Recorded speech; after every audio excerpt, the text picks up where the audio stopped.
I sometimes look at Colorado and say they need to run the ball more. But Shedeur Sanders, Travis Hunter, Jimmy Horn Jr., those guys are going to sling it around town. And I think for them, Baylor, they played in Nebraska, but I think Baylor will represent probably even one of the better offenses they played. And I think our guys up front have an opportunity, John, to put pressure, because you got to put pressure on Shedeur Sanders without having to blitz all the time. So it'll be interesting to see how this thing works out. Let me ask you guys this. JJ, you first. Baylor's 2-1. That completes the non-conference portion of the schedule. What do you think we know now that maybe we didn't going into the season, or what did we learn through those 3 non-conference games? Yeah, I think we learned a few things. Tarleton State game was kind of tough, but I think going to Utah, I think we found out we have a resilient team. Those guys really battled back. And then coming back home, I think, John, and this is just my opinion, I don't talk to staff at all about this, I think Baylor's found its quarterback for the 2024 season.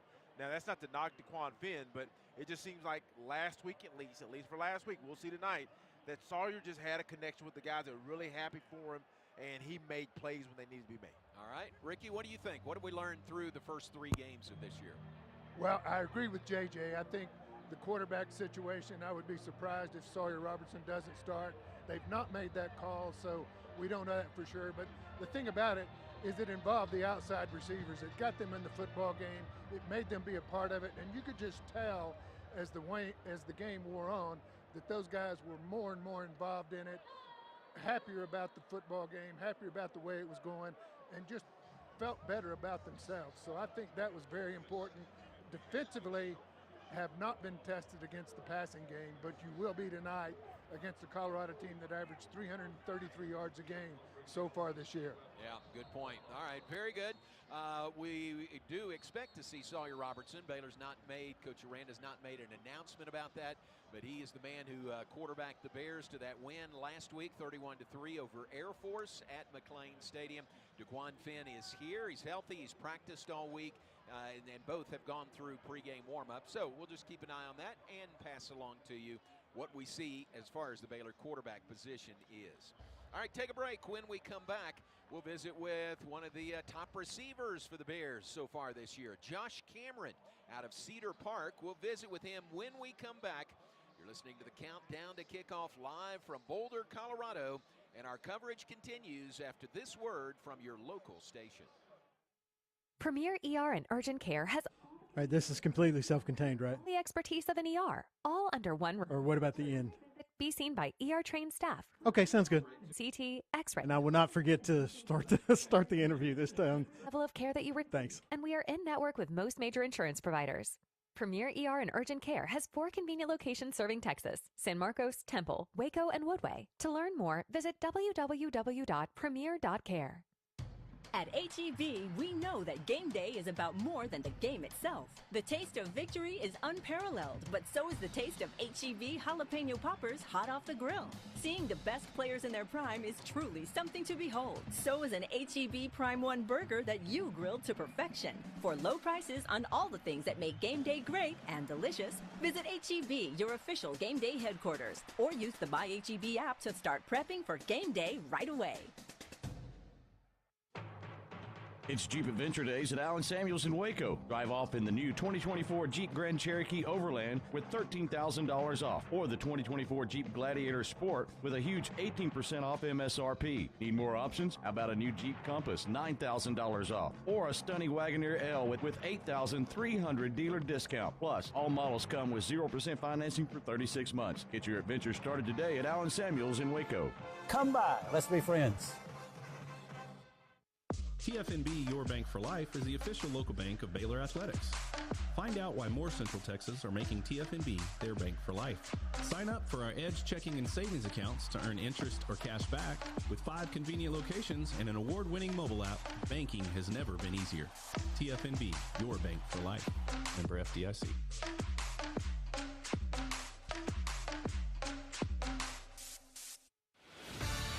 You're listening to Baylor Football on the Baylor Sports Media Network.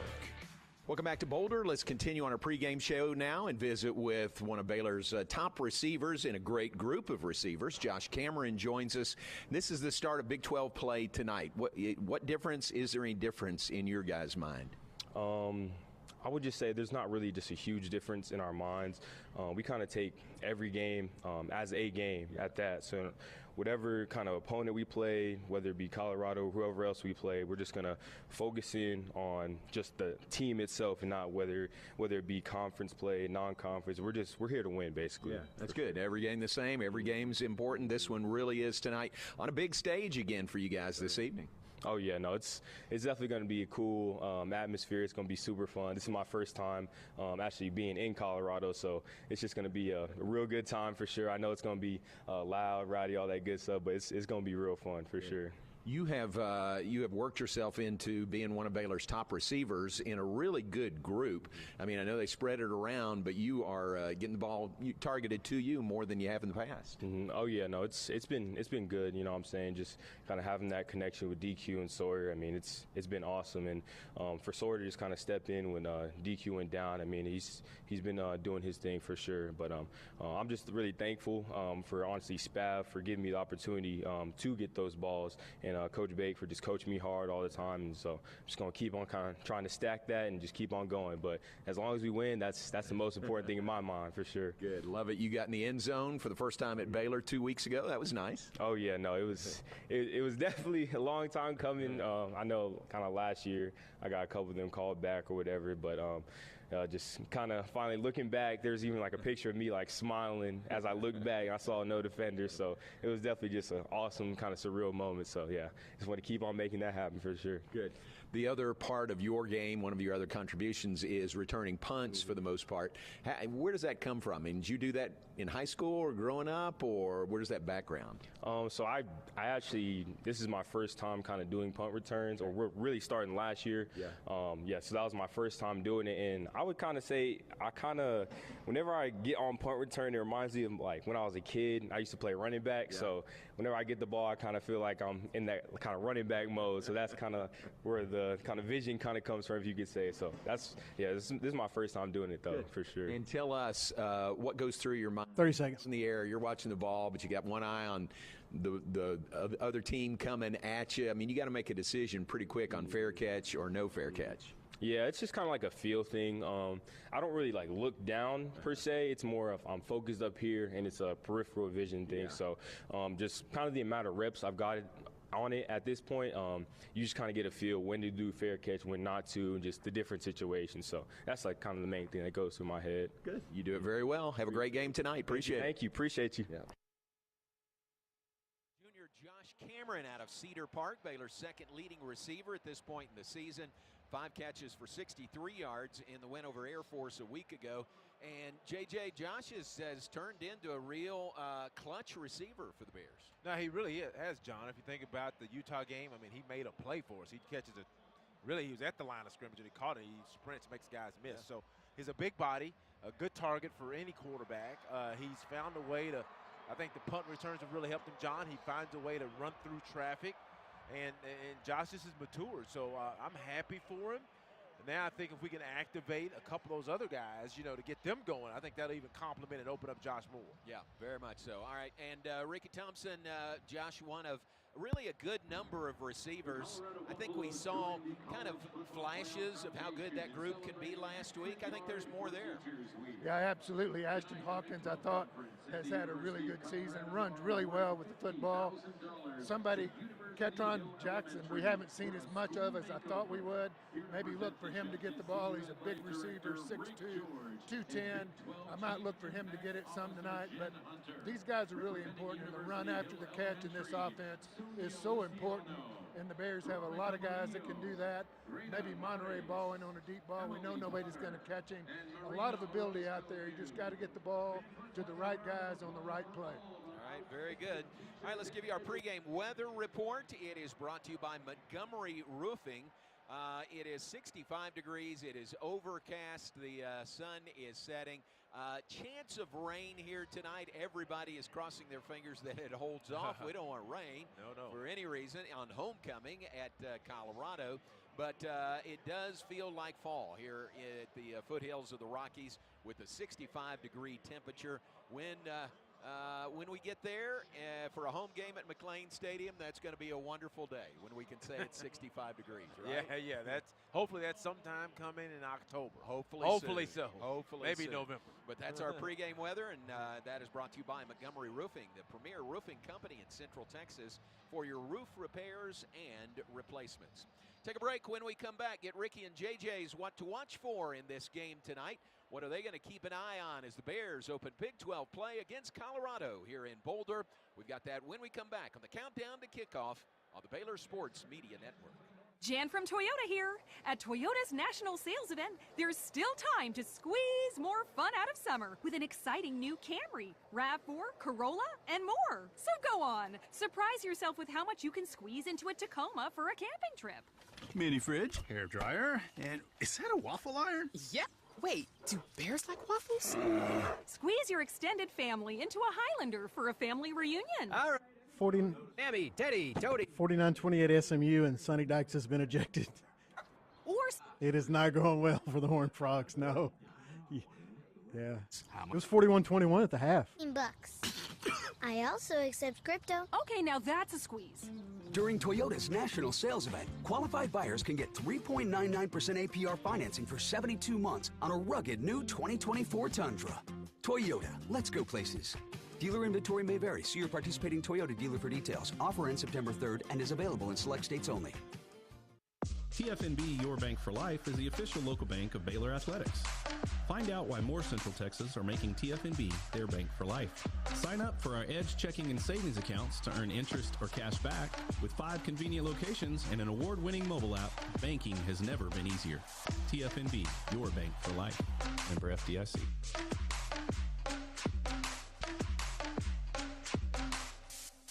Come see why Green Eye Associates is voted best in Waco year after year. Enjoy exceptional service and care from Dr. Leanne Green alongside her dedicated optometrist and staff. Receive trustworthy insights on your eye health. Enjoy the impressive variety of contacts and eyewear and work with the most experienced optical team in Waco. Don't miss the new state-of-the-art dry eye therapies that rejuvenate the eyes and face with safe, non-invasive treatments to restore comfort and quality of life. Green Eye Associates, official optometrist of Baylor Athletics. You're listening to Baylor Football on the Baylor Sports Media Network. Some field in Boulder, Colorado. Colorado band is running onto the field. Both teams have exited to their locker rooms. We're brought to you in part by Premier ER and Urgent Care, the place to go when you're not sure where to go. Open 24/7 and just a short walk across campus. No appointment necessary, just walk in. Visit premier.care to learn more. Let's check in now with Ricky and JJ and what to watch for in this game tonight. JJ, you first. Any particular player, matchup, position, anything like that you're going to pay special attention to tonight? Yeah, well, John, I mean, this is, the one thing about Colorado is they're better against the run, but a lot of that is because a lot of stunning and blitzing. But I think Baylor will have to eventually get to the run game. I really look at if you look at Colorado, they don't put a ton of pressure on teams, but they do a good job of getting their linebackers active in the run game. So what I'm going to look at, John, I'm going to look at really between our guard center and our guard in the nose, I would say number 24, 20, and 41, which is their linebackers. I want to look whoever controls that matchup, because those guys will play downhill. If we can kind of steady those guys, once you get past them, there's nothing. They'll blitz their way out of a play, and I want to see how we perform against that. Ooh, that's good. All right, Ricky, how about you? Well, this Colorado offense, we know Shadir Sanders, 333 yards a game. They only rushed for 65. I think it's very important, very critical that this Baylor pass defense hold up. The secondary's not been tested, but I'm going to go up front and take Steve Linton, Gorman Randolph, these outside rushers. I think it's very critical to put pressure on Sanders. He doesn't like to run with the football. I think they need to put a helmet on him early. So I'm going to go with the outside guys in the pass rush, these guys up front, to force him to run, to throw the ball away, or get rid of it before he wants to. All right, very good. Good notes. We'll watch those as the game progresses this evening. Let's hear now from Deion Sanders, the head coach of the Colorado Buffaloes. in his second season. They were 4-8 a year ago. He has really turned things upside down here at Colorado. Here's Coach Sanders on the start of Big 12 conference play tonight. No, just because it's a conference game, it's still a football game. It's still a football game. I mean, you don't want to be penalized. Nobody wants to be penalized. I don't give a darn if it's a scrimmage. I'm not going to say a game is a game because you guys know rivalries are rivalries. That is that.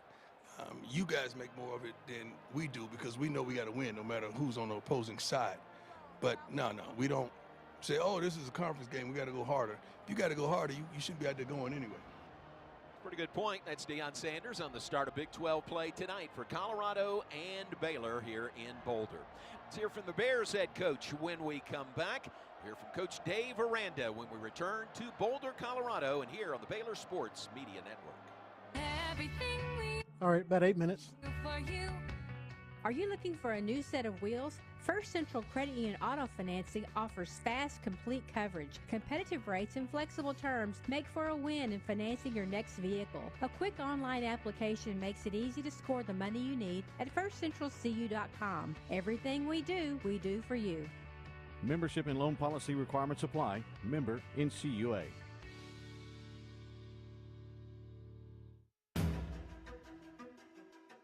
Stay in the game with Q-Collar, the world's first and only equipment proven to help protect the brain.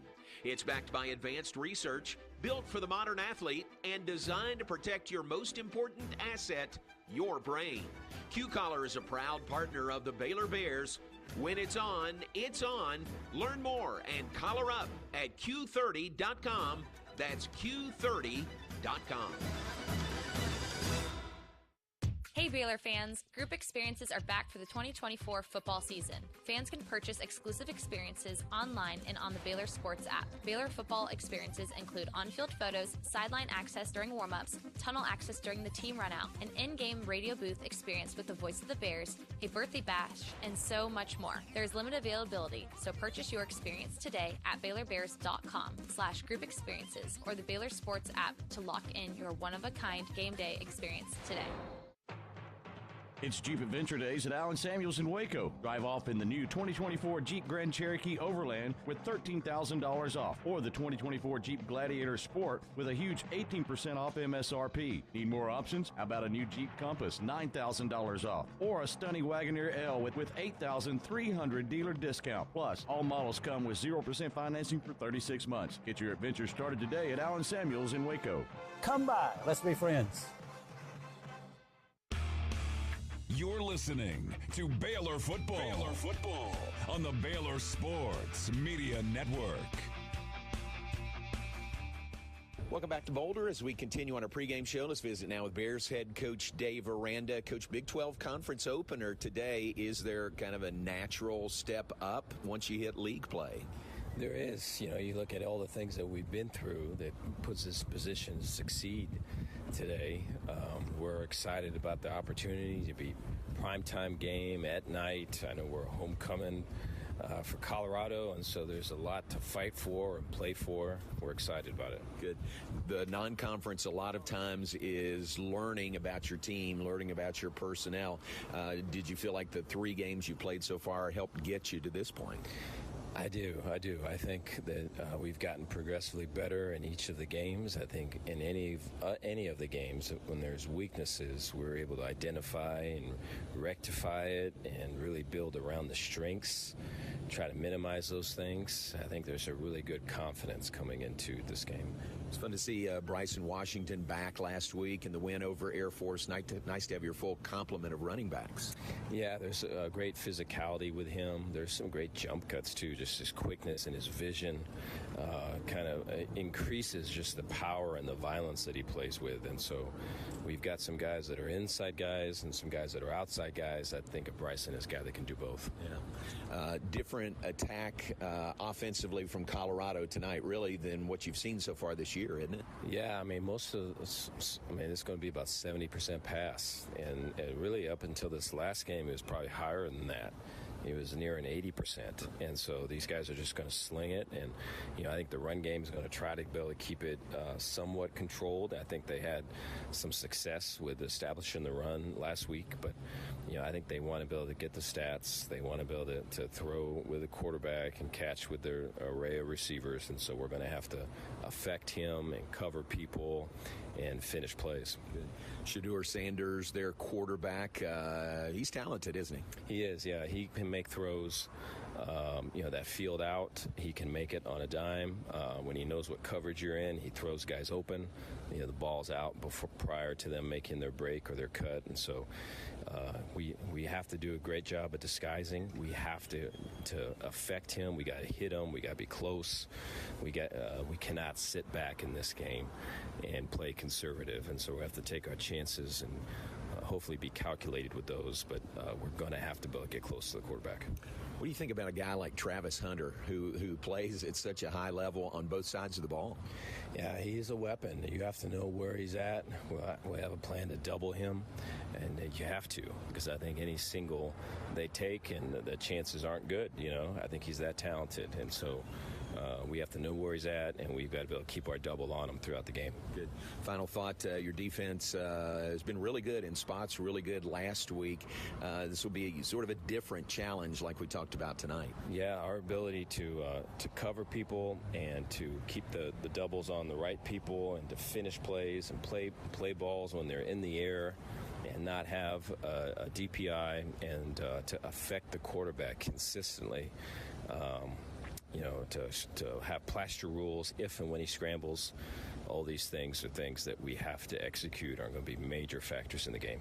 Coach, thanks. We'll talk to you after the game. Okay, thank you. Appreciate it. Baylor head coach Dave Aranda. It's the Bears and the Colorado Buffaloes in the Big 12 opener coming up tonight from here in Boulder. More of our pregame show after this on the Baylor Sports Media Network. Life moves fast. Your internet should move even faster. Connect, game, study, and do it all with Astound's hypersonic award-winning fiber-powered internet. It's a big deal. Call 1-800-4ASTOUND or go to astound.com to get internet for only $20 a month with a 2-year price lock. Plus, get a $100 Amazon gift card and add 5G unlimited mobile free for 12 months. Because reliable internet and better mobile is a big deal. Go to astound.com today. Restrictions apply. See astound.com for details. Looking to connect with Baylor alums in your area? Baylor Alumni can help. Looking to host a watch party in your city? Baylor Alumni can get you started. Want to step out in your community and serve with other alums? Baylor Alumni is your connection with the university and each other. Let's get started.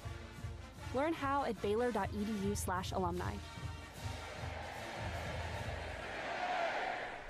First Central Credit Union is opening doors to home ownership. First Central's open door mortgage loans up to 95% of the appraised home value with low closing costs, no points, low origination fees, flexible terms, and competitive rates. Consider refinancing your mortgage or securing land for building. We loan up to 75% of the appraised value of land. Apply online at firstcentralcu.com. Everything we do for you.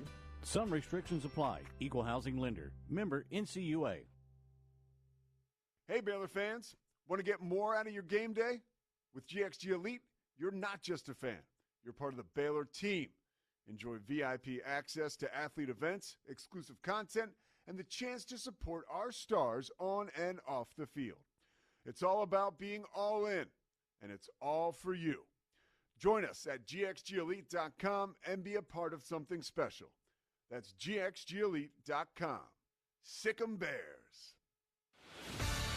You're listening to Baylor Football on the Baylor Sports Media Network.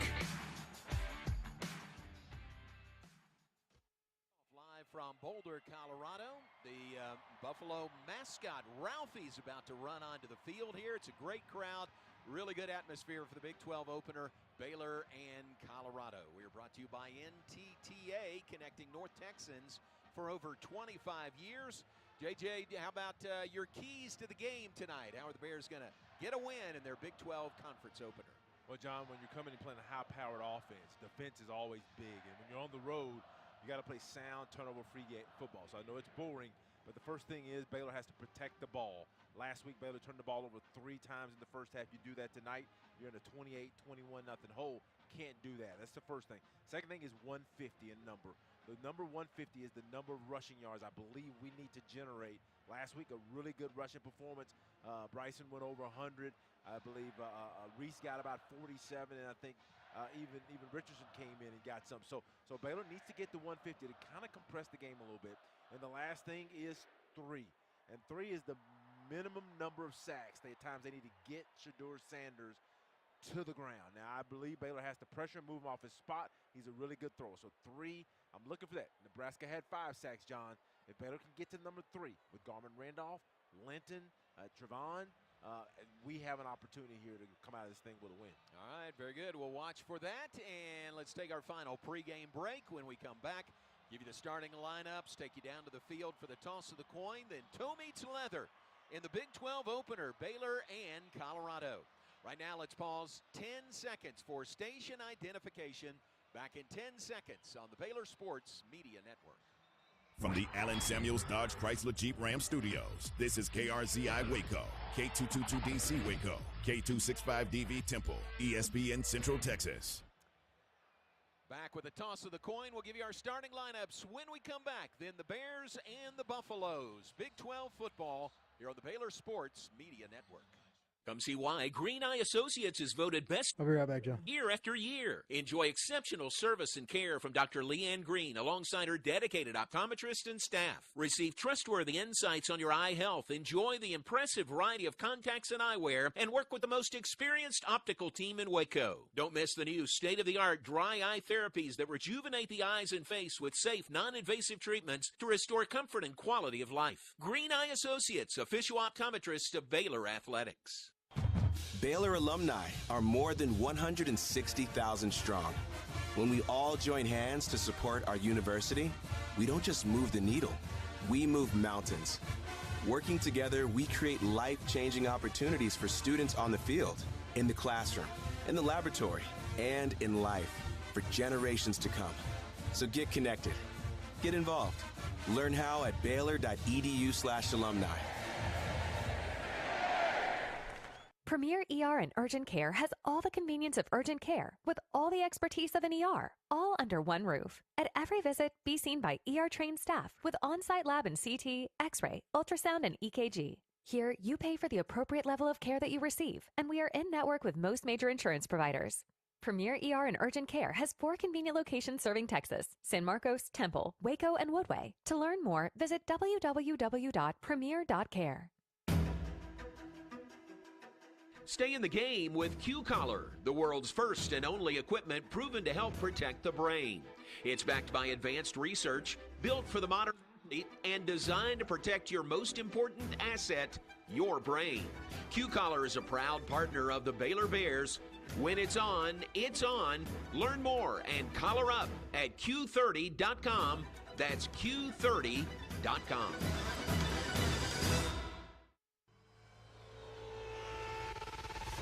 This is Baylor football on the Baylor Sports Media Network. Today's game is brought to you by Texas Farm Bureau Insurance, championship partner of Baylor Athletics. Visit Texas Farm Bureau Insurance online to find a local agent today. Baylor Scott and White Health, the official hospital and healthcare system of Baylor Athletics. Your healthcare, your way. HEB, the official grocer of Baylor Athletics, proudly serving Texans since 1905. TFNB, the official local bank of Baylor Athletics. Premier ER and Urgent Care. Feel better now. Nissan, innovation for excitement. Get ready. Kickoff is just moments away. Let's go back to the booth with John Morris. And on the sidelines for us, Bob Baker, our engineer here in the booth. Thanks to Aaron Sexton, our network board operator. We are ready to fire it up here. Big 12 football, the conference opener, Baylor and Colorado. Big 12 crew tonight. Here is our Big 12 officiating crew for the game this evening. Gabriel DeLeon, Bronx, New York. Field judge. Good evening, gentlemen. Baylor, you are the visitor, and you'll call the toss. We have a heads, tails. It's a heads, tails. What's your call? Tails. Tails. He called tails. It's a heads. You have won the toss. Defer to the second half. Colorado has won the toss. The further option to the second half. All right, toss of the coin at midfield there. Mike McCabe, our referee tonight here again, is our Baylor officiating crew. To start the game. Have a great game, gentlemen, and good luck. Working tonight's game. Gabriel DeLeon, Bronx, New York. Field judge. Keith Gorman, line judge, Humble, Texas. Mark Marsden, replay official, Fort Worth, Texas. Frisco Spinus, umpire. Steve Hyman, side judge, Wichita, Kansas. Joe Johnston, back judge, Montana. Buddy Jean-Grand, communicator, Alexandria, Louisiana. Nate Jasserm, alternate, Sioux Falls, South Dakota. Chris Talent, center judge, Lee Wood. And that's our Big 12 crew working tonight's game. And Baylor, it looks like, will get the ball first. We'll give you the starting lineups. Brought to you by Baylor Scott & White, Southwest Sports Medicine, and Orthopedics, bringing the home team advantage to Central Texans. See all the quarterbacks on the sideline throwing. We really do expect it to be Sawyer Robertson to start, but we won't know till they take the field for the first play of the game. We'll watch that. The offensive line for the Bears, Alvin Bosole is the left tackle. Ryan Lengel at left guard. Colton Price at center. Omar Ibedian is the right guard. Campbell Barrington is the right tackle for the Bears. How about Bryson Washington, the redshirt freshman out of Franklin, gets the start at running back tonight for the Bears. 12 carries, 106 yards against Air Force last week in his season debut. And the receivers in some combination, we will see Michael Trigg, Monterey Baldwin, Josh Cameron, Ashton Hawkins, deep group, Ketron Jackson. Hal Presley is back and available tonight. So a deep receiving core for the Bears, and we'll see all those guys at some point over the course of the game this evening. Colorado wearing the gold pants, traditional gold pants, black jerseys, the gold helmets with the Colorado Buffalo logo on either side. Baylor on a whiteout here in Boulder is wearing all white tonight. White pants, white jerseys, green numerals and lettering, the white helmets with the green interlocking BU on either side of their helmet. So the Bears will receive first as Colorado won the toss, deferred to the second half. Baylor will be traveling right to left to begin this game. We'll begin with 61 degrees, 39% humidity, light winds at 5 miles per hour. The kicker for Colorado who'll get this game going is Alejandro Mata. He approaches the ball and kicks it from left to right. Toe meets leather. This game is underway, and that one will sail 8 yards deep and out the back of the end zone. For Colorado defensively, here's who we expect to start in the game tonight. Front line of Dayon Hayes, Chidozie Nwankwo at a tackle, Shane Cokes at the other tackle, Samuel Okenlola at the other defensive end for the Bears. Give you the others in a moment as the Bears are at the line of scrimmage, and JJ it is. We thought Sawyer Robertson to get the start. I like us going with the ball first, protected, with a fast start here. Bears begin at their own 25 following the touchback. Snap back. He'll hand the ball off. Has a bit of a hole on the left side. Bryson Washington threw that out to the 28, 3-yard gain. The linebackers for Colorado, Preston Hodge, Levante Bentley, Nakai Hill Green, secondary DJ McKinney, Travis Hunter are the corners, Cameron Silman Craig, Carter Stoutmire are the safeties. Another handoff, this time slung down and no gain by Bryson Washington on the second down play. So the Bears will be looking at 3rd down and 7 coming up. And John, what that was exactly what I thought they would do. On 2nd down and about 7, anticipating the Baylor run, Levante Bentley, the middle linebacker, came on a dog blitz. He came A-gap to start. He slowed the play up and allowed the other guys to come. Now Baylor, 3-by-1 set. Ketron has an opportunity against DJ McKinley to his left to win a route. Here's the play, 3rd down and 7 from their own 28-yard line. Crowd making noise, snap back. Pitch, option pitch, right side to Washington. across the 30 and down at the 32-yard line. Got some gain there, but not enough for the first down. Bears, it looks like, will have to punt it away. 4th down and 4 coming up. Yeah, I liked it. It was a really speed option to the right. Sawyer did a good job of working inside the defensive end, getting back to the outside, Rick, but Bryson just couldn't make that play. If he does get it, he gets that first down. Yeah, a bit of a dangerous pitch.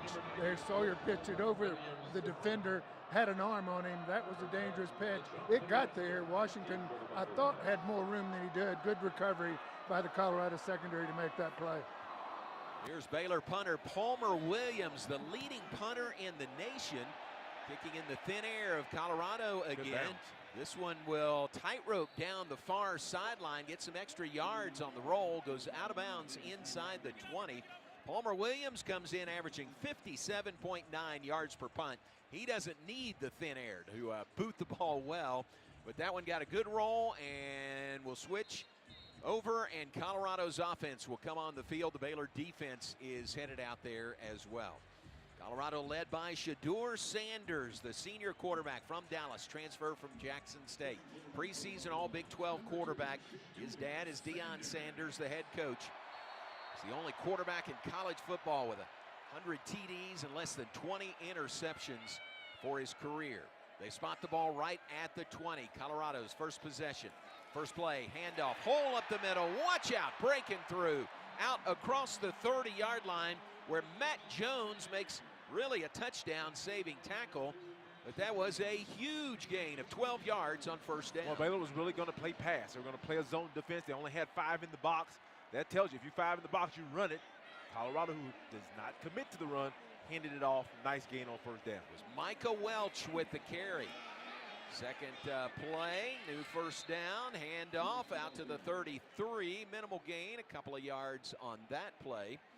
We are told that Colorado is without Dallin Hayden, one of their top running backs for the game this evening. Second straight game he's missed with a high ankle sprain. And Colorado really is a spread out type, really traditional spread out type running game type team, because they really don't dominate up front, kind of like with Baylor. We don't dominate. They try to get position, hit quick, but right here with Shedeur Sanders, you have to make sure you don't give him run game early, because then that allows man-to-man easy throws. Second down and 8. Sanders looking to throw, pressured. Bears have him surrounded and down on the ground.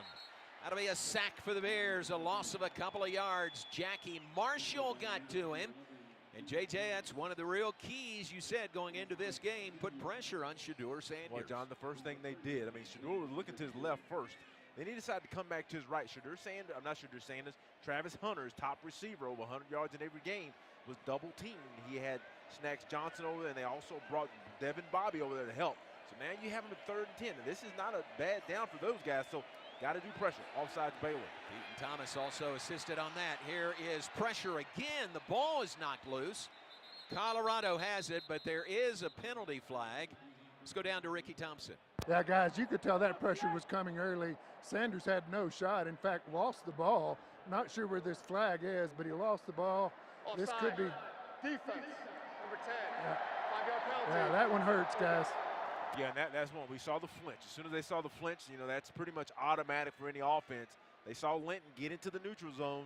Their center did a great job. Hank Zelinkas did a great job snapping that ball. When I'm not sure if that was a snap count, but he went and snapped it. Linton was in the strike zone. Now you have 3rd down and about 5, 6. So this is an easier down. Baylor has to keep that pressure. Here's the play. 3rd down and 6. Handoff, hit, and tackled for a loss. Great penetration there by Baylor's Keon Roberts-Day. He went backwards on 3rd down and 5, and Colorado will punt it away on 4th down. Well, I'll tell you what. Their right tackle, Tyler Brown, who's a transfer from Louisiana, I'll tell you, they took him back to the running back, and I didn't get that number who made that tackle, John. It was Keon Roberts-Day. Yeah. Oh, yeah, he took him back to the running back and just blew it up. And you can see Colorado is not a really good running team. They got that one. Now they have to punt it away. Great defense on that first series. Mark Vassett, their veteran punter. He's a 27-year-old Australian. Boots it away. What a punt. Taken at the 10 by Josh Cameron, and does escape. He's to the 15, to the 20, to the 25, to the 30. Stiff arm at the 35, to the 40. Josh Cameron go. Near sideline, he is down inside the Colorado 40-yard line. Ooh, there is a flag. What a punt return by Josh Cameron. Looked like he was dead to rights where he caught the punt at the 10-yard line. He ends up at the Colorado 38, but we'll check the flag. Yeah, looks like that's going to come back, John, but K.N. Roberts-Day did a great job, of destroying, as we listed his call, destroying that offensive tackle. Here's the call. There is no foul for the legal block on the play. No block. It'll be first down, Baylor. But as this timeout comes, John, he just blew up the tackle, and that's Colorado's problem. And I said at the beginning, Baylor can dominate up front and make some plays. Good night. Great punt return will give the Bears good field position. They've got the ball back. Timeout on the field. Scoreless, Baylor and Colorado. First quarter on the Baylor Sports Media Network. This is David Wetzel, Executive Director of the Baylor Bee Association, inviting you to our 2024 Baylor Athletics Hall of Fame induction banquet November the 1st at the Hurd Welcome Center. We have another outstanding class of inductees this year, including Brittany Griner and Odyssey Sims from women's basketball, Ronnie Allen from track and field, Whitney Cannon-Rickenstein from Baylor softball, Mark Cochran from football, Michael Griffin from baseball, Nina Cesar-Bajovic from women's tennis, and Epe Udo from men's basketball. We'll also honor the back-to-back Big 12 Championship 2013 and 2014 football teams. The induction banquet is Friday, November 1st at 6:30 p.m. in the Hurd Welcome Center Grand Ballroom. Tickets and table sponsorships are available by going to BaylorBears.com/HOF. That's BaylorBears.com/HOF. Hope you can join us November 1st for the Baylor Athletics Hall of Fame induction banquet. Sic 'em Bears. TFNB Your Bank for Life is the official local bank of Baylor Athletics. Find out why more Central Texas are making TFNB their bank for life. Sign up for our Edge checking and savings accounts to earn interest or cash back. With 5 convenient locations and an award-winning mobile app, banking has never been easier. TFNB Your Bank for Life. Member FDIC. Yeah, going great. It'd be better if they score right here. This is Elise McGee with Baylor Volleyball, and this is my story. Trying to balance faith, school, having people around you that point you to God and His truth, I feel is something unique at Baylor. God surrounded me with coaches, teammates, professors, and staff that intertwine Him in our daily lives. My name is Elise McGee, and this is my Champions Tribune. Read more Champions Tribune at BaylorBears.com. You're listening to Baylor Football on the Baylor Sports Media Network.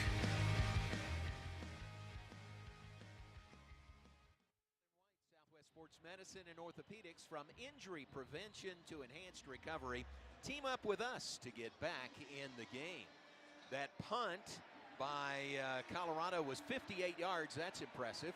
But how about a 54-yard return by Baylor's Josh Cameron, who we visited with on the pregame show. Tremendous return, sets the Bears up. They'll begin at the Colorado 38-yard line. Bears' second possession tonight. Traveling right to left, 10:15 on the clock, first quarter. Bears ready to go, John, to the battle. Hal Presley's in the game. You got opportunity here on first down. Presley, go to Hal. Split wide left side, 2 receivers wide right. Going to Presley, near sideline, caught it, stepped out of bounds at the 20. JJ, you called it. Sawyer Robertson to Hal Presley for a gain of 18. Yeah, they're playing press man, and they're trying to get bodies in that middle to stop that run game. That's what they're going to do. And that means if you're on the boundary, you're going to have some opportunities. He set it down. They spot it at the 19-yard line. Give to Bryson Washington. Barrels his way right up the middle. He is to the 16, so a gain of 3 on the play. Bears inside the HEB red zone already, thanks in large part to that huge punt return by Josh Cameron. I think we're missing somebody. Second down 7 for the Bears from the Colorado 16-yard line.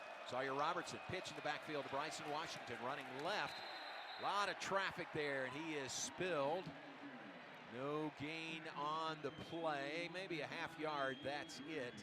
So Bears looking at third down, about 7.5. Yeah, try to do a sprint option or sprint pitch or a sweep into the boundary. Colorado did a great job of covering that up, using their speed. And now Baylor's facing another about third down and medium, which third 7. So Sawyer just has to know, be confident with the ball. Coach Aranda may give me opportunity to go for a full down if we can get 5 or so. 3 set to his right. Caden Siraki's in there at the left tackle position. Pass, swinging out to the left side to Bryson Washington. He caught it, but then he is drilled and pushed out of bounds immediately. No gain on the play. He's out of bounds at the 15-yard line. So it is 4th down and about 6. And the Bears will set up for a field goal here, looking for the first points of the night. About a 33-yarder, yes, John. And I thought Sawyer on that may have had an opportunity to trig if he just holds it a little bit and try to get out to Bryson as Hankins lines up. Garrison Grimes, the deep snapper out of the hole to Palmer Williams. Isaiah Hankins puts it on the board. And the Bears score first tonight here in Boulder. Again, the huge punt return put them in great shape. A 33-yard field goal by Isaiah Hankins. And with 8:13 on the clock in the first quarter, our score, Baylor 3, Colorado 0. Back after this on the Baylor Sports Media Network.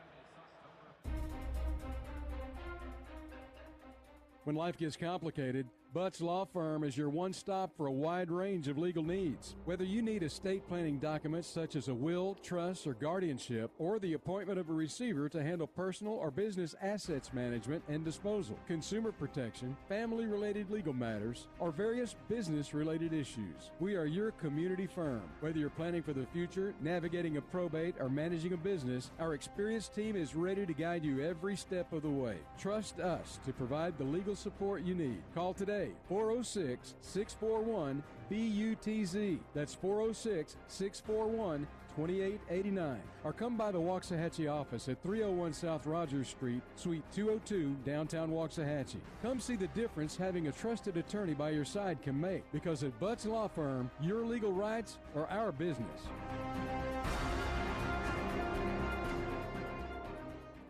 Jeff Haas Mazda and the Baylor Bears both know what it takes to be number one. Hard work, determination, commitment. The number one Mazda dealer in Texas, Jeff Haas Mazda, is inviting all the Baylor Bear fans listening to visit us for hard-hitting deals on every new Mazda in stock, with fresh inventory hitting the ground daily. And every new Mazda comes with our Jeff Haas Advantage plan. Plus, your trade is now worth more than ever. We're buying all makes and models. Get our best cash offer in minutes. Jeff Haas Mazda on the Katy Freeway. Number one based on 2021 sales and stock volume in the Gulf region. No, it's Jeff Haas Mazda, and then Baylor Go Gold. Have you gone gold yet? Okay, yeah, and then the locals next with Alan Samuels. This? Yeah. And be Okay, yeah, they of updated it like real late Thursday night. from the Baylor bookstore at the upcoming No worries. gold dates. To stay up to date on some golden opportunities, visit BaylorBears.com/go gold. Go gold and sick 'em Bears. You're listening to Baylor Football. Baylor Football on the Baylor Sports Media Network. Baylor up 3-0 on Colorado. The drive by the Bears, 5 plays, 23 yards, 2:02 off the clock. Culminates in a 32-yard field goal by Isaiah Hankins. He's now 7 of 9, kicking field goals this year. And a 3-0 Baylor lead here in the first quarter. Coach Aranda has shown early he's gonna force Coach Sanders to see if Sherman, the offensive coordinator, is committed to running the ball versus throw it around. Jack Stone to kick off for the Bears. This one will carry 9 yards deep in the end zone and out the back. Colorado on the touchback will begin at their own 25. Their second possession tonight. Tell you what, Baylor really was in the face of quarterback Shedeur Sanders that first possession for the Buffs. Well, John, and Baylor didn't really blitz. I mean, those were just wins up front. And that's what you need against Shedeur Sanders, who's really good. If you blitz given man, he knows where he's going with the ball. But that time what they did is they really got pressure up front. The guys took the challenge from the coach, and I believe they got to keep doing that, keep getting pressure. But they're going to force Colorado to prove that they want to commit to the run and stay with it for a while. Linus Noel's in there, defensive tackle spot, snap back to Sanders, rolls right, passes right, caught upfield, stepping out of bounds at the 36-yard line. There is Jimmy Horn, senior receiver from Sanford, Florida. And a gain out to the 36, so an 11-yard pickup on the first play. Yeah, nice play. 3 receiver side is what it ended up. You kind of had a halfback or a little slot back, 2 receivers, just a short route, a flood route to the right. Sanders, nice, easy throw. He's very accurate, nice, easy release. 3 down linemen defensively for the Bears. 1st and 10 for Colorado. Traveling left to right first quarter from their own 36. Handoff, run up the middle, nothing there. That is Micah Welch again. Tell you what, the numbers would tell you Colorado not a real good running team, or they don't depend on it much. They're last in the league, averaging only, 63 yards per game rushing. Yeah, that's after about 100 something last week, John. You can tell why. Like up front, Baylor's really having its way up front right now. You want that to continue, is that they're really been able to reset the line of scrimmage where there's not much movement, and that needs to continue to keep that running game as Baylor plays coverage here. 2 deep look. 2nd and 9 from the 37 for Colorado. Sanders passes left side. It is caught and then pulled down at the 45-yard line, short of the sticks. That is LaJonte Wester. Wester, a transfer from Florida Atlantic. He is the active career leader in receptions with 266. 41st consecutive game in which he has had at least a catch. That is the 2nd longest streak going in college football. Baylor had a nice TE stunt. And it kind of came open late in front of Sanders, but he stands in there, makes a good throw. 3rd down and 2 from the 44. Handed off, gets to the outside. 1st down and pulled down out of bounds by Matt Jones for the Bears. But a quick hitter and then a pop to the outside. Move the chains. 1st down, Colorado. And you see there, I mean, with Shedeur Sanders at quarterback, and you have Hunter is going to force double coverage. The other receivers have opportunities, so your guys on the edge have to be ready to really step up and win some one-on-one battles, because I don't think Coach has to blitz that much if he can get this front four continue to go. Isaiah Augusta with that carry. There's a flare pass down the line to the near side, pinballed around, finally down at the 50-yard line. That is, again, Jimmy Horn with the catch. There is Matt Jones again. Matt Jones all over the field. 11 tackles last week. He's the Bears' leading tackler, 4th leading tackler in the Big 12. Yeah, it's just a little swing pass almost, John, to the receiver. And really, Carl Williams had an opportunity, probably result in 2nd and about 14. But Horn does a good job breaking those tackles and gets it to 2nd and 7. You mentioned Carl Williams. Good to have him back out there. He's missed a couple of games. Handoff again to Augusta, up the middle. He is slowed up and then down. He crosses midfield to the Baylor 48-yard line. So a gain of a couple there. It'll be 2nd down and 6 coming up. Let's go down to Ricky. Guys, other than the very first play, which Colorado broke up the middle, the Bears have stopped the inside running game completely. Shedeur Sanders have started to sprint. They've moved him out of the pocket where he's gotten his last couple of completions. Good note there, Ricky. Colorado's driven to the Baylor 48-yard line just across midfield. Call it 3rd down and 5 for the Buffaloes. Sanders, time in the pocket this time. Pass over the middle. It is juggled but caught. Running across the field laterally and pushed out of bounds on the far side by Devin Bobby. That is Travis Hunter, his first catch of the night. The two-way player for Hunter. We'll see him catching the ball. On offense, we'll see him as a cornerback on defense. Yeah, just a shallow route by Hunter. He was to the right, 3 receivers set. They move motion. Think they're going right. They bring him just on the under route. Nobody on the right side of the defense once he gets the ball. And you can see the speed of Hunter right there on that play. JJ, 24-yard pickup to the 24. Fake the handoff. Pitch it near side. Great fake. And a gain to the 15-yard line, inside the 15-yard line. That was Ryan's. No, it wasn't either. That was Drellin Miller with the catch from Silsbee, Texas. One of 21 Texans on the roster for Colorado. And that's a gain to the just inside the 15-yard line. Wow. Another 1st down. Yeah, just a nice, what they're doing with Sanders now is getting the ball out. A lot of short stuff. So Baylor playing a lot of zone. Those backers and that nickelback have to be ready. They're throwing it quickly. 1st down from the 24. Hand off to Augusta, runs right, flag is down, pulls the pile forward. He ends up in the end zone. Now there's a flag back at the 15. Let's see what that is. But Isaiah Augusta has, for now, run it for a touchdown. Yeah, John. Holding, offense, number 54, 10-yard penalty, 1st down. And that was a hold on number 54. They've made a few changes up front. Philip Houston has come in from McKinney, Texas. He got a hold of one of the Baylor defenders, but still, Coach Aranda is not going to be happy with that because still, despite that hold, you still had 2 or 3 Baylor Bears there. And the running back, the running back, that's actually a little slot receiver, Dreon Miller. He runs through 3, 4, 5 tackles, and that's not what Coach Aranda, that will make him a little bit unhappy. So the penalty backs him up to the 24-yard line. It is first down and 20 for the Buffaloes from there. Shedeur Sanders in the shotgun, takes the snap, looks left, looks center, gonna run with it up the middle to the 20 and slides down just inside or right at the 15 is where he started the slide. Pretty good ad-lib play there, a gain of 9 to the 15. Well, they'll spot it at the 16, so a gain of 8. Yeah, Baylor there just rushed 4. The 4, though, it was 3 down linemen, and they brought kind of like they had the jack standing up and brought him on it looked like a blitz. It was not a blitz. It was a 4-man rush. And Baylor still got a little pressure. So Sanders did a good job of stepping up into the pocket. And saw a little gap there as Baylor had their backers off. He picks up about 8 yards. 3 minutes and counting, first quarter. Colorado driving, trailing Baylor 3-0.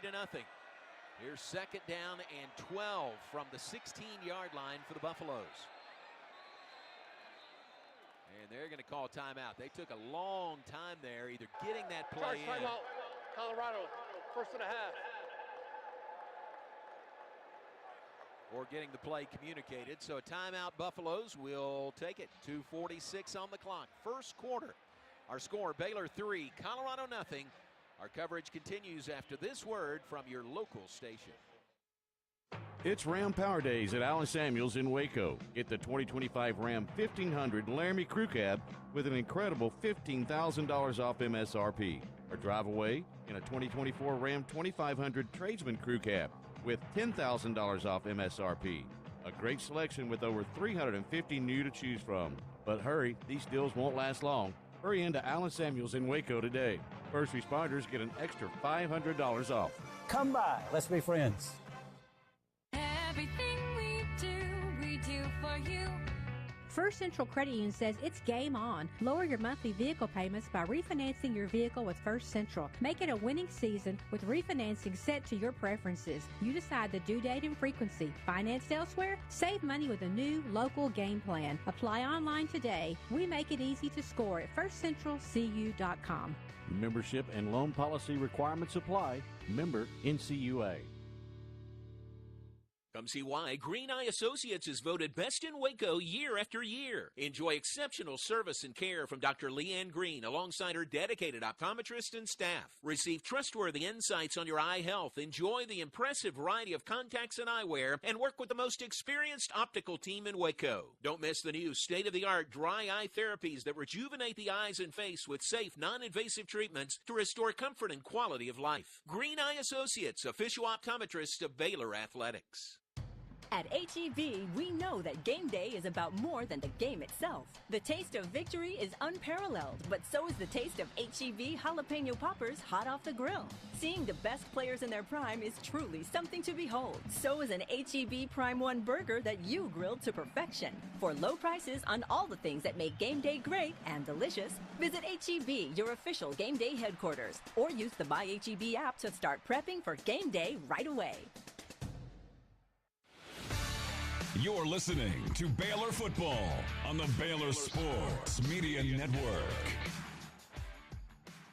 24 Baylor football season presented by H-E-B. Here, everything's better. Also brought to you by Pepsi. Hey, Bears fans, this football season, make Pepsi your go-to game day drink because it's the only drink for football watching. Pepsi, that's what I like. Proud partner of Baylor Bears football. Baylor here, John's 2x1 set. They have like a little flex tight end. Baylor in a 2-deep look. Second and 12 from the 16 for Colorado. Blitz. Hit as he throws. Pass complete at the 12-yard line. Gain of 4 yards on the play. Steve Linton made the tackle for the Bears. And Savell Smalls was the receiver. So a gain of 4. So here comes a big third down play.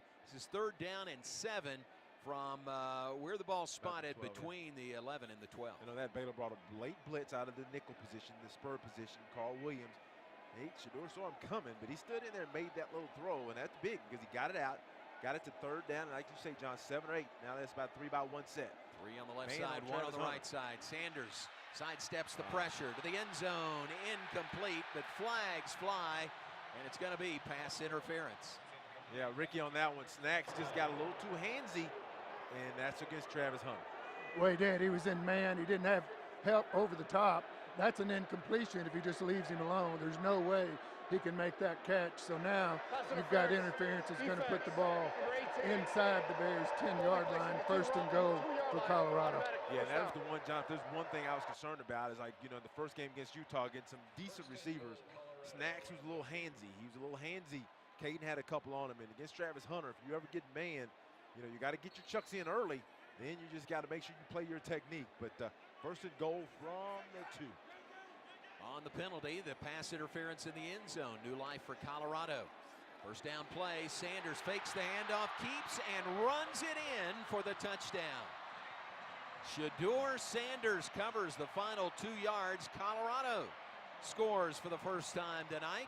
They go up 6-3 on Baylor with 1:56 on the clock in the first quarter. Yeah, that's just an ideal drive. And what they did is they made some adjustments. Baylor was getting pressure on Shador Sanders. They started throwing little short stuff, getting the inside slot receivers on quick passes. Baylor dropping in zone. Then they were making guys miss. Then, they really never got the run game going. Shador scrambles a couple of times, gets some yardage, gets some touchdown there. And then, of course, you know, you see how accurate he is and why he's considered one of the top draft picks. Alejandro Mata with the extra point kick. He puts it on the board, and with 1:56 to play in the first quarter, our new score, Colorado 7, Baylor nothing. We'll keep it right here as the Buffs drive for the touchdown. Boy, it makes you think when Baylor had that possession after the great 54-yard punt return by Josh Cameron, got the ball at the Colorado 38. Sure would have been nice to punch that in for a touchdown. They did get the field goal instead. Yeah, just look at schematically at how Colorado's playing Baylor. What they're doing is, like, if you get into the boundary, Baylor's going a 2 by 1 set, or even maybe sometimes traditional, John, into the boundary, the short side of the field. They're playing that receiver man-man. The safety that would help him is actually over shaded towards the field, so he has no help. And if you're going to do that, Hal made one good catch. And Ricky, I think, said it. You have to keep going at that until you force them to change. I think Hal is a great matchup. I think Monterey going over there is a great matchup because you're going against DJ McKinley, a good cornerback, not as good as Travis Hunter, but a good cornerback.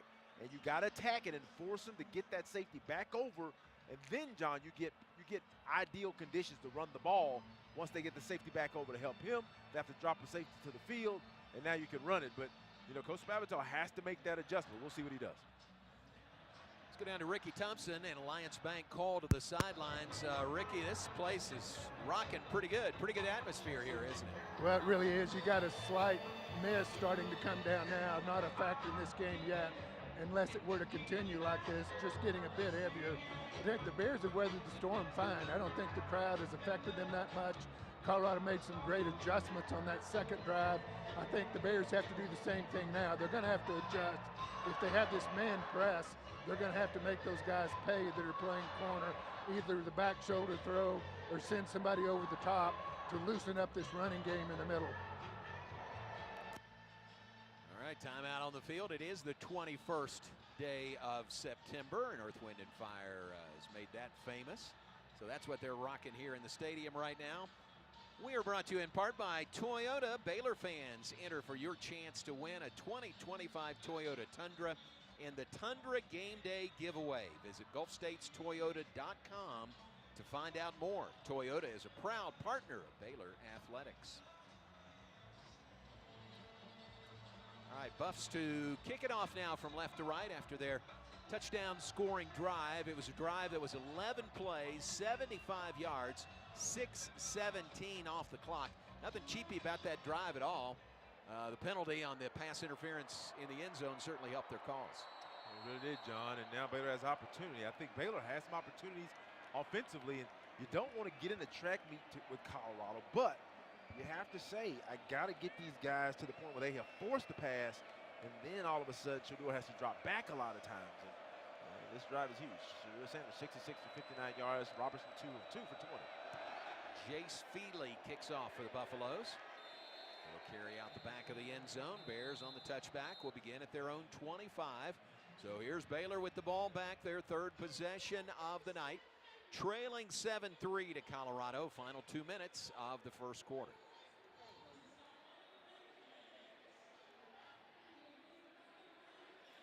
Michael Trigg is out there at a receiver. Josh Cameron on the far side of the field as a receiver. Dominic Richardson for the first time tonight, Ricky points out, in the backfield. Senior out of Oklahoma City, the Oklahoma State transfer. Snap back to Sawyer Robertson. Time in the pocket. Over the middle. Caught by Monterey. Over the middle. Monterey Baldwin makes the catch, JJ. Yeah, once again, we have Monterey compressed, and I really would like to see Monterey run vertical. They had in a compressed formation. I thought they were going to get him released inside, get him, force the safety to guard him, brought him underneath. I think they'll come back to that formation look and then give Monterey a vertical. Don't want to do it on the first time. Only a couple of yards on that pickup to the 27-yard line. Robertson runs out of the pocket, around the right side, hit hard out of bounds into the Colorado bench area. No penalty flags. Colorado just finishing off that play, and he's gained it out to the 32.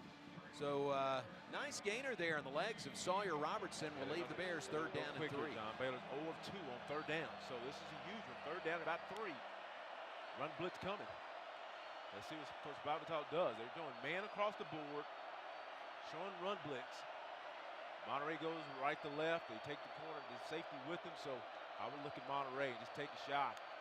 Here's the play, third down and 3. Swing pass out of the backfield. Caught with room to run. 30, 40, 45, 50 and out of bounds on the near side. Dominic Richardson out of the backfield made the catch. And a big third down conversion and gain for the Bears to the Colorado 49. Yeah, playing man. They took the back. Backers probably looking. They just flare. They flare running back at Dominic Richardson. Nice throw by Sawyer. Accurate throw. He catches it and runs. First down, Bears. This time handed off to Dominique, and he is blasted in the backfield. Loss of about 3 yards on that play.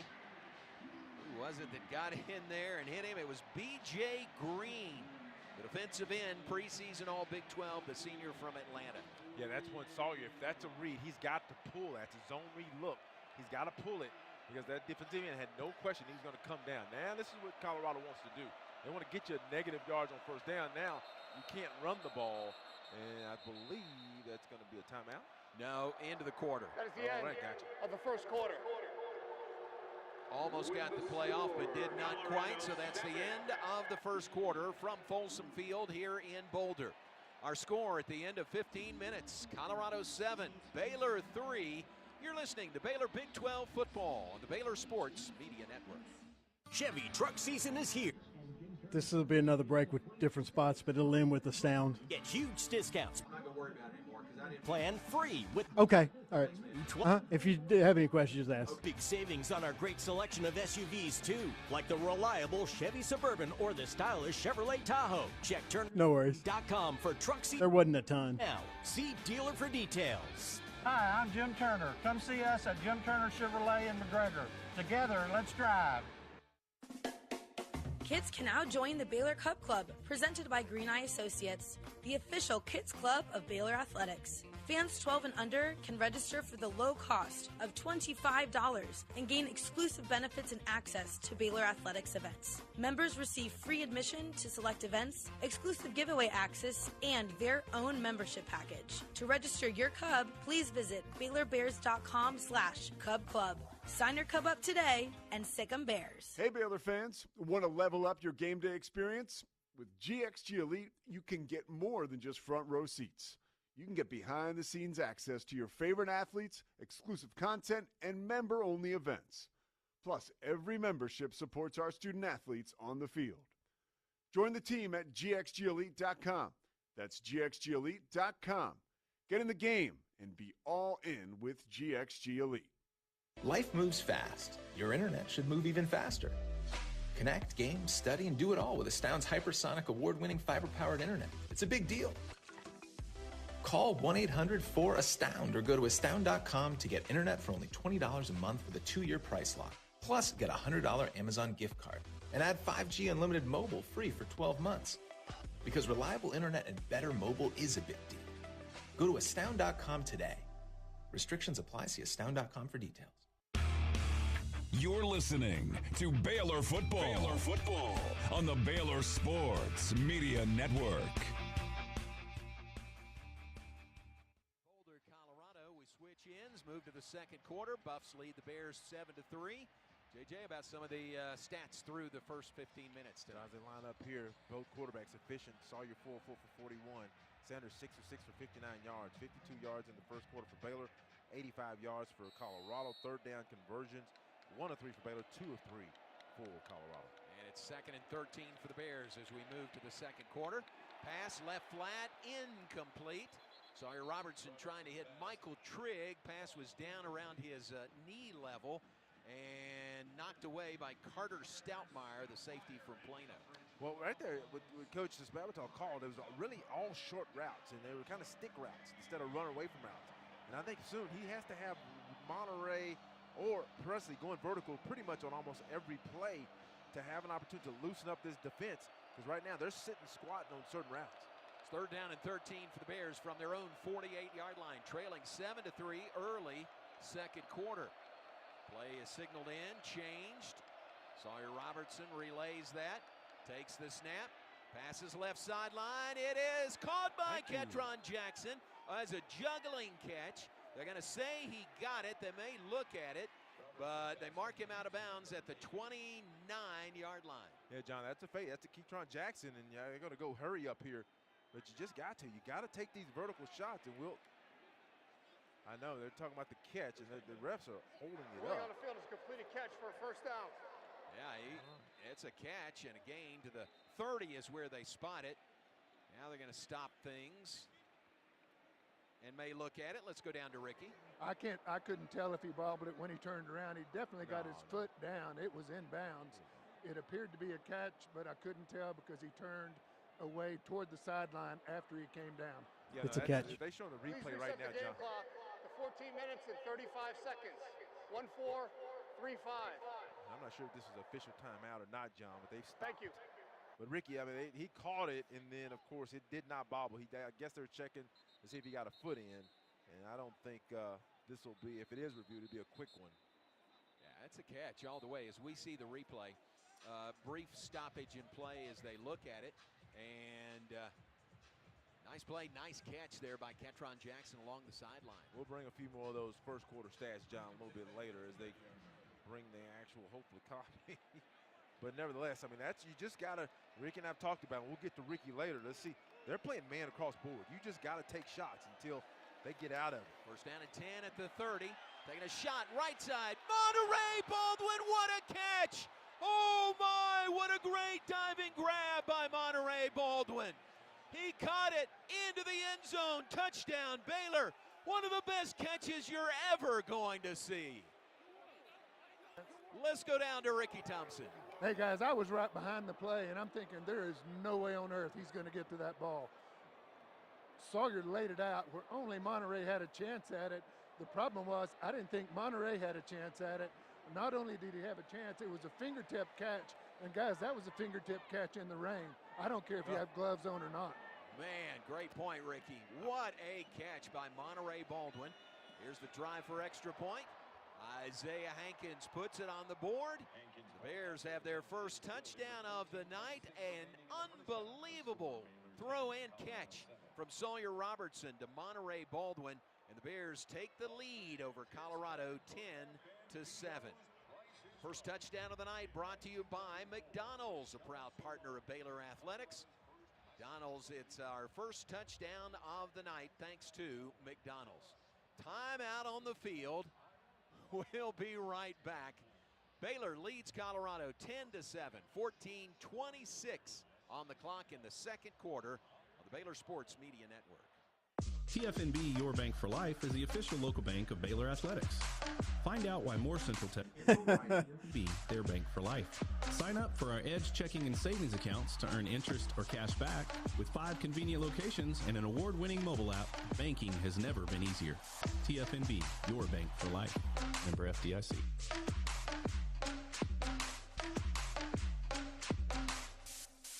Premier ER and Urgent Care has all the convenience of urgent care with all the expertise of an ER, all under one roof. At every visit, be seen by ER-trained staff with on-site lab and CT, X-ray, ultrasound, and EKG. Here, you pay for the appropriate level of care that you receive, and we are in network with most major insurance providers. Premier ER and Urgent Care has 4 convenient locations serving Texas: San Marcos, Temple, Waco, and Woodway. To learn more, visit www.premier.care. Are you a proud Baylor fan? Do you love prizes? The Baylor Sports app allows fans to track their attendance across athletic events and earn points using Baylor Bold Rewards. Baylor Athletics wants to reward the most loyal fans for cheering on the Bears, so register online today at BaylorBoldRewards.com or download the Baylor Sports app straight to your phone. Prizes this year are better than ever, so start earning your points today.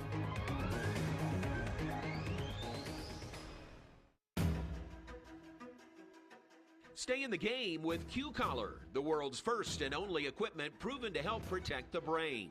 It's backed by advanced research, built for the modern athlete, and designed to protect your most important asset, your brain. Q-Collar is a proud partner of the Baylor Bears. When it's on, it's on. Learn more and collar up at Q30.com. That's Q30.com. You're listening to Baylor Football on the Baylor Sports Media Network. Play 75-yard scoring drive by the Baylor Bears. 2 minutes, 30 seconds off the clock here in the second quarter. And it is one of the best catches you will ever see. Credit Sawyer Robertson. You know the old adage, can you overthrow Monterey Baldwin as fast as he is?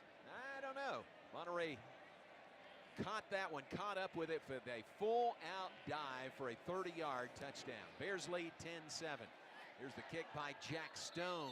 It's out the back of the end zone. Touchback. Colorado will take over at their 25. Well, John, before we leave and get to defense, I mean, the reason you hear me keep saying it is because I've seen this before, because we used to run the ball so well. Melvin used to get one-on-one a lot. So when you have that, the only way you can force those guys out, sometimes coaches say, I just got to run it. No, you don't. What you got to do when you have the receiving core, I think, as we mentioned, Keatron Jackson, Hal Presley, Monterey Baldwin, Ashton Hawkins, who doesn't have a catch, Trigg. You got to take those shots to force them out of the coverage. Now run the ball, and we grind it later. So right now, Colorado 3-by-1 set, 10-7 Baylor. Traveling right to left, second quarter. Bears lead by 3. Snap back to Shedeur Sanders. Pressured, gets the pass away. It's incomplete. On the deflection, Baylor had a chance to maybe get the interception. It glanced off the hands of Michael Welch coming out of the backfield. Let's go down to Ricky. Throw it over Garmin Randolph, all 6'7", and I'm not sure that Garmin didn't affect how that ball was released. That's not easy to throw over him when he comes charging in with his arms up. So an incompletion, second down and 10. Colorado at their own 25. 2 receivers to either side. Sanders in the backfield. He will hand it off, running left. Nowhere to run. Pushed out of bounds for a loss. Trevin Maai wrapped up Micah Welch, and that's a loss back to the 23. Let's go down to Ricky. Yeah, he did that while he was being held. I couldn't believe they didn't call that one. The tackle had his arm wrapped around him, was definitely holding him. He took the tackle and himself out and made that stop for a loss of 1. And, John, that's what I talked about before the game. If we can really battle up front, and right now I'm going to tell you, Colorado cannot block our ends up front. If they play traditional offense, so right now Baylor has to keep putting pressure. Now Shedeur Sanders, 3rd and 11 is nothing for him, so you got to get that pressure up front. Here they go. A little bit of confusion for the Bears on the defensive front. 3rd down and 11, pass up the left sideline, a dive. Did he catch it? I think he did. A terrific catch at the 40-yard line. That was Will Shepard. Guarded very closely, but it looks like he made the catch. John, that's just a great catch because there was a lot of contact between Snacks and Shepard. And I thought a flag was coming, but I really thought our safety had an opportunity. DJ Coleman seemed like he had a chance to get over top and maybe mess with that whole catch. As they're going rolling on the field is a completed catch for a first down. The previous plays on the further review. As they review this, John, but Snacks was actually doing a little grabbing, and he puts it ahead. It looks like it. Oh, that's close. But, man, I don't know if, John, if you got enough evidence to overturn it, but it came loose, but you can't see if it hit the ground. was about 30, let's see, where it's spotted, 35-yard gain. If it stands, it's our first review of the night. Came on 3rd down and 11.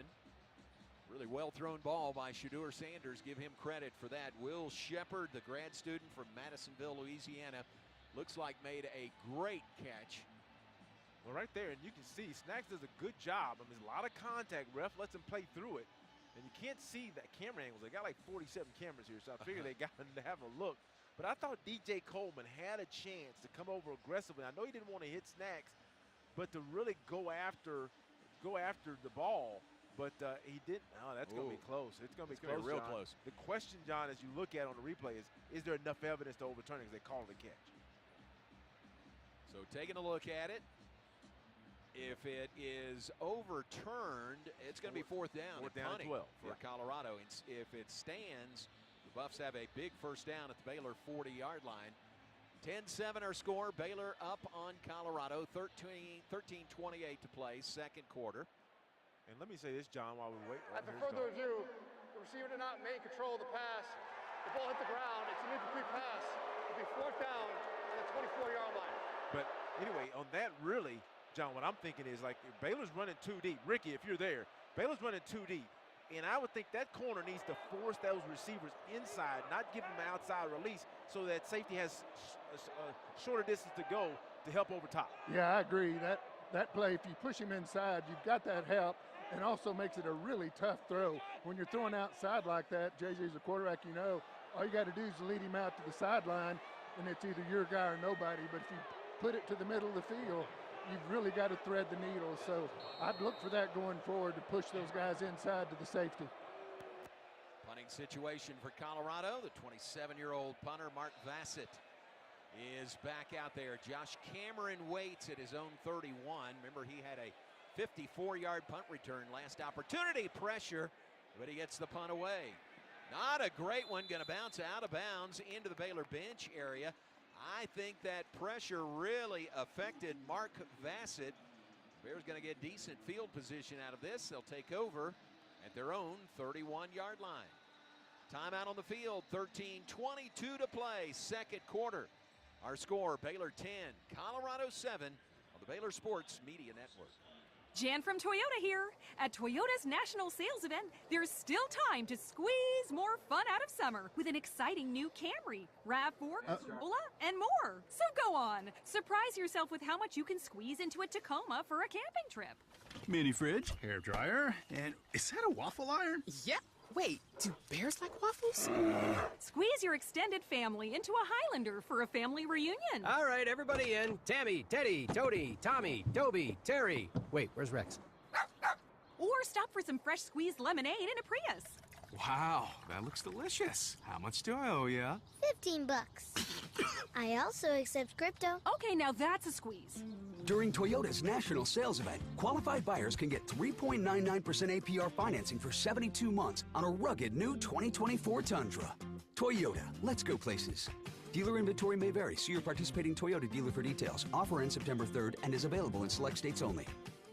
Life moves fast. Your internet should move even. Okay. Connect, game, study, and do it all with Astound's hypersonic award-winning fiber-powered internet. It's a big deal. Call 1-800-4... Yes, it was unbelievable. Like two-year price lock. Plus... Yep. And add 5G unlimited mobile free for 12 months. Because reliable internet and better mobile is a big deal. Go to Astound.com today. Restrictions apply. See Astound.com for details.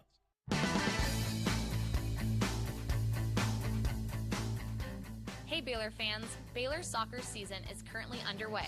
Come be a part of the action at Betty Lou Mays Field all season long and watch head coach Michelle Leonard and the Bears battle against the best in the Big 12. Score your tickets for game day right now at BaylorBears.com/tickets. We'll see you at Betty Lou. Sick 'em Bears.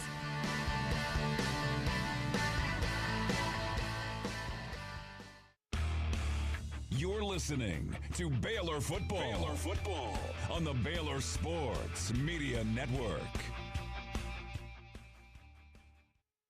Pizza Hut and Baylor have partnered to bring you the Book It Bear program. We're rewarding students with a free personal pan pizza for reaching individual reading goals. Learn more at bookitprogram.com. Bears take over after the punt, beginning at their own 32-yard line. Run up the middle on first down, out to the, I'm sorry, not the 32, the 37, and a run to the 40. So a 3-yard gain on first down. Baylor got away with that one, John. They didn't tackle B.J. Green, who blew up the play a few minutes ago. He almost got there. Second down, 7 for the Bears. Handoff again. Bryson Washington up the middle. Kind of hunts and pecks and finds his way to the 49-yard line. So here's third down for the Bears. Third down and 3 from their own 44-yard line. Baylor 2 of 4 now. They were 0 of 2. Made their last 2. Now you can bet right here I'm expecting Colorado showing man coverage to bring a run blitz. They're going to bring a linebacker or nickelback down into the hole. Gavin Yates in motion. Handoff, Bryson Washington. 1-yard gain to the 45-yard line. Okay, let's go. Let's go. Everyone. And a little bit of pushing and shoving at the end of the play. Yeah, on that, I mean, I think Coach Jacobs thinks about it. He'll get that back. I mean, you got Colorado on the ropes. Not on the ropes, but you got momentum on your side. It's 10-7. They haven't really, I mean, Sawyer right now has not thrown an incomplete pass. I'm sorry, he has thrown 1. He's 6 of 7 for 93 yards and a touchdown. I just think you've got to give him an opportunity to pick up that down with the pass with man-to-man. But Baylor now is going to punt this ball away and give the ball back to Shedeur Sanders. And you don't want to give him too many opportunities. On fourth down and 2. Helmet high snap back to Palmer Williams, trying to pin the Buffaloes deep. Can't do it. Bounces into the end zone. So it'll be a touchback. Come out to the 20, and the Buffaloes do have the ball back. 11:36 on the clock, second quarter. So the teams trade 3 and outs there. Colorado last drive ended on that overturned play call, the review. That was a big overturn. But the Bears can't do anything with it. They have a 3 and out. Buffs have it at their own 20, trailing Baylor 10-7. Yeah, that's just a good play by Hill Green, number 41, the linebacker. I mean, the defensive line for Colorado did a great job of just tying up the Baylor linemen. And that never allowed that left tackle to come off and get to that linebacker, get some pads on him just to slow him down, and he makes a great tackle. And now Colorado, first down and 10 from the 20. Traveling right to left, second quarter. Bears up by 3. Shedeur Sanders takes the snap in the shotgun. He'll hand it off. Running left out to the 24-yard line, where Keaton Thomas brings him down. Short gain there. That was the sophomore from Naples, Florida, Isaiah Augustov, with that carry. Call it 5 yards as the nose of the ball is touching the 25. Yeah, Colorado doesn't want to play like that, but Baylor's forcing 5 in the box. Baylor's playing the receivers. Colorado's see if there's discipline to run the ball. Second and 5, Sanders to throw. Slant coming in from the right side. The catch is made. And a first down out to the 35-yard line. That is Travis Hunter again. Hunter a catch for a first down for the Buffaloes at the 34. Yeah, Baylor's playing coverage, and they see it. Schumer sees that, so he's trying to get Hunter inside on some quick breaking routes against the zone to get his hands on the ball. New set of downs for the Buffaloes, trailing 10-7, second quarter. Snap back to Sanders. Pressure again coming at him. He spins away and rolls to the near side. Now has time. Hit as he throws up the sideline. No catch. And Shedeur Sanders took a shot from Jackie Marshall. A lot happening on that play. Let's go down to Ricky. Yeah, it looked like an obvious holding call again. The referee was sitting there looking at it. Easy for me to say over here, but man, these guys are really getting away with some arms out away from their bodies. Yeah, you let Shedeur Sanders. He bought some time by leaking to his left. I mean, Travis Hunter's way on the right side. He sees his quarterback in trouble. He just starts hauling it from right to left. Catches that ball as he goes out of bounds, and now Colorado first down to 10 from the 46. Did make the catch. Originally was signaled he was out of bounds, but a catch out to the 46. First down and 10. Sanders stands in. Lot of time. Going deep. Left side. Ball in the air a long way, and it's incomplete, but a flag is down. Yeah, and on that one, they're going to, looks like they're going to get, I believe, is that Bell, John, that was in coverage. Yeah, number 20, that's Bell. And pass interference, defense, number 20. 15-yard penalty, automatic first down. Yeah, once again, Shedeur extends, but Baylor brought a blitz. That's one of the few times they brought a blitz, and one of the few times they didn't get pressures when they brought the blitz. Yeah. And then that allowed the receiver to get deep behind coverage, because I think that our DBs thought, hey, we're blitzing, we ought to get there by now, and we weren't there. It was intended for Jimmy Horn. It was Devin Lemire guilty of the pass interference. Lemire, I'm sorry. So they'll spot the ball. It's the other number 20. Okay. I'm sorry. It's ball spotted at the 39-yard line. First down for Colorado. Yeah, he had a lot of time there, and you see the results. Sanders takes the snap under center, hands it off, running left to the outside, and pushed out of bounds on the near sideline is Isaiah Augustive. They're starting to run the ball a little bit. They ran the ball. Colorado ran the ball. They looked like a little what I would call inside run. They started the ball. The running back started at the, I would say, inside cheek of the tackle, left tackle. Then it's designed for him to bounce it outside, and they were able to get the edge and pick up 5 yards.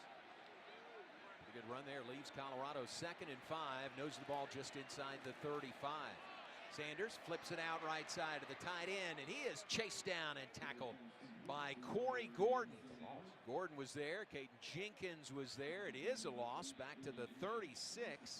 That was big Sam Hart, 6'2" or 6'5", 255-pound tight end with the catch. Yeah, just a nice play. A lot of action right to left. Then they take the tight end from left to right on a little waggle. We used to call this to the fullback. They took the tight end, took him out in the flat, and Shedeur Sanders just wants to get the ball to him quickly, and maybe he gets lost. But now 3rd down and 6, and Shedeur Sanders has bought time on these downs. But Baylor needs to bring pressure without blitzing. Big play, blitz. 3rd down and 7 for Colorado. Pass left side is caught and down at the 25-yard line. It's going to be enough for a first down for Colorado. They convert on 3rd down and 7, move the chains, and the Buffalo drive is still alive. Well, one of the hard things with defensive coordinators, and that's Coach Aranda now, really, I mean, is to be patient. And now the last few times coaches brought the blitz, instead of playing like he was, playing the zone and allowing his linemen to make pressure. In Colorado, the more you blitz them, the more you leave opportunities on the back end. First down and 10 from the 26. Shedeur Sanders being chased, gets away, still dancing away from pressure. He'll throw it down the right sideline. Ball is tipped away, incomplete. A couple of receivers there, Travis Hunter and Jimmy Horn. A great job by Baylor. Was that in the secondary to tip that ball incomplete? Yeah, Shedeur Sanders bought a lot of time. Baylor only brought 4. It looked like a blitz because they had a man off the line come, but he buys time. That wasn't Linton chasing. Who's that chasing? That was Jackie Marshall chasing him, and threw an inaccurate ball. Now I would think Sanders a little winded here. I believe this was a run play, but Baylor's showing coverage again, 2 deep coverage. 2nd down and 10. It is a handoff to Augustive. He is pulled down after a 1-yard gain at the 25. Keaton Thomas, Steve Linton, and Matt Jones all over the Colorado running back. Gain of 1. Brings up 3rd down and 9. Well, yeah. I think Shedeur Sanders is a little winded after all that running. I think he's need to hand it off. But now, Baylor 3rd and 9. The last couple of 3rd downs, I think Coach Aranda's made the decision as Colorado subs. Baylor's going to learn how to take their time subbing. They're going to sub in. So looks like they're going to call. He's checking now because it looks like his zone coverage here. This would say run a draw play. Here's the play, 3rd down and 9. Sanders backpedals, throws for the end zone. It is incomplete and no flags. Well played in the Baylor secondary. That'll bring up 4th down and 9. Well, the good thing there, and I know Ricky on the other side, is that even though there was contact, Ricky, I don't know if you could tell, Snacks kept his eyes up at the ball.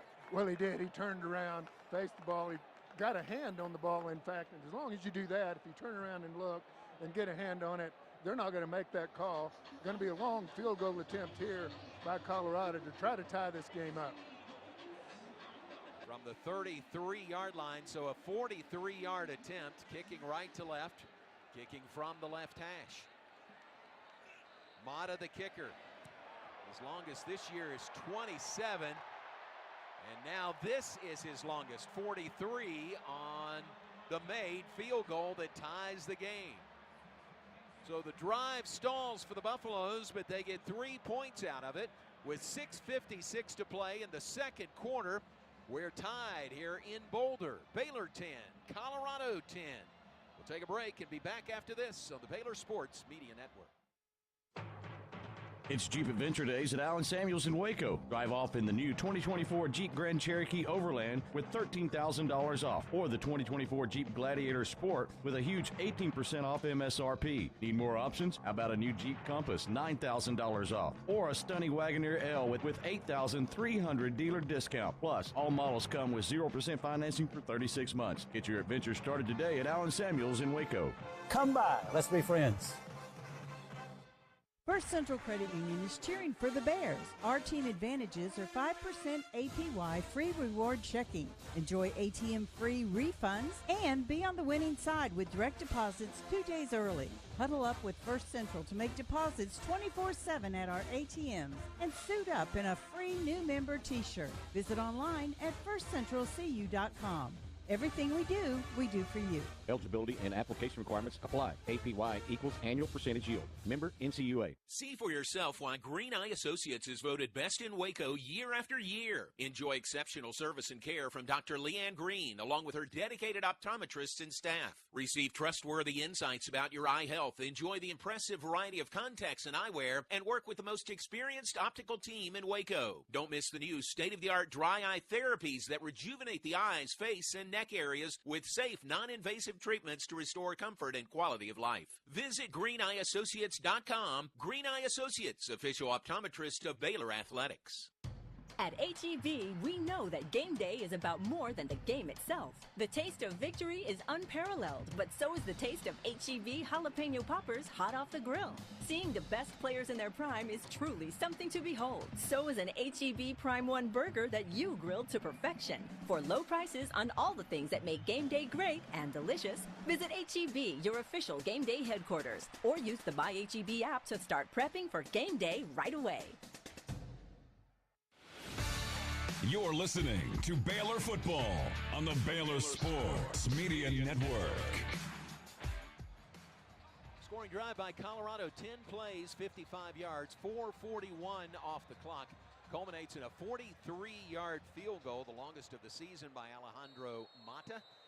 And that ties the game, JJ. It's Baylor 10, Colorado 10 with 6:56 to play before halftime. Yes, nice response by Colorado, John. I mean, Baylor had a chance, had the ball in decent field position after moving it out to about the 35-40 and couldn't get that short third down in about 4 or 5. Colorado capitalized on the field goal. Buffs kick it off. That is Jace Freely. And this will be returned from the goal line on the near side. Up the numbers. He's got a hold of the 30 to the 40. He's gone. He's going to take it all the way for the touchdown. Touchdown Bears. Jamal Bell doing what he does so well. How about that? We'll see if it's 100 yards officially. But he took it on the goal line, had great blocking, opened things up on the right side of the field, and a huge play on special teams. 100-yard kickoff return for a touchdown. Let's go down to Ricky. Hey, guys, there was one block on that play, but I'm telling you, I was behind that play at the other end, and there was an opening 10 yards wide. There was only one guy in it. We got the block on him, but they were split from the beginning. You could tell where Bell was going to go, but he split it, went untouched with one block. Wow. Amazing return. What a comeback after giving up that field goal to tie it at 10. And the only bad thing about that is the defense has to go back out there, John. Yeah, that's true. Got a player down. Extra point kick is good. A Baylor player is down at the end of the play. And the training staff heads out there. Tim Pike and others to check on him. Can't see who that is right now, but the kick was good. So it's 17-10, Baylor up on Colorado. Man, oh man. Let's go down to Ricky Thompson. Hey, I just thought of it. One other unusual thing about that. We're in thin air, guys, and you're not seeing many kickoffs returned anywhere. Most of these kicks are going into the end zone deep, not being returned. Amazing that in this 5,300 feet, whatever it may be here in Boulder, that kick doesn't go out of the end zone non-returnable. I bet the next one does. Right. Oh, yeah. All the others before it had. It's Ryan Lingell, who was slow to get up, but he gets up and trots off to the near side. What's that scoring drive, JJ? One play. I'm going to say one play. Was it 99 yards? They're going to say 100. Said 100? Okay. 100 yards. He got it right about the goal line. So Jamal Bell transfer from Nevada, where he was really, really good, returning punts and kicks for the University of Nevada. And there he showed he can do that here at Baylor as well. As Ricky said, untouched, really, for Jamal Bell. Well, John, I saw it as well. Ricky, it was to the right side of the kickoff return team. There was a hole there.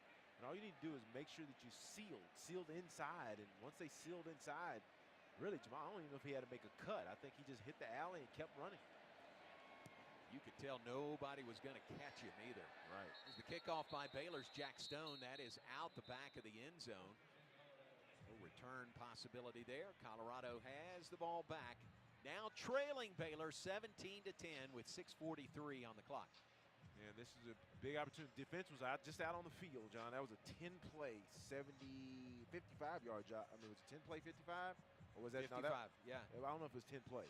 But nevertheless, the defense just came back. They had to go back on the field after probably maybe at most 2-3 minute real-time break, maybe 4-minute real-time break. So, you know, I expect Coach Baby here to play a little bit more coverage, rely on his defensive line just to not get those guys too spent here early in the drive. All right, Colorado takes over their own 25-yard line, trailing Baylor 17-10. Snap back to Sanders. Pass batted out of the air. And they're going to fall on it in case it might have been a fumble. I think it was just an incomplete pass. I think it was Trevin Maai who knocked that ball down, got a big pair paw up. And it's an incompletion, leaves Colorado 2nd and 10. Well, to work the slant to his left to Will Shepard against Snacks Johnson, trying to get it to him. And he had a little void there to get it to him. I think Snacks was in good position, but it would have probably been a completion. So that's how the defense works together. Short drop, get those hands up. 2nd down 10 for Colorado from their own 25. Sanders in the shotgun, pistol formation, hands to Auguste, running right, and he is down at the 26-yard line. So only a yard gain on the play.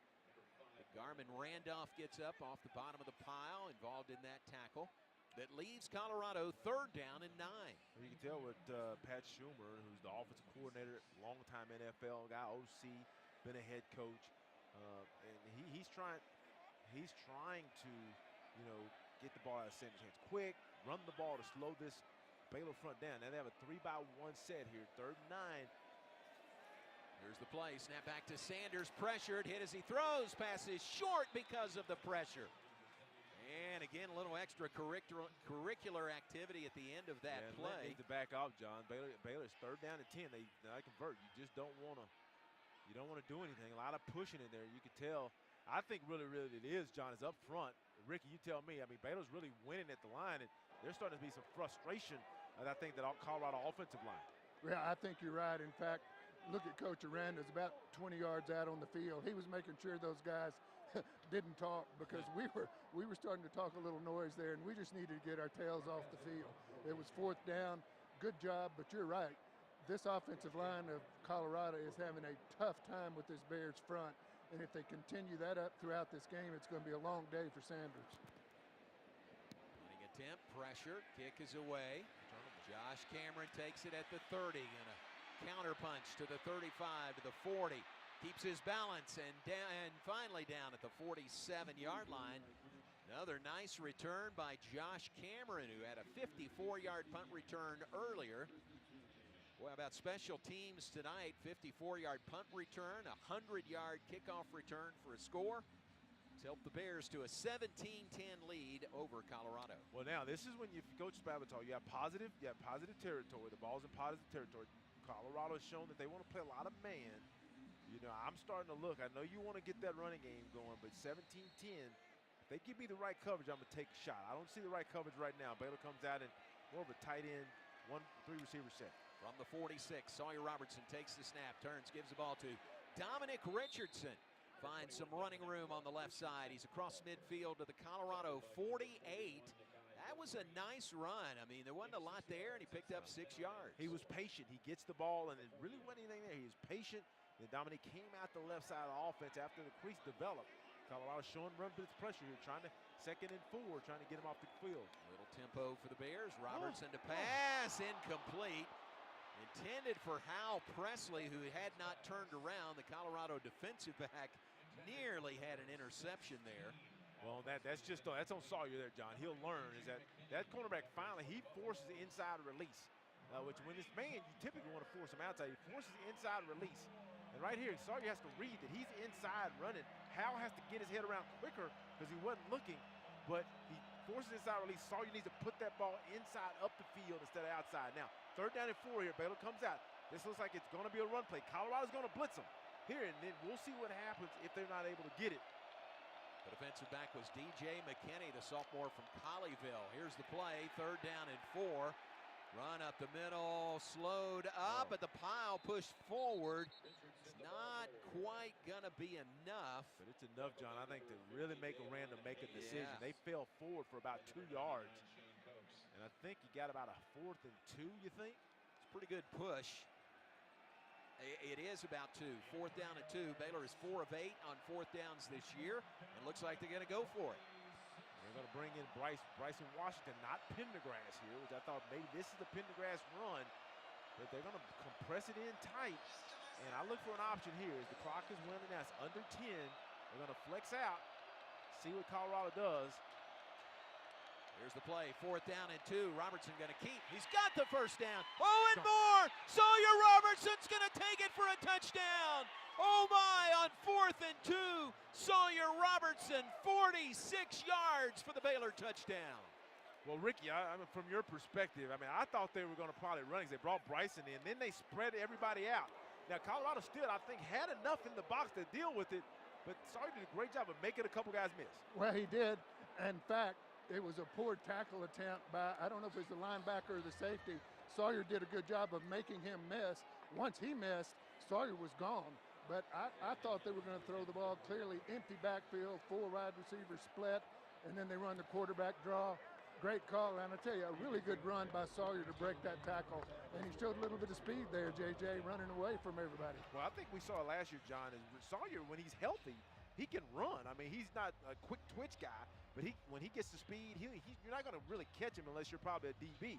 But on that play, John, when they flexed out, that took everybody out. And actually, Colorado had enough guys in the box to make a play. But Sawyer was going to turn into Sawyer versus one guy. He has to win against one guy. Everybody else blocks. He wins against one guy, and the rest is history. They're going to show it again. Officially a 45-yard touchdown run. It came on 4th and 2. Caps a 4-play, 54-yard scoring drive by Baylor. 1:25 off the clock.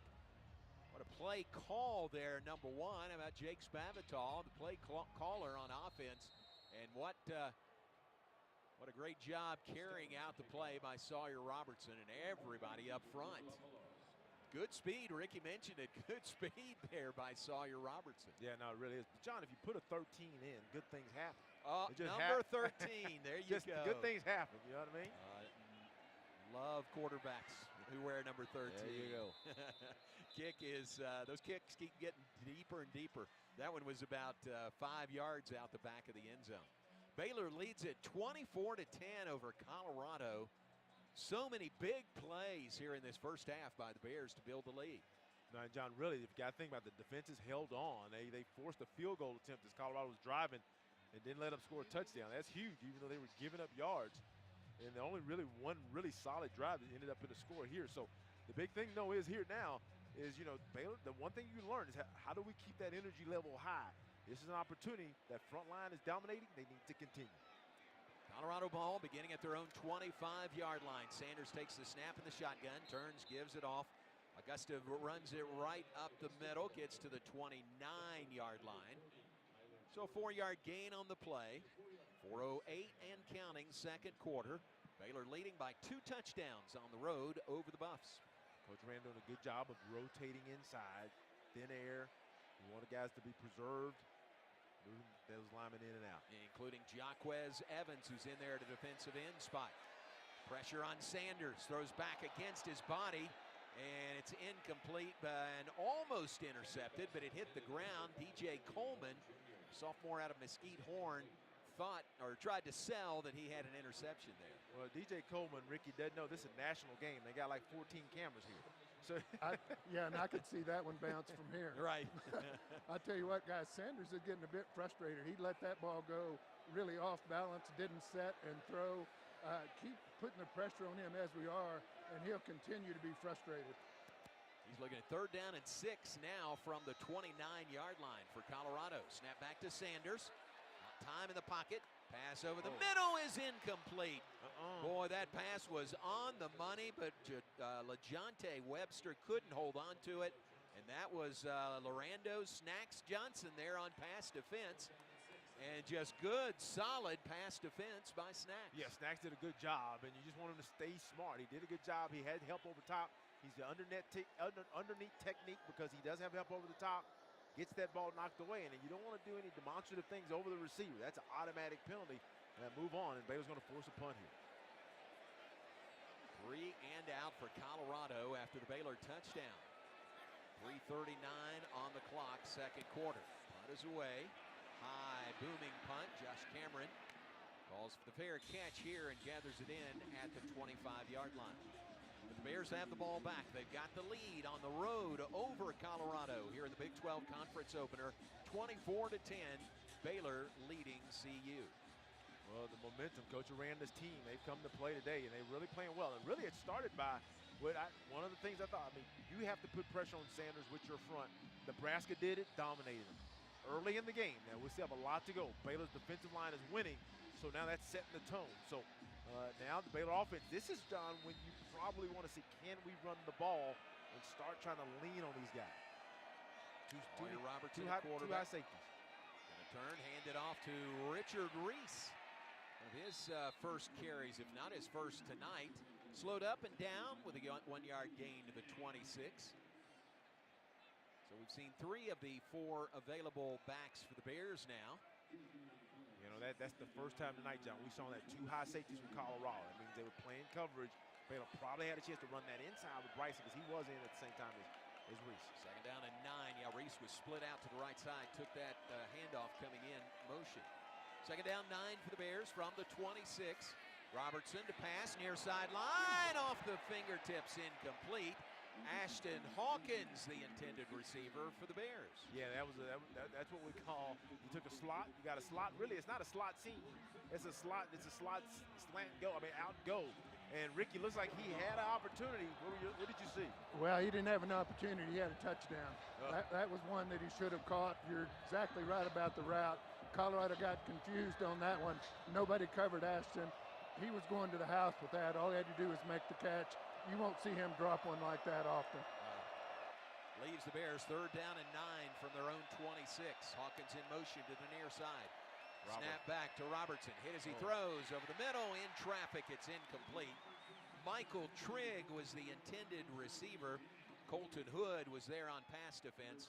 That'll bring up 4th down and 9 for Bears from their own 26. Yeah, that's one where Sawyer sees a pretty exotic defense. They bring in more DBs, and it looks like man, but they got zone behind it.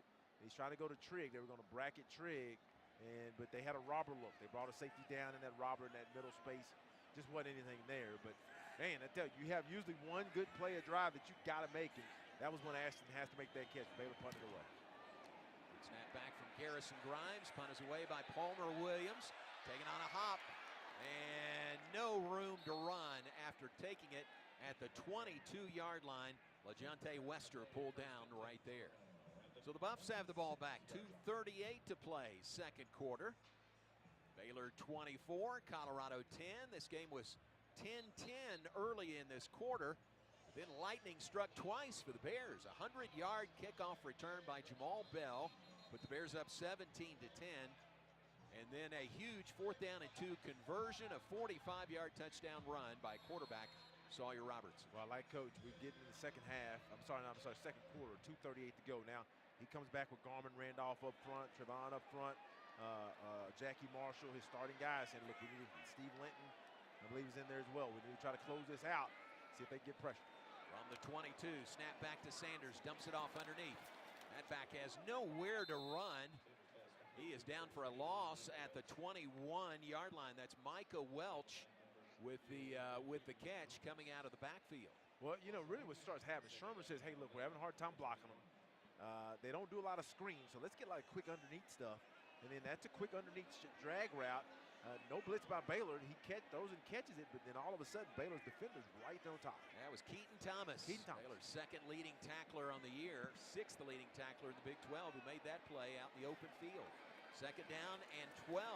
Pressure on Sanders, and he gets away. And still running, and he gets away again, and Sanders is still on his feet. Now he's going to run with it to the 30 and angles out of bounds at the 35-yard line. Boy, give him credit. Tremendous escapability there by the senior quarterback, Shedeur Sanders. Yeah, four-man rush. Baylor should have had him right there. Had him in the pocket, then had a couple of shots. Steve Linton had a shot at him, and when Steve Linton missed him as he leaked his right, as we have a timeout, then all of a sudden he gets an opportunity to pick up a big yardage. Well, he can do that with his legs. We just saw that there. First down run out to the 35-yard line. 13-yard carry by Sanders. He probably needs that timeout. You just talked about that play earlier when he needed a breather. He probably needs one again here.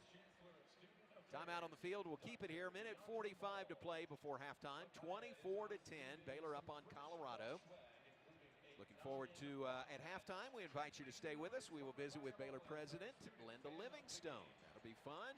President Livingstone on the trip here to Boulder. A lot of Baylor fans have made their way to Boulder to the game as well. So that's coming up at halftime, 1 minute 45 seconds away. 17th meeting all-time between these two, but Colorado leads the all-time series 9-7. Baylor's won their last 3 trips here to Boulder. It was before that, but JJ, September 14th, 1991, you quarterbacked Baylor to a huge win over Colorado, then the defending national champions.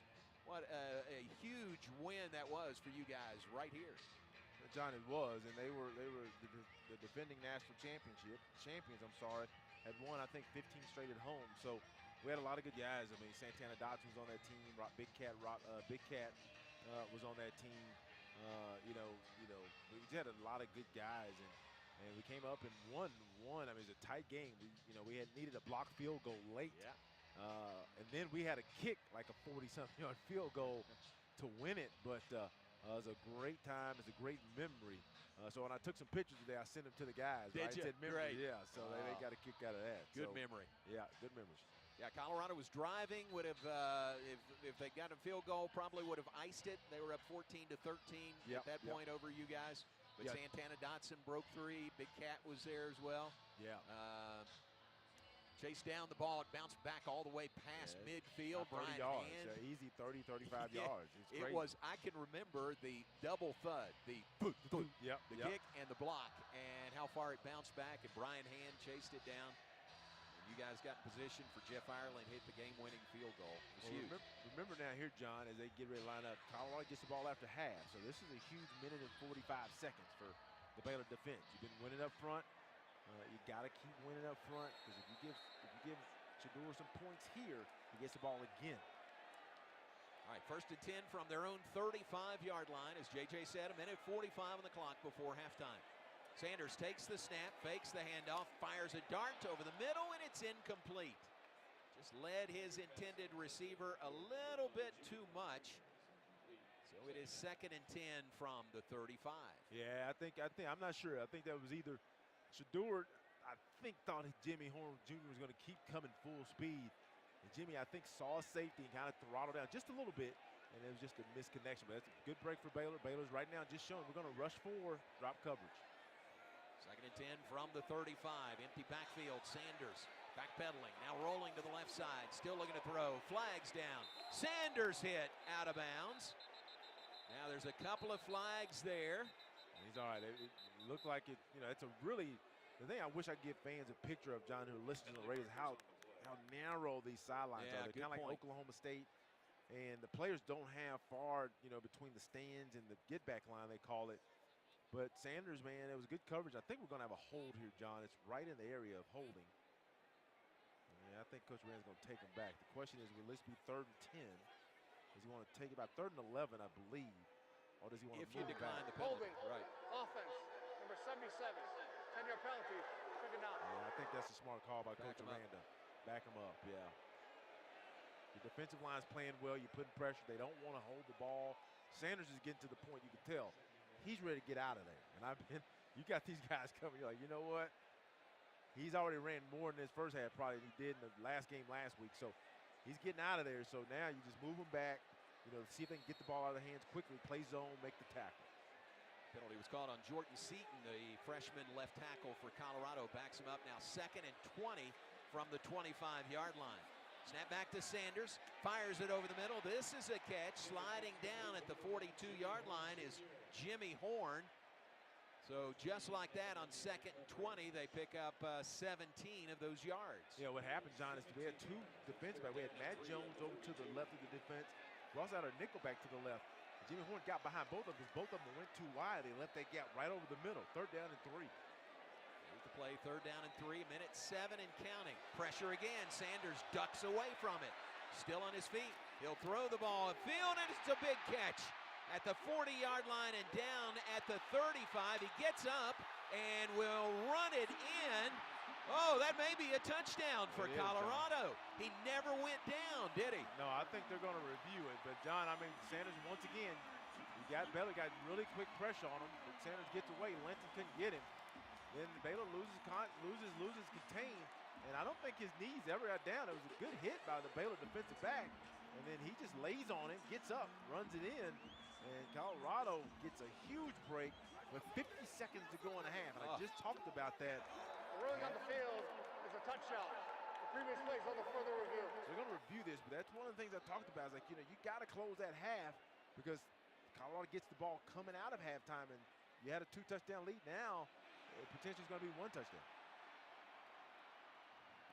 It's hard to tell if it's anything. It was his left knee, but I don't think it touched. That's great pressure on a quarterback, and you can't afford to make him run around or let him run around like that and get rid of the ball and complete it that far downfield. They only had, 2 minutes to go when they got the ball. The Bears needed that stop. That's a huge touchdown for Colorado, particularly as you mentioned, JJ. They get it coming out the second half.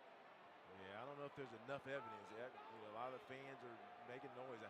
He kind of falls on the top of the Baylor defensive back. I think that is Corey Gordon. Is that Corey Gordon? And it looks like he's about to go down. That knee gets close, but I never think that knee touches. So I think he lays on top of Gordon, gets up, and actually could have called a clip on number 5, the receiver, who blocks Caden Jenkins in the back. But nevertheless, I think that's a good football play. Omarion Miller is the receiver. Ruling Heads on the up field, play by him. touchdown stands. So it's going to stand, and there's Colorado. How about that? A 58-yard touchdown pass. Remember, it all started with Sanders staying alive in the backfield under pressure. Found Miller, and give Miller credit for realizing that his knee had not touched. Taking it 58 yards for the score. Here's the extra point attempt. It is up, and it is good by Alejandro Mata. And the Buffs do strike late in the second quarter. A touchdown that makes it 24-17. Bears lead cut to 7. The drive, 5 plays, 78 yards, a minute 48 off the clock. Yeah, John, it's going to turn out. We'll see what happens. But I think now, if you're Coach Jay, you got to think, I got to try to be aggressive here. You got to figure Colorado is going to kick out back in the end zone this time, right? Yes. They're not going to kick it to Jamal Bell. And then all of a sudden now, I think if you're Coach Baylor, you got to say, look, okay, I got to probably be aggressive. Colorado's going to play coverage. You got to tell Sawyer, be patient. Baylor has, I believe, 2 timeouts or all 3. I think Baylor has all 3 timeouts. And if you're Coach Aranda, you don't want to give up any interceptions. I think you have to be aggressive, realizing that Colorado gets the ball after halftime. Jace Feely to kick things off for Colorado following the touchdown. High sky kick. No fair catch taken at the 30. And that is Kelsey Johnson. He's going to return it to the 35. So no fair catch there. Kelsey Johnson says, let's see what we can do with it. Colorado player is down at the end of the play. An injury. But it's Baylor's ball at their own 35. 43 seconds to go before halftime. And as JJ said, Baylor has all 3 of their timeouts remaining. See what they can do here with the remaining 43 seconds of the second quarter. Is that the kicker? Ricky, is that the kicker down? Yes, I think it is. Hey, guys, when you think about it, the Bears are up 24-17 and have 5 first downs. Wow. I guess that's what happens when you return a kick 100 yards for a touchdown, and then you have a, 40-yard run by your quarterback for a touchdown. Also, guys, go back to the drop by Ashton Hawkins. That could have, at that point, put the Bears up another 7. Then you have to punt it away, and Colorado goes down and scores. So that could have been a 14-point flip. Yeah, that ball off the fingertips of Ashton Hawkins. It was there for the taking, just a little bit out of his grasp. It is the Colorado kicker, Jace Feely, and he is walking off, arms on shoulders of 2 of the trainers for Colorado. Hopefully he's all right. So 43 seconds to go in the second quarter. It's been a wild first half. We've seen a lot of big plays. We've seen a lot of things here in the first half. No, we really have. And really, if you're Coach Aranda, you have the ball 35-yard line. That's decent field position to at least get in position in this thin air. If you can get the ball to about the 40-yard line, you really have the Colorado 40-yard line. You have a chance at a field goal attempt. So Sawyer has to be judicious with the ball. He doesn't have to be overly aggressive with 3 timeouts. Colorado is showing they're going to cover, but I think they're going to do a little robber, bring a safety in, look for the middle. Here's the play from the 35. Short pass near side to Josh Cameron. Makes the catch and heads out of bounds at the 41-yard line. Quick 6 yards on that play. Smart play. It's just an easy slant. Travis Hunter is backing off because they're playing zone coverage behind him. Second down and 4 from the 41. Robertson takes the snap. Pumps once, pressured, and sacked. Down goes Sawyer Robertson, back at the 35-yard line. Yeah, that's one right there. Sawyer Robertson, just a young quarterback. He has to know it's 2nd and 5. I don't want to take a sack. 30-second timeout. 30-second timeout for Baylor. What I got to do, Ricky, on that one is either try to run up, get the first, or just throw it out of bounds and make it 3rd down and 5. That's right. Yeah, JJ, I don't know here if you call a timeout or not. You've got 31 seconds to go. You're 3rd and 10. I'm not sure that it might not be wise. Let the clock run out, go to halftime up by 7, whereas take a chance here, you don't pick it up. You're going to have to punt the ball back to Colorado with time on the clock to possibly go down and get points, whether it be field goal or not, although remember their field goal kicker just went off the field injured. Yeah, and that's a good point by Rick. But Colorado has 2 timeouts. They have aggressive offense. So I think right now, if you're coach, you're still going to be aggressive here. I think you have to be, just because they get the ball at the half. Now Sawyer has to know it's 3rd down. I'm not going to put the ball at risk, but we're going to try to make sure we pick this up. Lost back to the 37. 3rd down and 7 for the Bears. Pass underneath is caught by Monterey Baldwin, but a minimal gain to the 41. Only got 4 yards on that play. So now it is 4th down, and now Colorado will use a timeout. Yeah, and I think this is the lesson for Sawyer, but it's going to be tomorrow in the film room. It's like, look, if you don't take that sack, we're probably at 4th and probably 1st down or 4th and very short. Well, we can go forward. Charge timeout, Colorado. 2nd and a half. It'll be a 30-second timeout. Please reset the game clock to 21 seconds.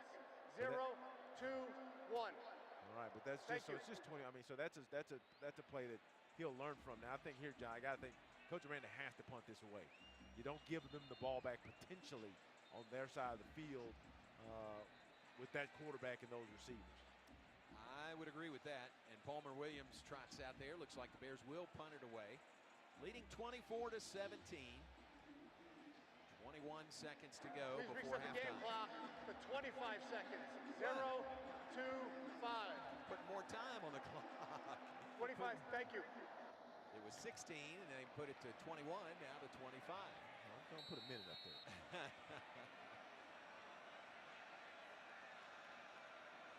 Garrison Grimes is the deep snapper. Palmer Williams, the punter. Good snap. Williams, the nation's leading punter, coming in tonight. Boots it away. Taken at the 18. Returned to the 25, and that is it. 10 seconds off the clock, leaves 15 seconds to play before halftime. Bears home next Saturday. BYU in town. Baylor and BYU on a Go Gold Saturday at McLean Stadium. No game time has been set yet for that game. We'll find out late tonight or tomorrow the kickoff time for Baylor and BYU. But gear up with gold to come to the game for the Bears and the BYU Cougars next Saturday. Well, Colorado, knowing they get the ball after half, is showing they just line it up, and we usually call this victory at the end of the game, but this is at the end of the half. Take a knee. Make sure he takes a knee, and he does. Takes the snap, Sanders takes the knee, and we are at halftime here in Boulder. What an entertaining first half in this Big 12 conference opener for both Baylor and Colorado. The Bears lead it at the intermission 24-17. Ricky's going to catch up with Coach Aranda going in at halftime. It's brought to you by Alliance Bank. Alliance Bank, it's your bank. Let's go down to Ricky Thompson with Coach Dave Aranda. Hey, Coach, a lot of big plays in this first half. You got a 100-yard kickoff return. Colorado got one late. You're still up by 7. They get the ball coming out here in the second half. Yeah, we have to tackle. You know, we should have 10 sacks in this game. We're not tackling. We can't cover for as long as some of these plays have been. You know, I'm proud of the special teams and offense playing well. We have to tackle and get off the field. Okay, Coach, thanks. Ricky, thanks very much. Ricky Thompson with Coach Dave Aranda going in at halftime. It's brought to you by Alliance Bank. Alliance Bank, it's your bank. Halftime from Boulder, our score, Baylor 24, Colorado 17. Stay with us, our Nissan halftime report coming up next, including a visit with Baylor President Linda Livingstone. 24-17, Bears lead the Buffs at halftime on the Baylor Sports Media Network. Premier ER and Urgent Care has all the convenience of urgent care with all the expertise of an ER, all under one roof. That was a terrible his knee clearly hit. Site lab and CT. Yeah, you can see it in this replay, and Dean Blandeno was like, this should be reversed. That you received. It was only for a split second, but it obviously touched the ground. Or convenient. Terrible non-call. San Marcos, Temple, Waco, and Woodway. To learn more, visit www.premier.care. So when did you want to use the in the game at the end of you interviewing the press? Proven to help protect the brain. It's backed by advanced research, built for the modern athlete, and designed to protect your most important asset, your brain. Q-Collar is a proud partner of the Baylor Bears. When it's on, it's on. Learn more and collar up at Q30.com. That's Q30.com. Life moves fast. Your internet should move even faster. Connect, game, study, and do it all with Astound's hypersonic award-winning fiber-powered internet. It's a big deal. Call 1-800-4ASTOUND or go to astound.com to get internet for only $20 a month with a 2-year price lock.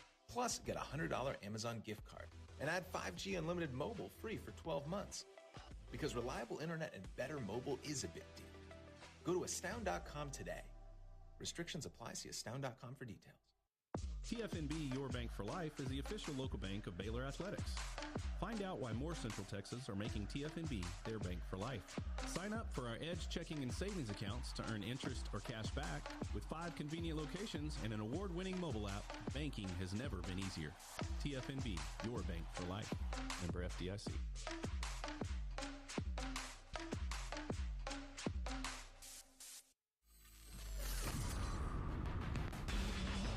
You're listening to live Hey, John. of Baylor football. You wanted that September out of break 8? For the Nissan. Oh, okay. Sure. That excites. I'm gonna, since it's a local break, I'm gonna let them get back, and then I'll hit it. Maybe a second gap. Around the country and more. All coming up on the Baylor Sports Media Network. At the end of 8, yeah.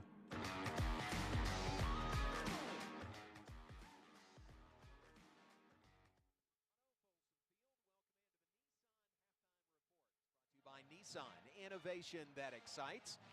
And welcome in, the Bears lead at 24-17 at halftime over Colorado, Big 12 opener for both schools. As we have been telling you, we're pleased to have Baylor President Linda Livingstone with us here at halftime. Thanks for the visit. Not easy. The suite you're in is completely on the other side of the stadium. It's a journey to get here. I bet it was. So thanks to you and Brad for coming all the way over here. What a wild first half, huh? Oh, my gosh.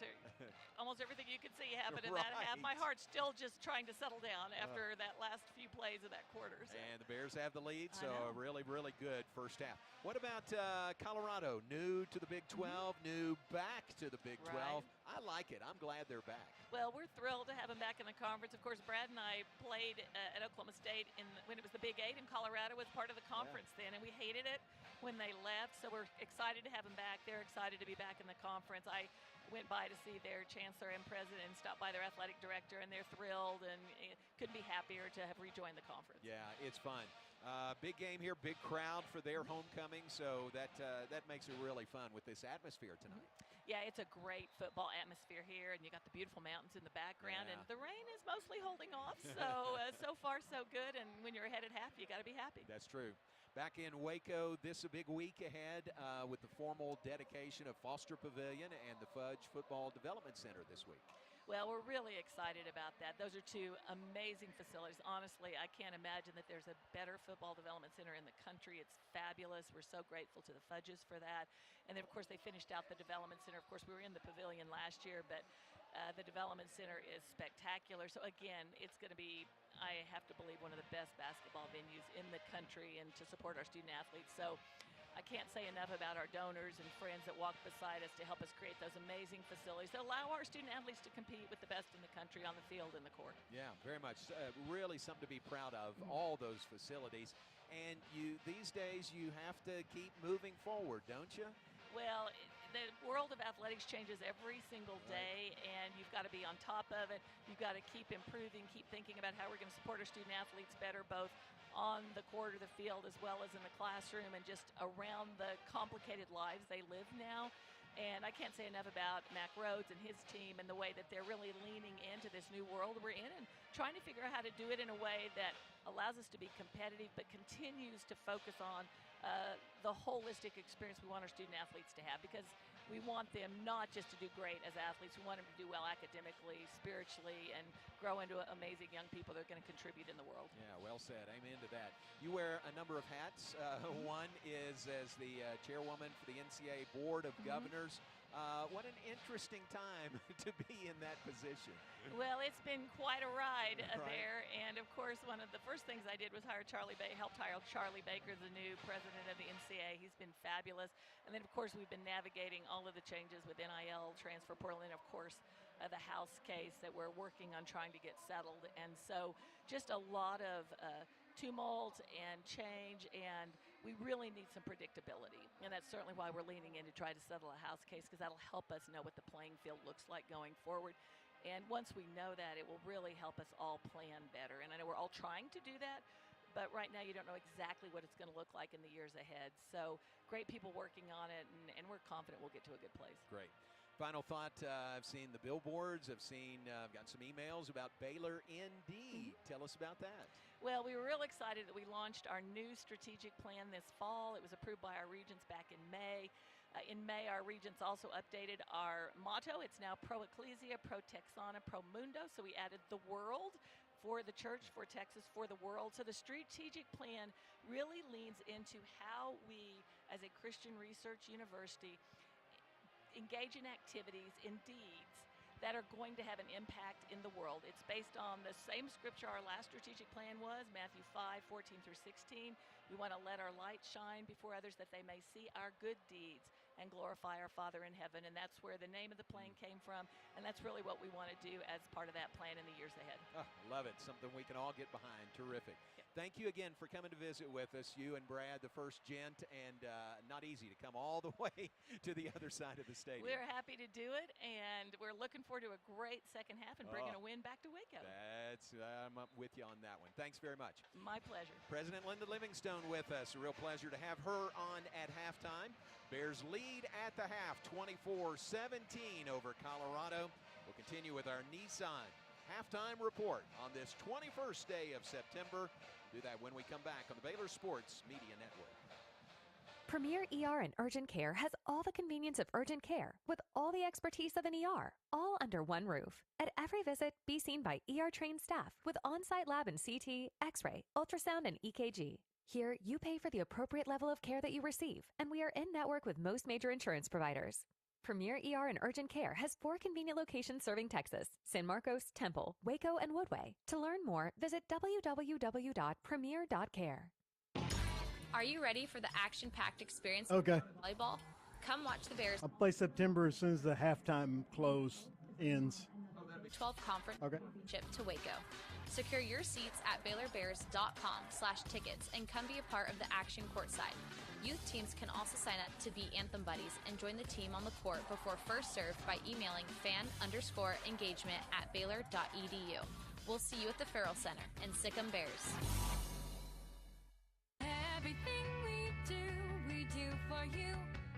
Are you looking for a new set of wheels? First Central Credit Union Auto Financing offers fast, complete coverage. Competitive rates and flexible terms make for a win in financing your next vehicle. A quick online application makes it easy to score the money you need at firstcentralcu.com. Everything we do for you. Membership and loan policy requirements apply. Member NCUA.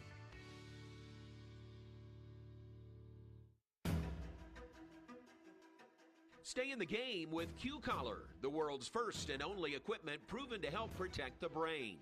It's backed by advanced research, built for the modern athlete, and designed to protect your most important asset, your brain. Q-Collar is a proud partner of the Baylor Bears.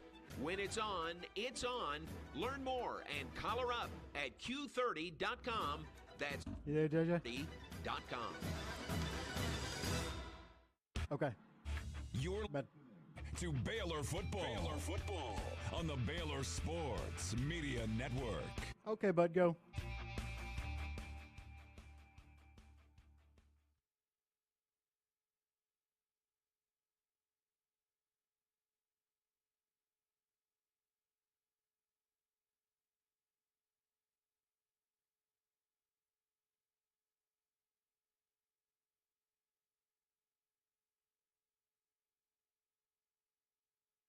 Giving up several pressures, and it's taking Houdini.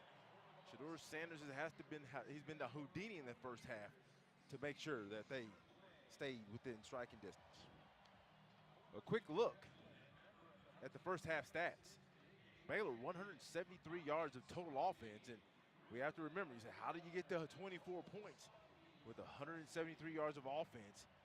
Well, it takes a 100-yard kickoff return by Jamal Bell. That's how you get there. So you can add those to the offensive yards, and then that would make more sense. Colorado 216 yards in that first half. A lot of that late in that half as Shedeur Sanders engineered a touchdown drive. Touchdown drive there late that was capped by a wonderful catch and run by the Colorado wide receiver.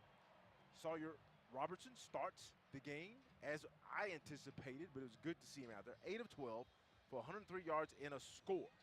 Shedeur Sanders, he's had to escape quite a bit. He's 13 of 22, 162 yards and a touchdown as well. So very efficient. Neither quarterback has an interception. Both very efficient. Time of possession, Baylor 11 minutes, and once again, the kickoff return, that was one drive. That, of course, is one play, about 12 seconds. Colorado 19 minutes even on the first half. Sacks, Baylor only one sack on the afternoon, as well as Colorado. Sacked Sawyer Robertson one time, but there's been quite a few pressures, and we'll get to those numbers sometime in the second half to see what those numbers are. One of my keys to the game was Baylor needed to get Shedeur Sanders to the ground 3 times. Coach Aranda, you heard him going in. He said, hey, we should have about 10 sacks. Now, that's a little hyperbole, but they should have probably a handful of sacks in the first half. But Shedeur Sanders, who's really not known as a guy that really escapes pressure a lot. He can move, but he's not as mobile as you would think he is. But he did a great job of buying time and then making throws downfield. The leading rusher, Sawyer Robertson, 3 carries for 46 yards. He had a 45-yard touchdown run there on that third down and very short that led to a touchdown. Baylor pushed ahead of Colorado by 2 scores. Bryson Washington, of course, last week, 12 carries, 106 yards. Well, this week, a little tough going. 8 carries for 17 yards as Colorado early in the game really focused on making sure Bryson Washington didn't get going. Dominique Richardson, 3 for 6 yards. Richard Reese, 1 carry for 1 yard. So on the afternoon, I came into the game and said Baylor needs to get to to 150 yards rushing. Well, you're about halfway there. You had 15 carries for 70 yards on the afternoon for a 4.7 yard per carry average. And you want to see Bryson Washington and Dominique Richardson and Richard Reese and even Dawson Pendergrass start to get a few more carries here in the second half. Well, Sanders is also the Colorado leading rusher. They're not known for rushing the ball. They have a total of 54 yards on 17 carries. He's 4 carries for 22 yards and a score. And the long is 14 yards. And he's really scrambled and got a lot of those yards on broken pass plays. Augustave, 6 for 20.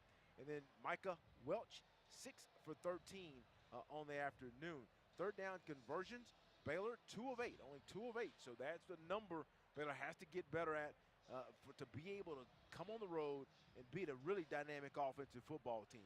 Colorado 4 of 9. The Baylor defense, you heard Coach Aranda say, we got to get off the field. We got to tackle Baylor. Baylor is not tackling well, even on the touchdown, the 48, 49-yard reception and run. Baylor had a defender there that could have got the player down at about the 35-yard line, but he hits him, doesn't wrap him up. The young man lays on the defender. I think that was, I'll get to the number later, but I think that was Corey Gordon. He didn't get him down to the ground, and he scores a touchdown. Fourth down conversions, Baylor 1 of 1 on fourth down conversion. Colorado hadn't attempted a fourth down conversion on the afternoon. To take a quick look at the defensive stats, the Baylor's defense has played well. Keith Thomas, the lead tackler, with 6 total tackles, 1 sack on the afternoon, and of course, Matt Jones, 4 total tackles on the afternoon as well. Next, we'll bring you the second half. You're listening to Baylor Sports Radio. TFNB Your Bank for Life is the official local bank of Baylor Athletics. Find out why more Central Texas are making TFNB their bank for life. Sign up for our Edge checking and savings accounts to earn interest or cash back. With 5 convenient locations and an award-winning mobile app, banking has never been easier. TFNB Your Bank for Life. Member FDIC.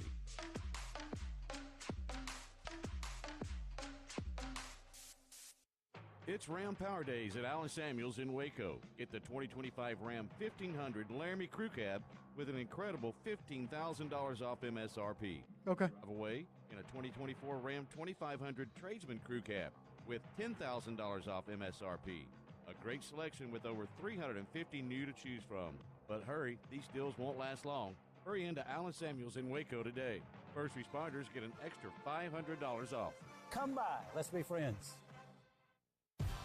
It's the biggest blockbuster on the Brazos, and you don't want to miss the premiere of Baylor women's basketball at brand new Foster Pavilion for the upcoming season. The Bears provide an elite atmosphere and return to the court with head coach Nikki Collin at the helm and another Sweet 16 appearance under their belts. The Foster Pavilion lets you be closer to the action, so help us fill the Foster with green and gold by getting your women's basketball season tickets today at BaylorBears.com/tickets.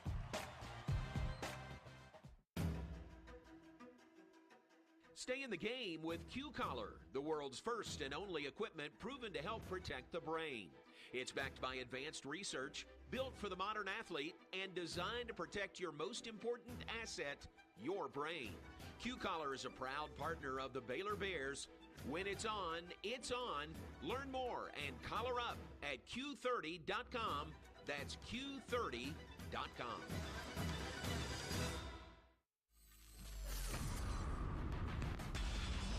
You're listening to live coverage of Baylor football on the Baylor Sports Media Network.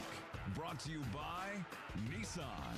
Innovation that excites. Stay tuned as we rejoin the voice of the Bears, John Morris, live from the booth, as we get set for all of the second half action with the Baylor Bears. Coming up on the Baylor Sports Media Network.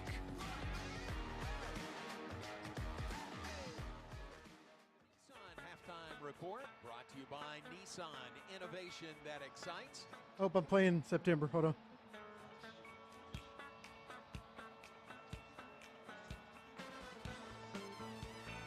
Okay.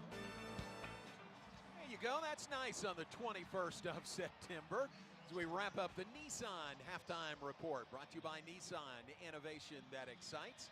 Let's pause here 10 seconds for station identification. Back in 10 seconds on the Baylor Sports Media Network. From the Allen Samuels Dodge Chrysler Jeep Ram Studios, this is KRZI Waco, K222DC Waco, K265DV Temple, ESPN Central Texas. About to begin the third quarter. JJ gave you all the first half stats that add up to a 24-17 Baylor lead over Colorado.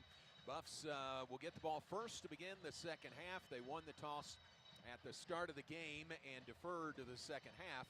So the Buffaloes will have the ball. And maybe some momentum with that touchdown late. Certainly the Bears have to feel pretty good about their first half on the road tonight as well, JJ.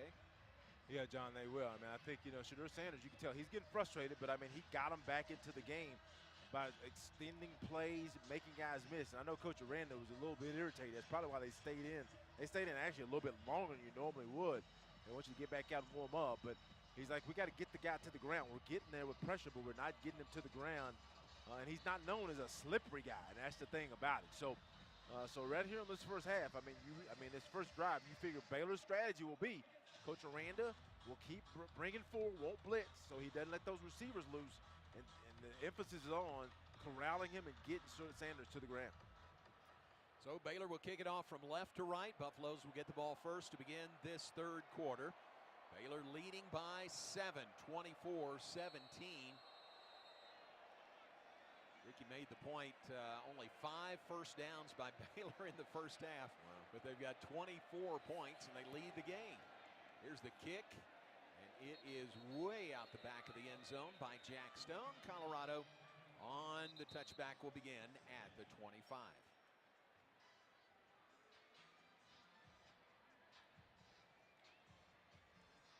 Interesting, Colorado with a complete makeover of their team 2 years ago when Coach Sanders took over, and almost a complete makeover this year. 50 new players on the roster. They don't have a single player on their roster in his final year of eligibility who started his career at Colorado. That's the way that he has built this program. And here we go, beginning the third quarter from their 25. Sanders in the shotgun, takes the snap. Fires it, nearly intercepted, should have been intercepted.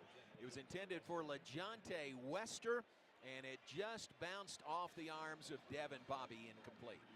Yeah, I think, Devin Bobby was looking at really the receiver. The ball hit him right in the arm. I think his right arm, and if it would have been, man, it would almost hurt him. But nevertheless, second down 10. From the 25, Sanders to throw again, passes, near side, caught. Nowhere to run. I'll tell you what, does pick up 5 yards. Not a huge gain by Will Shepard, but a 5-yard gain. That'll leave Colorado third down and 5 from there. Well, that's right, exactly what Coach Aranda's talking about. That should have probably been like maybe a 1-yard gain, but he talked about tackling. You have to wrap up. Well, sometimes you can try to hit the guy so hard, we call him blow him up, that you don't wrap him up. Now, really, 2 receivers set, 2 slot backs. Here's the play on third down and 5. Shedeur Sanders, time in the pocket. He's going to run up the middle. He's got the first down, and he slides down to avoid the hit from Caden Jenkins. Nice decision-making there by the senior Shedeur Sanders on his legs. A first down, Colorado. They'll spot it at the 41-yard line. Yeah, that's tiring. Baylor's trying to play zone, trying to cover, rushing 4. The backers are getting out of there, getting into them zones. Shedeur Sanders is doing a good job. Quick snap, Sanders has it. Time in the pocket, hit, and down! The Bears get the sack of Shedeur Sanders, who got him Garmin Randolph to get the sack. He gets up and he's hobbling over toward the Baylor sideline. Timeout for an injury. Coach Aranda said this at halftime, should have had 10 sacks in the first half. There they get one, and hopefully Garmin Randolph is okay. Yeah, he did something to his leg, John. I'm not a doctor, but as he slams him down, something happened, and it was an immediate reaction. And I tell you, Matt Jones' reaction is that it's something pretty serious. Ricky, what can you tell us? Yeah, it may have gotten caught under Sanders when he spun him around. It was hard to tell, but it didn't look good. I tell you what, he really came off that corner hard. Yeah. Great snack, and he made the tackle. They had the hits early, didn't bring Sanders down, but that was definitely a sack and a good tackle, strong tackle. Let's hope this isn't very serious. Yeah, he's in some discomfort, John. It was a really immediate. He's in pain, so you can imagine Garmin is I don't want to speculate, but he's needing help to slowly walk to the sideline, and you can tell that he's in some discomfort. Baylor got their second sack of the afternoon, but they lose a really key cog in this defensive front with Garmin Randolph going over to the bench. All right, he's helped off to the near side. Loss on the play back to the 34-yard line. Leaves Colorado second down and 17. And here we go back to play. Sanders takes the snap in the shotgun. Pressured again. Matt Jones is chasing him. Sanders gets away from him. Pass up the far sideline, and it's incomplete. Man who had the best shot at that was actually Carl Williams, and there's a flag on the far sideline also. Yeah, it's right there where the quarterback is, and Matt was in some, you know, like, how could I do that kind of look? So you're thinking it was a kind of a late hit, and that's Matt, a 6-year player. He's personal foul, roughing the passer, defense, number 11, 15-yard penalty, first down. Yeah, it's number 11. It's actually Keaton Thomas, and Keaton has to know, you know, Shador's going to let it go. That's what he does. He's a thrower, and you got him at second and about 16. You just can't, third and 7, you can't take that hit, Ricky. A clear late hit. Sanders had already let the ball go. You're going to have 3rd and 15, 16. Just a late hit. Those are uncalled for and really killers. So a first down on the penalty. Colorado has it at their own 49. Snap, handoff, running off the left side, gain to the Baylor 47-yard line. So a 4-yard pickup on that carry. Isaiah Augustov. Yeah, and against a team like this, I mean, they're having some trouble blocking you, but Shedeur Sanders is a very good quarterback, and you just can't give him extra snaps. It's like giving a hitter another strike. You don't do it because they'll make a big play on you. Second down and 6, Sanders to throw. Throws it as he's going down. Pressure on him again. That was the corner blitz coming from Carl Williams. Not really the corner, but the star position there. And it'll go as an incompletion. Nearly another sack of Shedeur Sanders. Yeah, I think they surprised Shedeur. Baylor's really not blitzed a lot today. They blitzed on a couple third downs. I think Coach Aranda said, no, we're not doing that. And then they surprised him. That's what you have to do for a really good quarterback who identifies coverages quickly, is come late. And if you can come late, it takes you a little while to get there as they stop the clock here. But you can surprise them and then catch them like they did there. Maybe checking on the clock. There was an expedited review.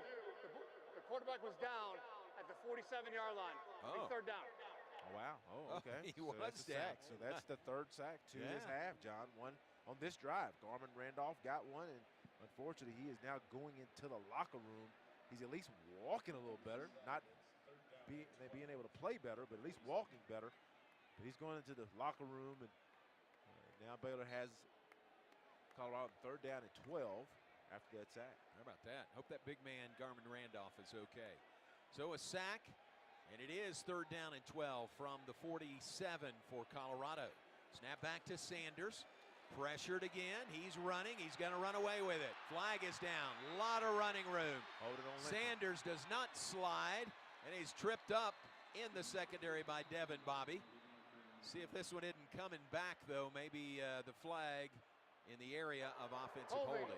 Offense, number 77, 10-yard penalty, third down. Ricky, you saw that one. That's that freshman at that left tackle position. Yeah, that was a tackle, not a hold. But clearly that is what sprung Sanders free on that particular play. That's a big call, though, guys. That forces, 3rd and 22. So this is one the Bears have to get a stop on. And in this case, Colorado may be forced to punt where they were in field goal position with a good completion prior to that penalty. Yeah, that's really on Schumer. Schumer has to help him. Baylor's been putting pressure on. Now they're going to bring like a little H-back tight end on that side, number 31, to help him out. Maybe get a chip on Linton. Colorado is let's check it, 5 of 10 on third downs. This is third and a bunch. Out to the right side, pass is complete, not near enough. They needed 22 They got 12 or 13 of that, but it'll be 4th down and 9 coming up. Punting situation for the Buffs. Yeah, that's one. That's it. It's really, you're going to give that one up. So Baylor gave up the nice little underneath throw. Sanders finds his crossing route left to right. They come up, make the tackle. 4th and about 9. So Colorado's punted on the field. Looking to punt this away. Josh Cameron waits back at his own 8-yard line. He's having a nice night for the Bears. Snap back, punt is away. End over end punt. Cameron's going to call for the fair catch. Gathers it in at the 9-yard line. That's where the Bears will take over. 11:16 to play. 3rd quarter from Boulder, Colorado. Baylor leads the Colorado Buffaloes 24-17 for the Baylor Sports Media Network. TFNB Your Bank for Life is the official local bank of Baylor Athletics. Find out why more Central Texas are making TFNB their bank for life. Sign up for our Edge checking and savings accounts to earn interest or cash back. With 5 convenient locations and an award-winning mobile app, banking has never been easier. TFNB, your bank for life. Member FDIC.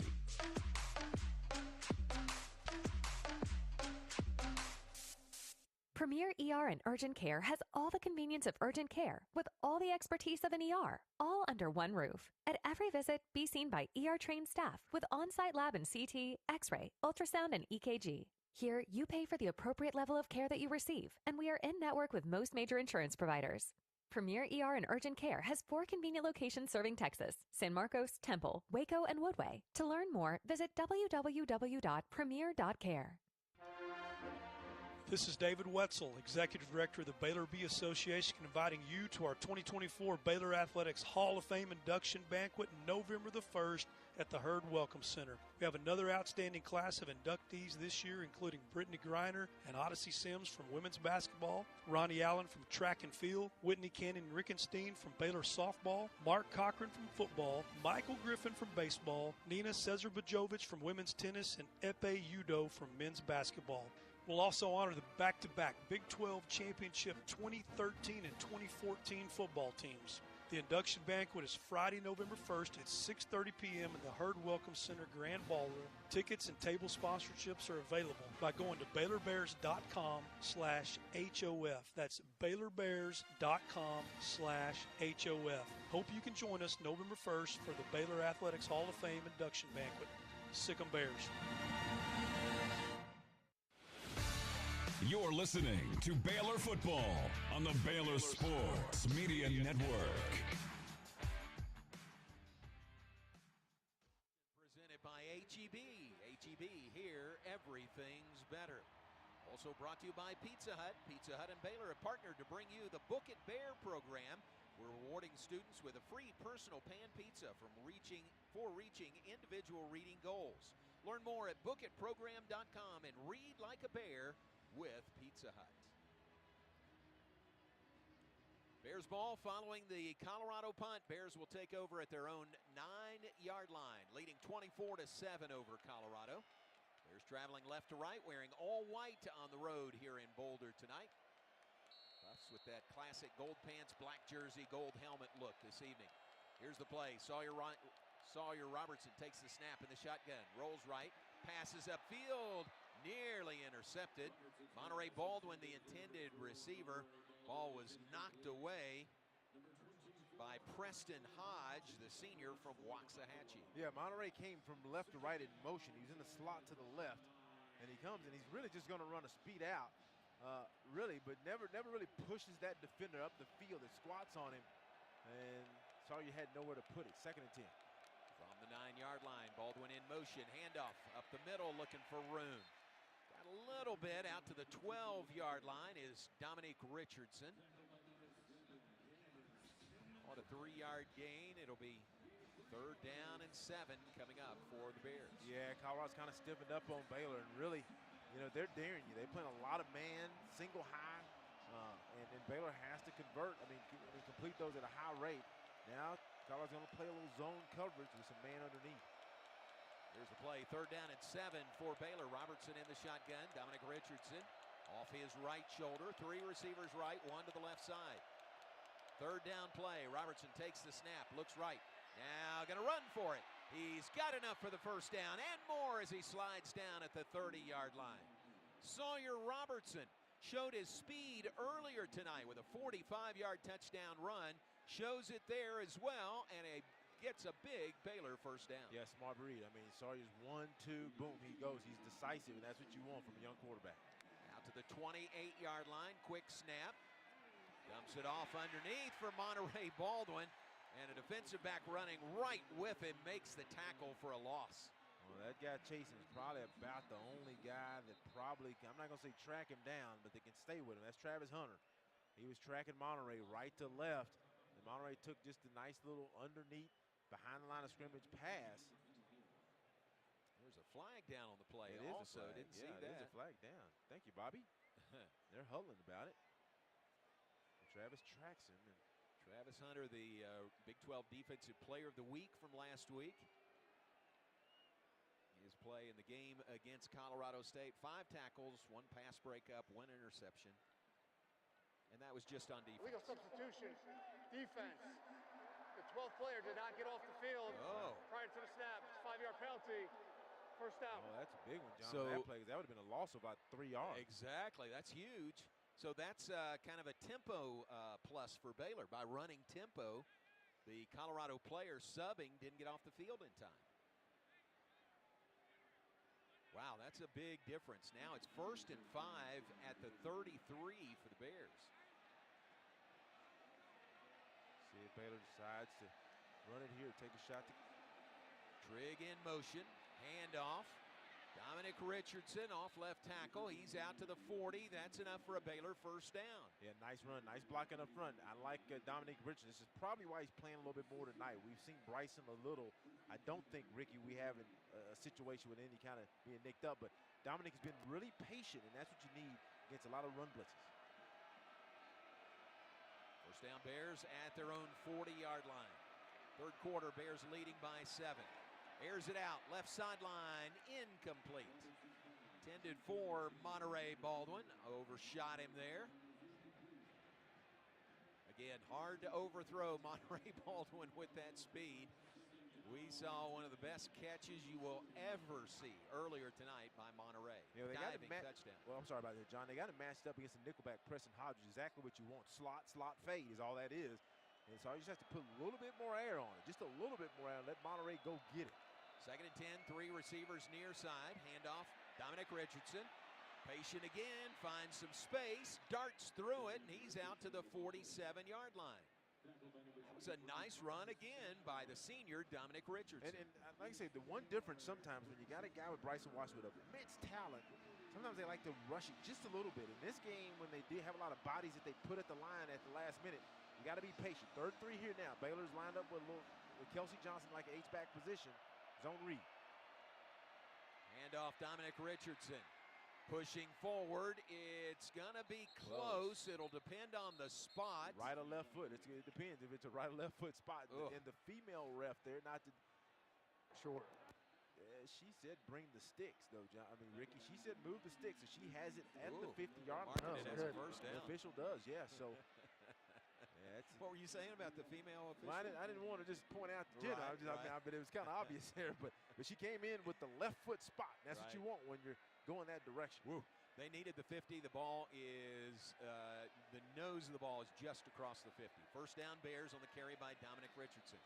At midfield, Sawyer Robertson takes the snap, rolls right, passes upfield. It is incomplete. Ashton Hawkins, the intended receiver for the Bears, on the near sideline at the 30-yard line. Let's check in with Ricky Thompson. Yeah, guys, that was a tough throw with Sawyer moving. He actually needed to put a little air under that one. Drilled it in there a little too hard. There's no way that was going to get completed, but that's okay. That's first down. You're 2nd down and 10. Nobody's hurt there. You still got the ball near midfield. And he couldn't, and Rick has a good point, but he couldn't put more air because number 7, Silman Craig, the safety, was coming over. Remember, this drive began at the Bears' 9-yard line. They've reached midfield. Here's Richard Reese, a little change up out of the backfield. Stops and darts forward. He gets a couple of yards to the 48 of Colorado. So another big 3rd down play. This one 3rd and long, 3rd down and 8 for Baylor. Baylor 4 of 10. This is a huge one here. The clock is ticking. Baylor's controlling the clock. Right here, two by two set. Reese breaks out of the backfield, snap back, quarterback draw. Sawyer Robertson dives forward. Ooh, depends on the spot here.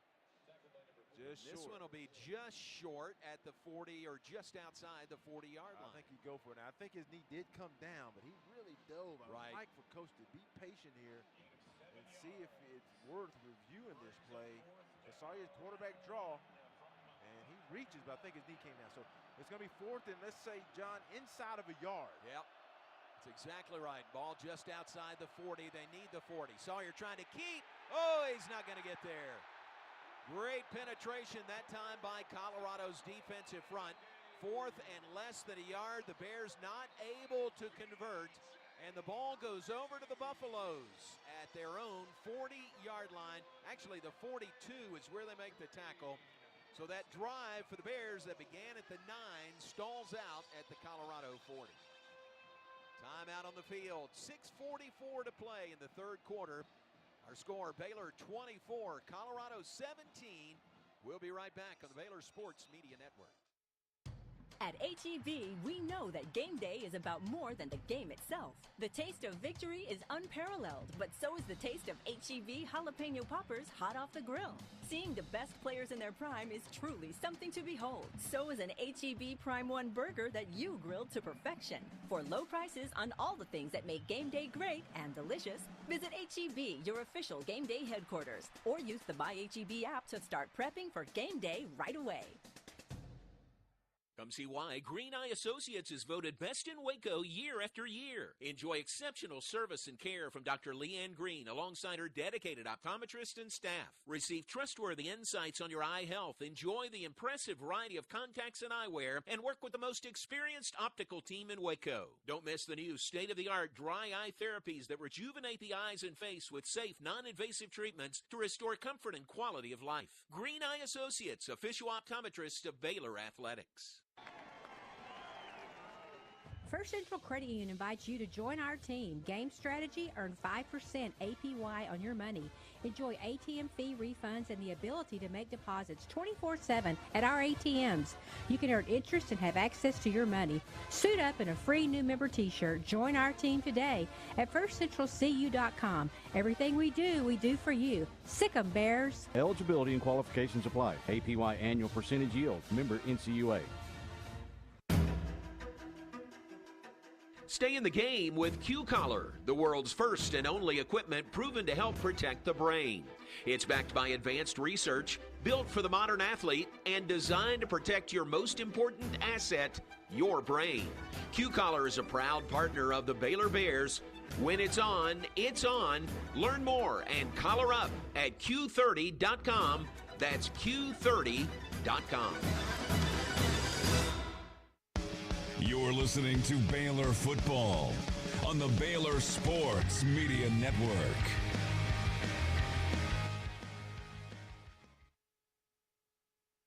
The official health care provider of Baylor Athletics. And by Pepsi, hey Bears fans, this football season, make Pepsi your go-to game day drink. Here we go. Colorado takes over after the Bears fail to convert on 4th and a half yards. Sanders running again, pressured again, passes far sideline, out of bounds, incomplete. Pretty good pressure again by Baylor, but Shedeur Sanders can extend that play. Jaquez Evans getting a lot of snaps in that defensive front for the Bears tonight.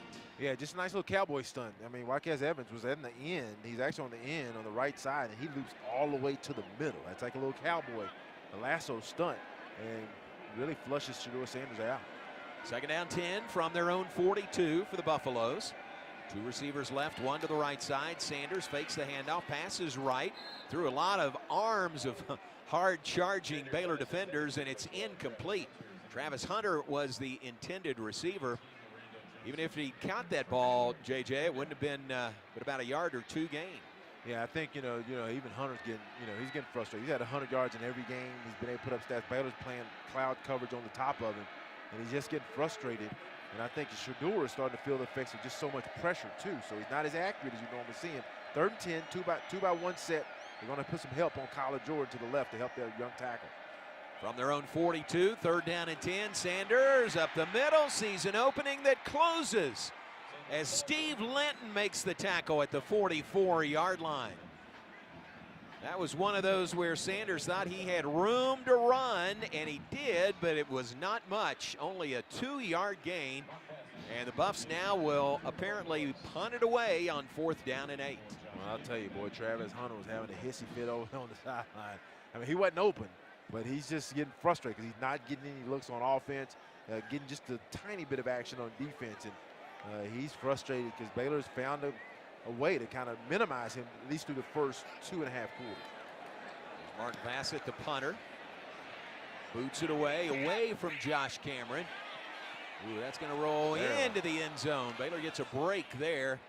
Colorado was chasing, but it goes into the end zone. The Bears on the touchback will take over at the 20-yard line. 5 minutes, 37 seconds on the clock, 3rd quarter. Bears have the ball back, leading Colorado 24-17 on the Baylor Sports Media Network.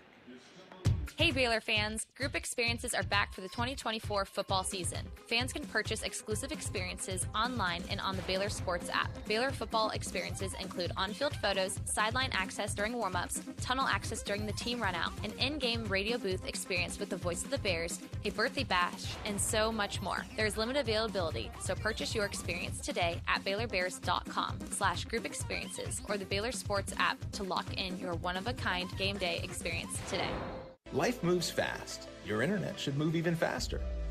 Connect, game, study, and do it all with Astound's hypersonic award-winning fiber-powered internet. It's a big deal.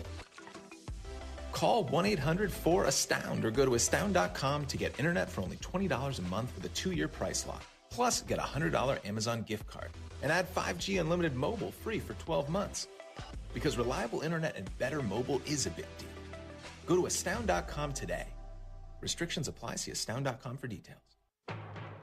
It's Jeep Adventure Days at Allen Samuels in Waco. Drive off in the new 2024 Jeep Grand Cherokee Overland with $13,000 off, or the 2024 Jeep Gladiator Sport with a huge 18% off MSRP. Need more options? How about a new Jeep Compass, $9,000 off, or a stunning Wagoneer L with $8,300 dealer discount. Plus, all models come with 0% financing for 36 months. Get your adventure started today at Allen Samuels in Waco. Come by. Let's be friends.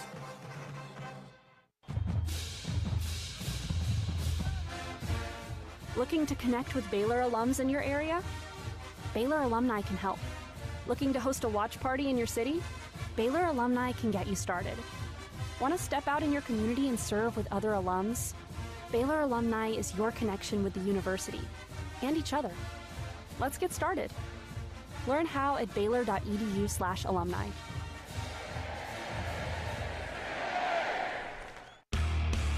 You're listening to Baylor Football. Baylor Football on the Baylor Sports Media Network. Football brought to you in part by Antone's Famous Po' Boys. It's a proud sponsor of Baylor Athletics. Antone's original Po' Boys are made with recipes that haven't changed since 1962. A unique taste that generations of Texans have loved. Their original turkey and Swiss and roast beef sandwiches are all best sellers. You can find them at McLean Stadium. That is Antone's Famous Po' Boys. So it's going to come out in like a tight end with a fullback back, John.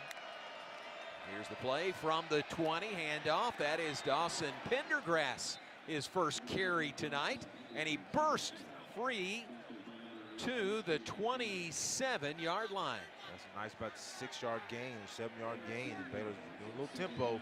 Gonna lean on him, get him the safeties up. Quick snap again, Pendergrass again. He is held up this time, waiting for reinforcements, but he pushes it forward. Yeah. I thought they had him, but he falls across the 30, so that's a first down. They had him stopped dead to rights, and he ended up with a 4-yard gain. I mean, it was no gain, and then all of a sudden the line was trying to drive him back, but Dawson used that lower body strength, and see, this forces that safety up, and you got it right now. You have Monterey in the slot. And that inside safety has to pay attention to him. First down Bears at the 31. Heavy dose of Dawson Pendergrass. Runs it again off the right side. He's out to the 34, so 3 yards on that carry. Maybe this, he hasn't, his first action he's seen tonight. He's got fresh legs coming in here late in the third quarter. He does. Now right here, I'd probably do maybe a 2nd and 7. You know, Dawson is best at, I would say, third and 5 or less. Here comes a little run blitz. Blitz right up the middle. Pendergrass again. This time he is hit, slowed up, and down. Yeah, that's why I thought John right here. I was about to say it, but they're about to snap. I mean, maybe it's a little play action because Colorado's going to run blitz you. They're not strong enough to hold up inside. They're just not. And they're even against, you know, us who are not a dominating line. So they're going to add bodies. And you got to know that's coming, and you got to be willing to take a shot on a 2nd and 7. Now you got a 3rd and 7, and they're going to put into some DBs and try to force you to try Hunter or one of these safeties. Lost a yard on that play, so call it 3rd and 8.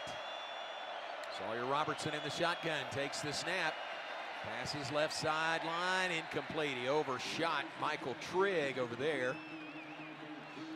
So it's 4th down for the Bears. Yeah, and right there, I think that's what Trigg is going to have to learn. And Sawyer is going to learn, hey, just give him a chance. Throw it kind of up behind, like back shoulder up so he can go get it. He has Colton Hood, who's a cornerback. They brought in 3 corners, and he's 5'11", 180. Against Trigg, Trigg is 6'4", 246. So what you do is he just has to get a body on Hood. He ran to the sticks, and then Sawyer just has to throw it up, give a chance. The Bears going to punt this away. Good snap back to Palmer Williams, boots it away, returnable at the 25. Whoa, he starts forward, and great coverage downfield for the Bears on special teams. How about that play by Baylor on special teams? It's going to put Colorado at their own 20-yard line. Clock stops with 3:28 to play. Colorado has the ball back. The Bears are still leading 24-17 in what has been so far a scoreless 3rd quarter. John, the game's really slowed down here. As you know, they take a little break, but the game's really slowed down, and now it's become more of a struggle a little bit for the offenses to move the ball. But defensively, both teams really being opportunistic. Baylor's really just putting pressure with just base defense, not blitzing. And then Colorado, they're taking chances. And that's when you figure with Coach Babatall, like at some point, you got to take a shot to get that 2-score lead, see if he dials that up. But right now, got to get Shedeur off the field again. Let's give credit to Jacob Redding, who made that tackle on special teams. Redshirt freshman for the Bears out of New Braunfels High School. He made that tackle in the open field on the punt return by LaJonte Wester. So well done there. Colorado will start this possession at their own 20. Again, 3:28 on the clock, 3rd quarter. As we come to Boulder, down the road from us, here on level 6, the Colorado booth, capably manned by Mark Johnson, one of the best in the business. Gary Barnett, former Colorado coach, working on their broadcast. And Mark came to Colorado initially to work with Larry Zimmer. And those of us in broadcasting, there are very few people who we respect more than Larry Zimmer. 42 years in the business, retired here at Colorado and passed away this past January. But just think the world of Larry Zimmer. I can remember when Baylor joined the Big 12 and we were coming to these places for the first time, and Zim and his wife Bridget just could not have been nicer. Just very welcoming and very warm, and a terrific broadcaster at Michigan before his time here at Colorado. Did the Broncos for many years. So we share the loss that the Colorado fans feel with the passing of Larry Zimmer, and certainly send our respects again to his wife Bridget. Back to play. Colorado comes back onto the field. They'll begin from their own 20-yard line. The Baylor defense playing right now without Garmin Randolph. Went out with an injury after a sack. Check to see if we can find some information on him, but nothing yet. Boy, that defense has been stout for the Bears tonight. John, they made a change, though. They've changed. They put Travis Hunter in the slot. First time we've seen him in there. All right, see if they go that way. Shedeur Sanders looking. He's going deep. Center of the field, down the seam. It is Travis Hunter. And he's got the catch, and he's down at the Baylor 35-yard line. J.J. Hughes spotted it, and that was the reason for the move, and they went to him right down the middle. Let's go down to Ricky. Yeah, we had guys all around that one. I think they just didn't see the ball delivered. there were guys on both sides of Travis Hunter. Did not see the ball coming, but what a huge play by Colorado there on first down. 45-yard gain from Shedeur Sanders to Travis Hunter. 1st and 10 at the 35. Sanders keeping, rolling right side. Tries to turn the corner and is slung down to the ground. I don't think he made it back to the line of scrimmage. Pretty good coverage there down the line. Baylor running laterally toward that far sideline. You know, when I watched video on Colorado, you did notice you kind of knew where he was going to line up, and I'm surprised by that. He's always to the right. He's always outside. That time they move him inside, you should know right there they're going to play. They're going to throw the ball to him. He just goes slot. He goes seam. Splits the safeties, nice throw and catch. Now Baylor have to stand up. 2nd and 10. 2nd and 10, no gain on that last play. Sanders in the pocket, looking to throw. Throws off his back foot. Ball is incomplete. On the to the 10-yard line on the far sideline. Great attempt there, but really good coverage by Baylor's Devin Lemire. Well, the good job by Snacks there, who's very handsy, is although Travis Hunter goes outside, he rides him. He rides him out, so he widens him, and that gives your safety time to get over there. So Lemire had time to get over there and make that contact, and if Lemire doesn't have that contact, Travis Hunter, we've seen him. He comes up with catches, and right here they've compressed him, and if they compress him, he's going underneath. Snap back, Sanders was not ready. Flags are dropped at the line of scrimmage. Yeah, I think that's going to be it.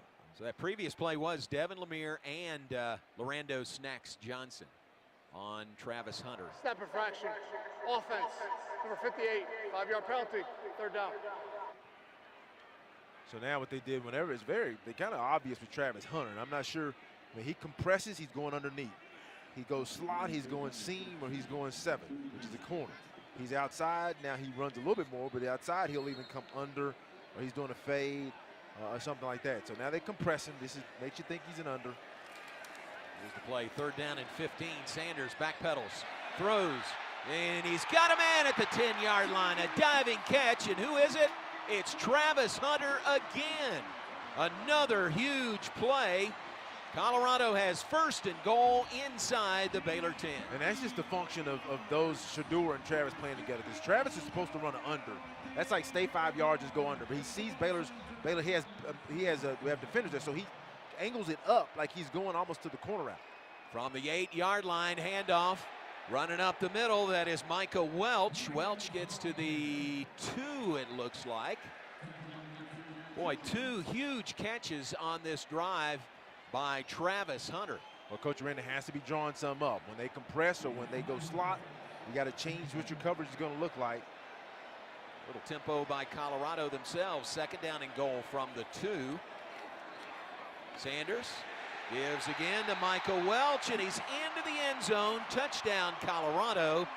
They're an extra point away from tying this game with a minute to play in the 3rd quarter. Yeah, that's a good drive, and really you knew what was going to happen. I mean, we can see it from here, but Travis Hunter was visibly frustrated after that last drive. He wasn't getting any touches, and then the first time they come back from sidelines, Schumer, the offensive coordinator for Colorado, puts him in the slot. So when they put him in the slot, the first time we've seen that tonight, they're going to do something with him, and they run a seam with him. Now then they come back and they put him, compress him, they run him an under and over, and now Colorado is an extra point away from tying this game up. Good snap, good hold, and the extra point kick is good by Alejandro Mata, and we are tied at 24. With a minute to play in the 3rd quarter, the Buffaloes tie it up. First time since we were tied 10-10 in this game, now tied at 24-24. Drive by the Buffaloes to put it in the end zone and tie it up. 6 plays, 80 yards, 2:28 off the clock. JJ, 2 really, really big plays and catches by Travis Hunter. Yeah, Travis Hunter, John, I think maybe he had 1 catch before that, but Travis Hunter now has 5 catches for 122 yards, and he's at 100 yards in every game, and he probably got 80 on this drive, maybe. I mean, he had 2 huge grabs, and now the momentum is swung back. Baylor had several opportunities, Ricky, to take the momentum, and now they, without converting and making some miscues, Colorado has the momentum back on their side. Let's check in with Ricky Thompson and Alliance Bank call to the sidelines. Yeah, guys, remember, too, Gorman Randolph's out of the game, and I think that's really had a huge effect on the pass rush of the Bears.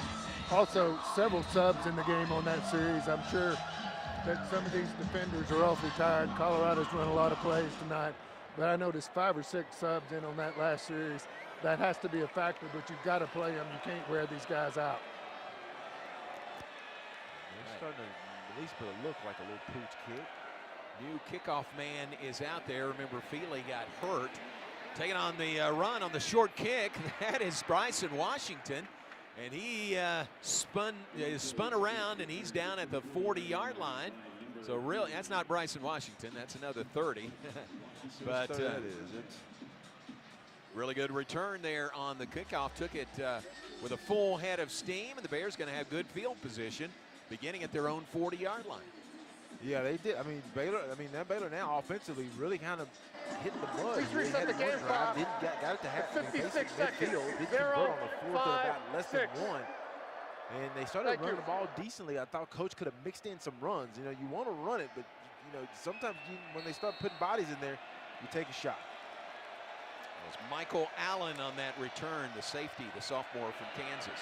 Here's the play to Monterey Baldwin. Baldwin can't get to the corner. And this one's finally whistled dead there. Travis Hunter delivered on offense. He makes the tackle there on defense. No gain for the Bears.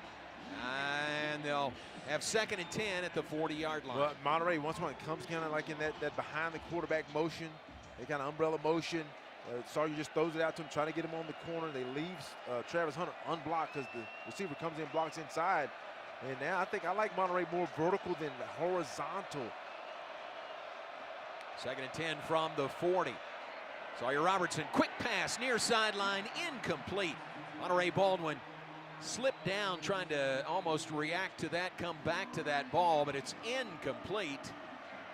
And the Bears all of a sudden have a quick 3rd down and 10 from their own 40. Well, I saw what Sawyer saw. I mean, really, Monterey should have looked. I mean, Monterey's a veteran player. He was in a compressed formation to the left, came in motion, came out to the right, kind of not in an out and up, and nobody's on him. And Sawyer says, like, turn around, I'm going to throw it to you, but Monterey didn't. Now they have a 3-by-1 set. Monterey in motion. Here's 3rd down and 10. Sawyer Robertson passes left side. Monterey Baldwin incomplete. Overshot him. Out toward the left side. Coverage by Preston Hodge. And it's 4th down and 10, and a 3 and out for the Bears as they'll have to punt the ball back to Colorado.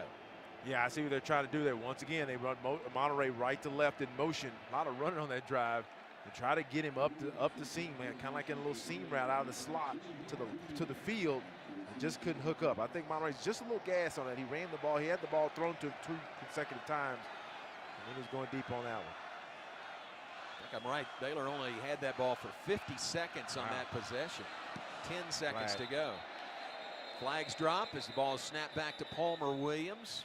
It's going to be a motion penalty against the Bears. Full start.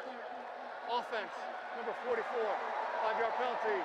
4th down. And now's the time when the pressure starts to build up there a little bit. 1-0. And the crowd gets back into the game. You have to really concentrate and focus on the job at hand.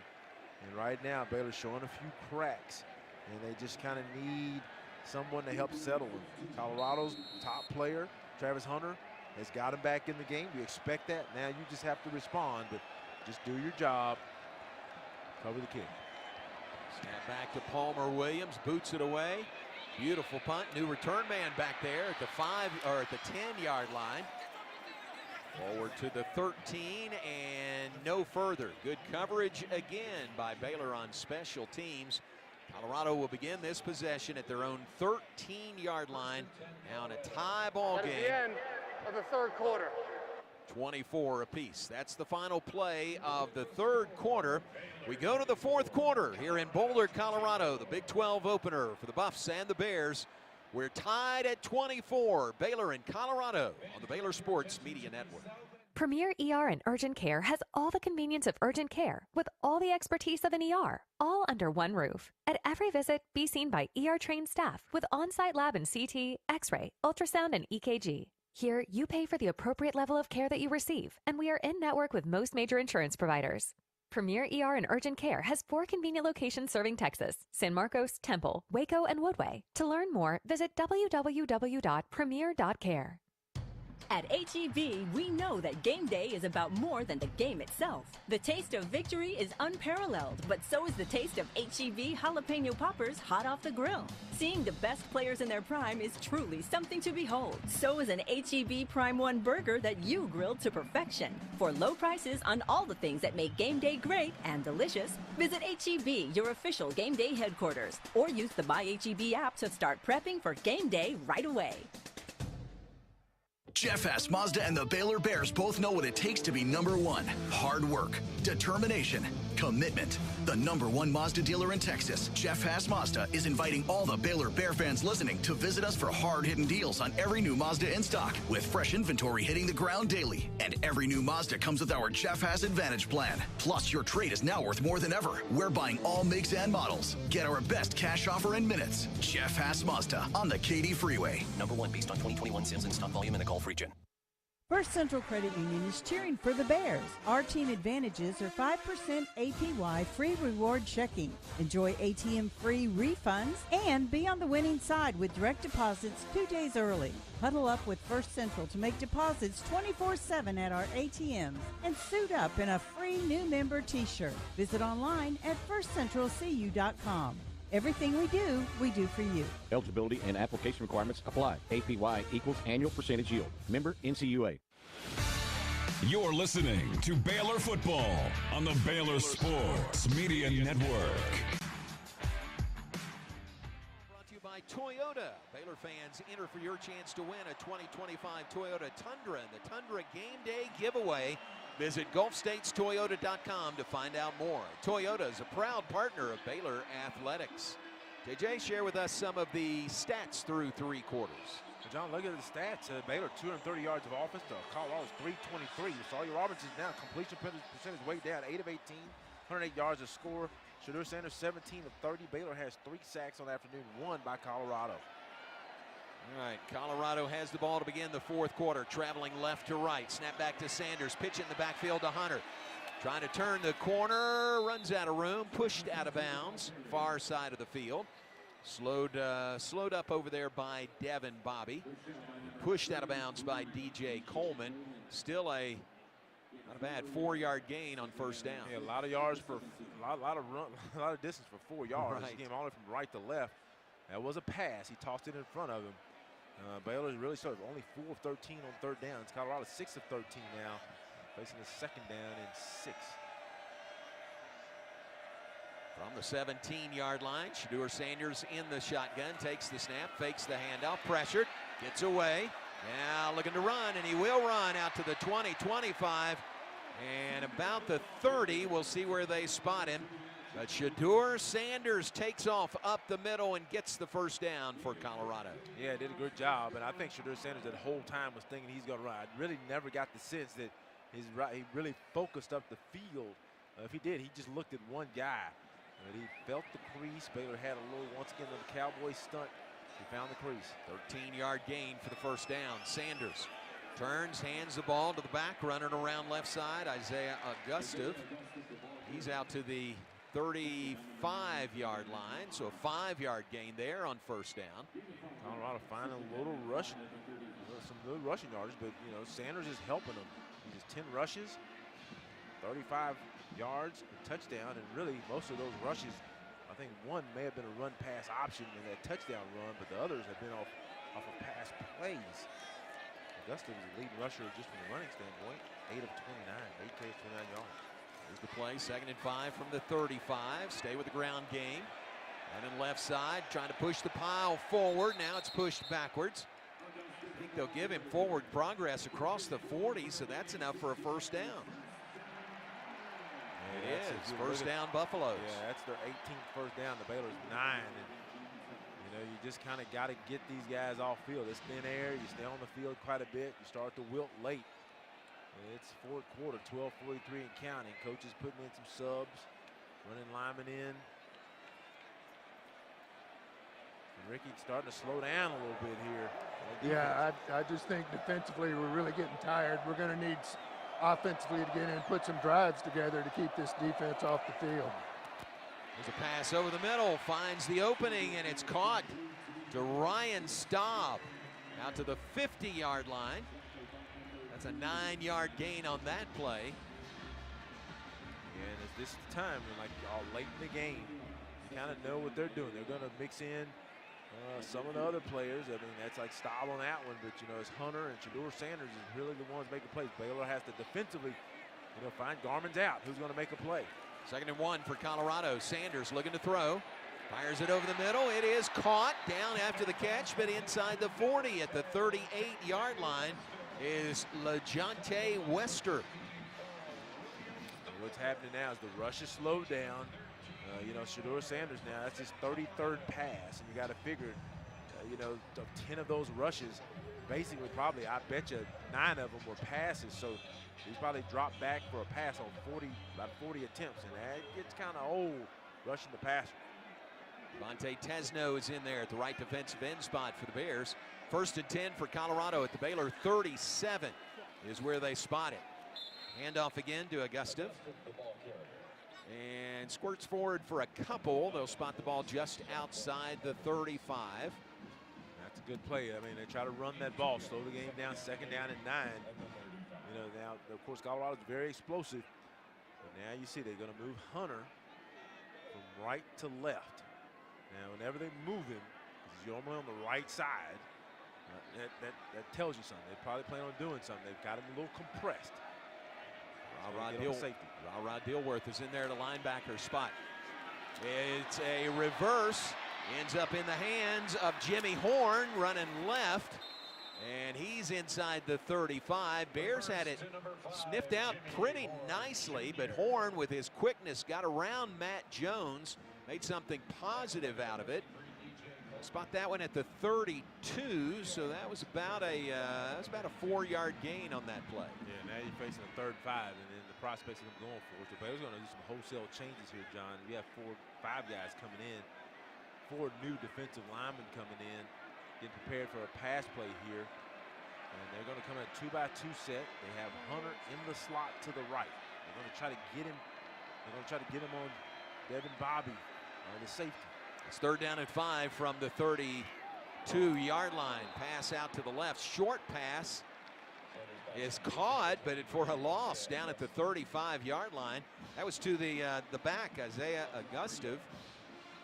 Would have been better off to not catch that one, but he made the catch. A loss back to the 35. It's 4th down. It's 4th down and 8 for Colorado. Well, I tell you, they're going to go for it, John, but that was a right read. It's just it's not a good throw because the back was out there by himself. And I think now what they're going to do is call a timeout, think through this, and it's 4th and 8. And you want to probably hold one. Colorado, probably use it now. 1st and a half. Yeah, they were lining up like they were going to go for it on 4th down and 8. They're at the Baylor 35. We've got 9:15 to play in the 4th quarter.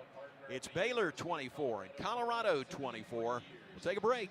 Be back after this word from Toyota. Jan from Toyota here. At Toyota, Idea. There's still time to squeeze more fun out of summer with an exciting new Camry, RAV4, Corolla, and more. So go on. Surprise yourself with how much you can squeeze into a Tacoma for a camping trip. Mini Frit. Looks like they're going to punt now. And is that a waffle iron? Yeah. Wait, do bears like waffles? Squeeze your extended family into a Highlander for a family reunion. All right, everybody in. Tammy, Teddy, Toady, Tommy, Toby, Terry. Wait, where's Rex?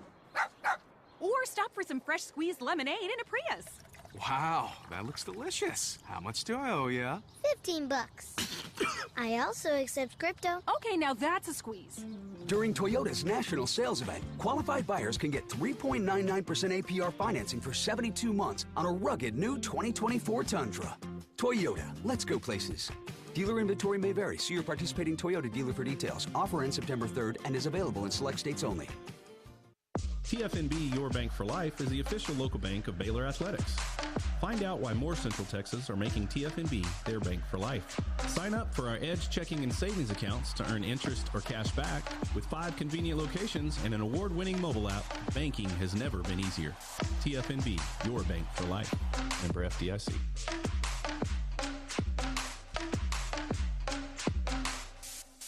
See for yourself why Green Eye Associates is voted best in Waco year after year. Enjoy exceptional service and care from Dr. Leanne Green, along with her dedicated optometrists and staff. Receive trustworthy insights about your eye health, enjoy the impressive variety of contacts and eyewear, and work with the most experienced optical team in Waco. Don't miss the new state-of-the-art dry eye therapies that rejuvenate the eyes, face, and neck areas with safe, non-invasive treatments to restore comfort and quality of life. Visit greeneyeassociates.com. Green Eye Associates, official optometrist of Baylor Athletics.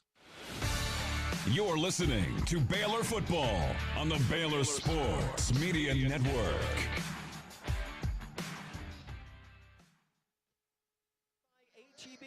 HEB here, everything's better. Down to 55 degrees, rain again here in Boulder. Here's a big 4th down play. Colorado has it at the Baylor 35. It is 4th down and 8. Travis Hunter off the line in motion, get to the slot. Comes to the slot. Shedeur Sanders takes the snap. Back pedals, keeps it alive, and they got him down at the 40-yard line. Baylor got to Shedeur Sanders for the sack. Keon Roberts-Day, the sophomore from Festus, Missouri, makes the sack. The ball goes over on downs. Baylor has the ball at their own 40-yard line. Yeah, they wanted to get Travis Hunter basically on that to the slot and try to run a seam or something, John, but he had to come off of him, and that was a good tackle because if Keon Roberts-Day doesn't make that tackle, Shedeur easily picks up that 1st down. Wow, huge play there. Let's go down to Ricky Thompson and Alliance Bank call to the sideline. Yeah, he does, JJ. All our defensive backs really had their back to the line of scrimmage. They were chasing receivers, so he picks up the 1st down, but I'm not sure he doesn't pick up 15 or 20 yards on that one. What a huge play there. Great field position for the Bears. They've got to take advantage of this. 9:13 to go, 24-24. You got the ball on your own 40. You need to make this drive count and get points. 7's nice, but you got to get at least 3. So the ball goes over on downs. Baylor's ball. They'll take over at the 39-yard line. That's their own 39. 9:13 to play. We're in the 4th quarter. Baylor and Colorado tied at 24. Well, that was a huge stop right there by the Baylor defense, which, watching from here, it looks like they are starting to get worn down a little bit. They played a lot of snaps tonight. We're playing at elevation. But to get that stop now and give the offense the ball back, that was huge. Yeah, John, it was. And, right now, really now this game's on your offense. Sawyer Robertson at one time, I think, was like 8 of 12. He was really humming. Now he's 8 of 18. And, he's you kind of tell, like, a little bit of the pressure, young quarterback on the road, trying to get the game closed, locking in on a receiver if that receiver's not there. But what I would tell, if I'm coach, I come over, I coach him up and say, hey, look, we're going to go 1-2. That means you go 1-2 read.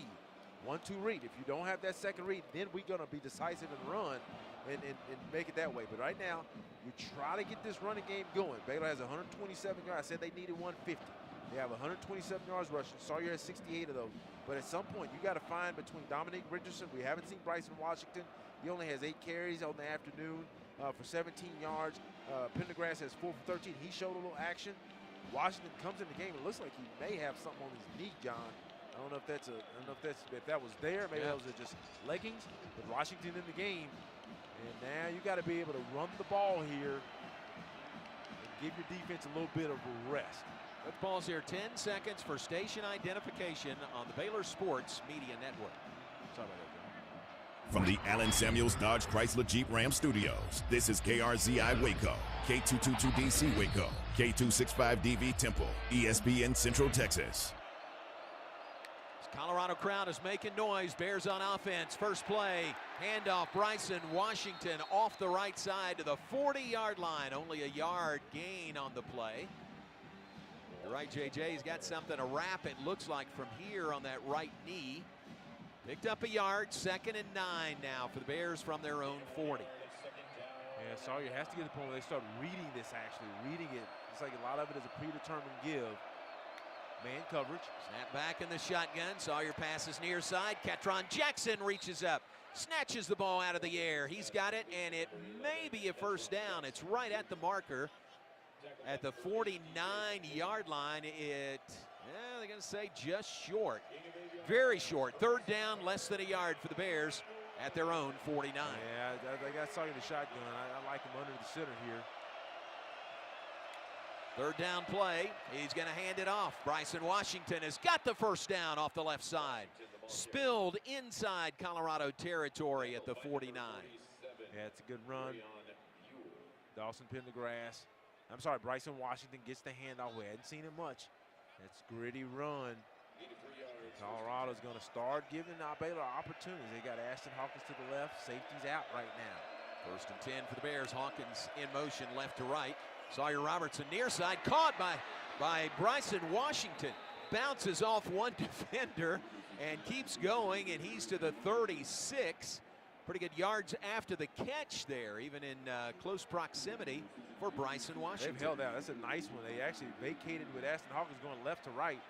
Then Sawyer acts like he's going to run a quarterback draw, just throws it out to the left to Bryson Washington leaking out. First down to the Colorado 36. Bears on the move.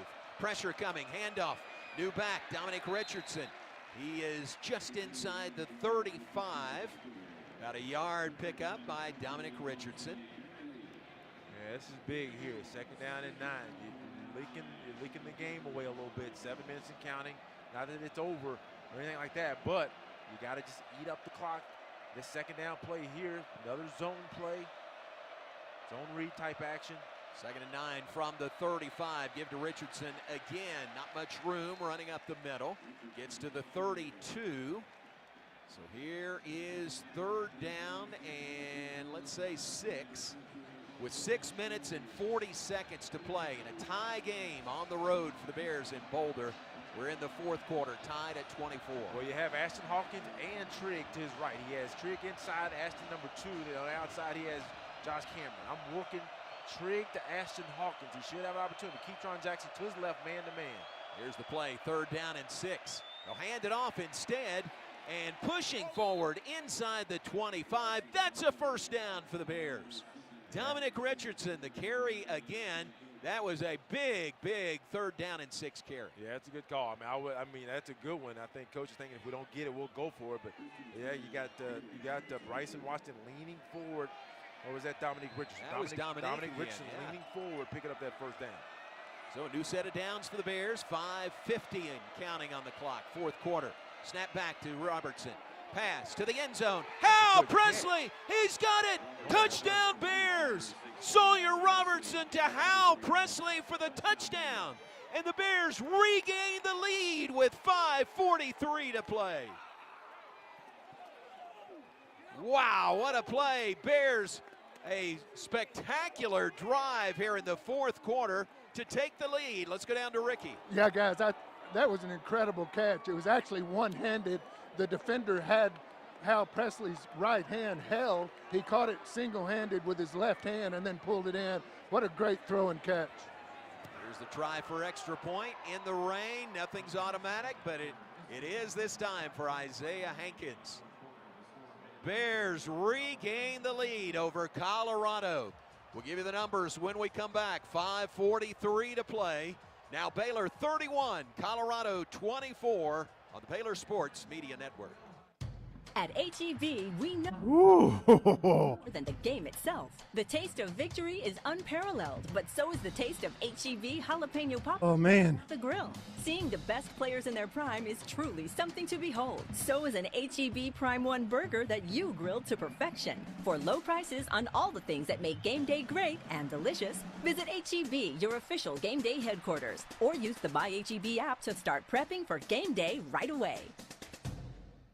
Premier ER and Urgent Care has all the convenience of urgent care with all the expertise of an ER, all under one roof. At every visit, be seen by ER-trained staff with on-site lab and CT, X-ray, ultrasound, and EKG. Here, you pay for the appropriate level of care that you receive, and we are in network with most major insurance providers. Premier One stop and gratitude. 4 convenient locations serving Texas: San Marcos, Temple, Waco, and Woodway. To learn more, visit www.premier.care. Baylor alumni are more than 160,000 strong. When we all join hands to support our university, we don't just move the needle, we move mountains. Working together, we create life-changing opportunities for students on the field, in the classroom, in the laboratory, and in life for generations to come. So get connected. Get involved. Learn how at baylor.edu/alumni. This is Elise McGee with Baylor Volleyball, and this is my story. Trying to balance faith, school, and volleyball has felt at times impossible. Having people around you that point you to God and His truth, I feel, is something unique at Baylor.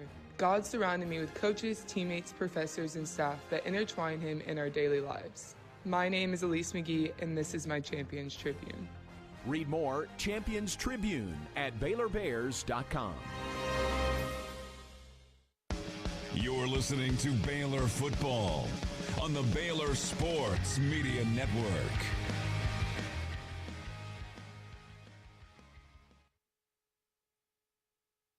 .29 off the clock here in the fourth quarter. A clutch drive by the Bears, the touchdown, 24 yards from Sawyer Robertson to Hal Presley. That gives the Bears the lead, 31-24 over Colorado with 5:43 remaining. That is Moving the Chains, brought to you by Central Transportation. Moving as a bear, let Central Transportation Systems cage that bear and leave it to the professionals to handle all of your moving and storage needs. Give them a call at 254-256-2577 or visit online at centralsystems.com/Baylor.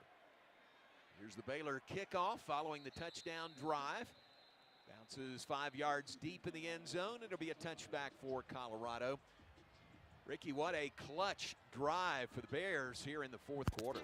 Well, it really was. And, guys, that came after the fact of the Bears doing absolutely nothing on offense their previous couple of series, and that was clutch. That was clutch. Over 3 minutes off the clock, going 60 yards for the score. You're up by 7. Most importantly, it gave your defense some rest because, guys, they were gassed. And right here now, they go 3-by-1 set. Travis Hunter outmost. You got Jimmy Horn on the same side, trying to get isolation on your safety. Got to get some overlap from DJ Roberts on the backside safety. Here we go from the 25. Snap back to Shedeur Sanders. He is pressured, and he's sacked. The Bears have him on the ground. Keaton Thomas got to him. 4th sack of the night by the Baylor defense. They push Shedeur Sanders back and tackle him at the 18-yard line. Yeah, and I know Shedeur Sanders, I mean, I think he got quick pressure, but he had Jimmy Horn Jr. just hitched up right in front of him. He just never was looking that way. Didn't see him. It's to his right. I thought he was going to be looking that way, but he's looking to the single receiver side to his left. But he was wide open. No one was there. But luckily, Baylor got that sack. 2nd down, and now 17. Back to the 18-yard line. Sanders looking to throw. Pressured again, and he's sacked again. Steve Linton coming in from the left side. Got to him before Sanders could spin away from the pressure. Back-to-back sacks by Baylor, now 5 on the night. Well, I'll tell you on that one, I don't know. That's like a speed rush. I don't know if that was Steve Linton. Yeah, he's to the left off that right tackle. That dude just whips. He just whips. Sanders had never had a chance. He just whips the right tackle. And, man, Garmin Randolph's out. But his buddy said, don't worry about him. We're going to pick you up. And now you're facing John a 3rd and 31. All you're doing now, you're playing umbrella coverage and just keeping in front, making tackle. This is big. Coach Aranda said going halftime, make tackles. This is important right here to make a tackle. This is it. 4:20 to play. 3rd and 31, as JJ said. Sanders throwing out of his end zone. He's going to just throw it away into their team sideline over there, and that was to avoid another sack. Yeah, it really was, John. He was trying to wait. It's 3rd and 31. You really don't have a play in that. So really, I think if you're Sanders, all you're trying to do is maybe get about 14, 15 yards, 13, 14, because Baylor's dropping and can't throw it underneath. And then what you do is come back, because coach will probably go for it with this amount of time. But Ricky, that was a huge stop. Hey, guys, I don't know that Shedeur got out of the pocket, and if so, that would have been a safety. Yeah, he threw it out of bounds. I think he dropped straight back. That's a really good point. Yeah, he did leak to his left, and I think that got him outside the tackle box. Punt is away out of the end zone, taken by Josh Cameron at the 45. That's the Colorado 45. He returns it to the 30-yard line. Baylor's going to have the ball back at the Colorado 30. No, the 25 with 3:58 to play, looking to add to their 31-24 lead. Yeah, and John, right now, I mean, Colorado has all of its timeout. Now they have 2 timeouts. So if you're Coach Aranda, and I think if you coach Babaton, think who he's on the field. You got to coach up Sawyer here because, I mean, Sawyer's a young quarterback. You got to tell him, look here, we're not taking risks with the rock right now. I mean, we're up by a score. We have a chance to go up by 2 scores. So what we're going to do here is we're going to be smart with the ball. If I call a pass play, it's 1-2 run.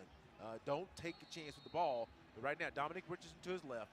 They come out in tight end and a fullback or H-back with 2 receivers to his left. Monterey, Keytron Jackson. Here's the play. Snap back to Robertson. Gives to Dominic Richardson. Runs right. Angles out there and is down inside the 25 at the 24. 2-yard gain by Dominic Richardson. Under 4 minutes to play. 4th quarter. 3:40 and counting. Bears up 31-24 on Colorado. And Baylor's not in a hurry. Right here, they're just letting the clock. Coach Sanders has to make a decision here after this play. He's like, I'm pretty sure if we stop them, if they stop us, hold us really short. He's going to call a timeout probably regardless if they don't get a first down. And Baylor's just going to switch the formation. H-back to the right, Dominic Rich to the left, Trigg on the line to the left as well. 2nd down, 8 for the Bears. Sawyer Robertson fakes the handoff, keeps, and he is down. Back at the 29-yard line. Yeah, I think Sawyer. Now, I don't know if that was a read, John. They kind of came with a zone read look. It looked like Sawyer predetermined that he was going to run with. That may have been the call, so I'm not going to knock it. That may have been the call, but I'm surprised right there. Coach Sanders does not call a timeout just to preserve time. He needs a score. And Baylor's going to have an opportunity, even with no yards gained, to really get that field goal attempt in. So Sawyer Robertson, there's probably a run play. Dominic Richardson to the right. I'd keep this on the ground if I'm Coach Babaton. 5-yard loss on that play leaves Baylor 3rd down and 13. Now 2.5 minutes to go, 4th quarter. Snap back to Robertson, gives it to Dominic Richardson.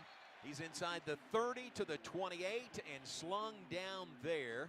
So it's 4th down and say 11 for the Bears, maybe 12.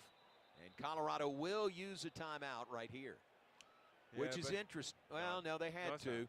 You're going to get the 2-minute timeout, but you probably had to use it right there. Colorado. Yeah, that's a good play. Actually, I thought that was a good play. They're not going to get the first down. They're more than likely.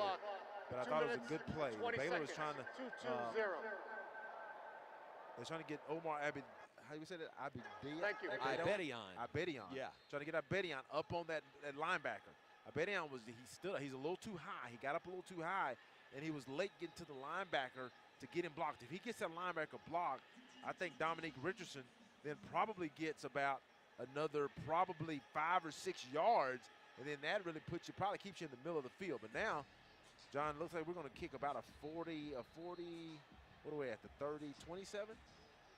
45-yard field goal attempt, which is, on the left hash, for the left-footed kicker. He's got to kind of fade that left to right some, and that's not a gimme. It's within his range. 51 is his longest this year. Had a 46-yarder last week against Air Force. So a 45-yarder, good snap, good hold. The kick is wide right. No good by Isaiah Hankins. So the Bears come away with no points on that possession, even getting the ball deep into Colorado territory. 25. Now the Buffs have the ball with 2:16 to play. They did add some time to the clock. If you're wondering how it got to, was 2:15, went to 2:20. Now it's at 2:16. Colorado has the ball back. They've got 1 timeout remaining, trailing Baylor 31-24. Yeah, Baylor has to dial back up, but that really hurt because I think Baylor had run the ball, got a first down. Actually, I didn't get a first down. Got decent yards on first down, 2nd and 8, and then couldn't keep it going forward. Had 2 lost yardage plays. Now, Shedeur Sanders gets 1 more shot at it, maybe 2. 2:16, 3-by-1 set. Here's the play from the 28. Sanders up the middle, looks to run, and he's tripped up. Matt Jones pulled him down. Ball popped out. As the runner's down, 2nd down. Ball popped out at the end. Matt Jones dove on it. Yeah, that's a good tackle by Matt Jones. Once again, Shedeur Sanders stepping up. And if he doesn't, this is the 2-minute timeout. Loss of 3 on that play. Second down and 13 coming up for Colorado. We'll take the timeout. 2 minutes to play. On the road in Boulder, it's Baylor 31, Colorado 24. We're back after this on the Baylor Sports Media Network. When life gets complicated, Butts Law Firm is your one-stop for a wide range of legal needs. Whether you need estate planning documents such as a will, trust, or guardianship, or the appointment of a receiver to handle personal or business assets management and disposal, consumer protection, family-related legal matters, or various business-related issues, we are your community firm. Whether you're planning for the future, navigating a probate, or managing a business, our experienced team is ready to guide you every step of the way. Trust us to provide the legal support you need. Call today, 406-641-BUTZ. That's 406-641-2889. Or come by the Waxahachie office at 301 South Rogers Street, Suite 202, downtown Waxahachie. Come see the difference having a trusted attorney by your side can make, because at Butts Law Firm, your legal rights are our business.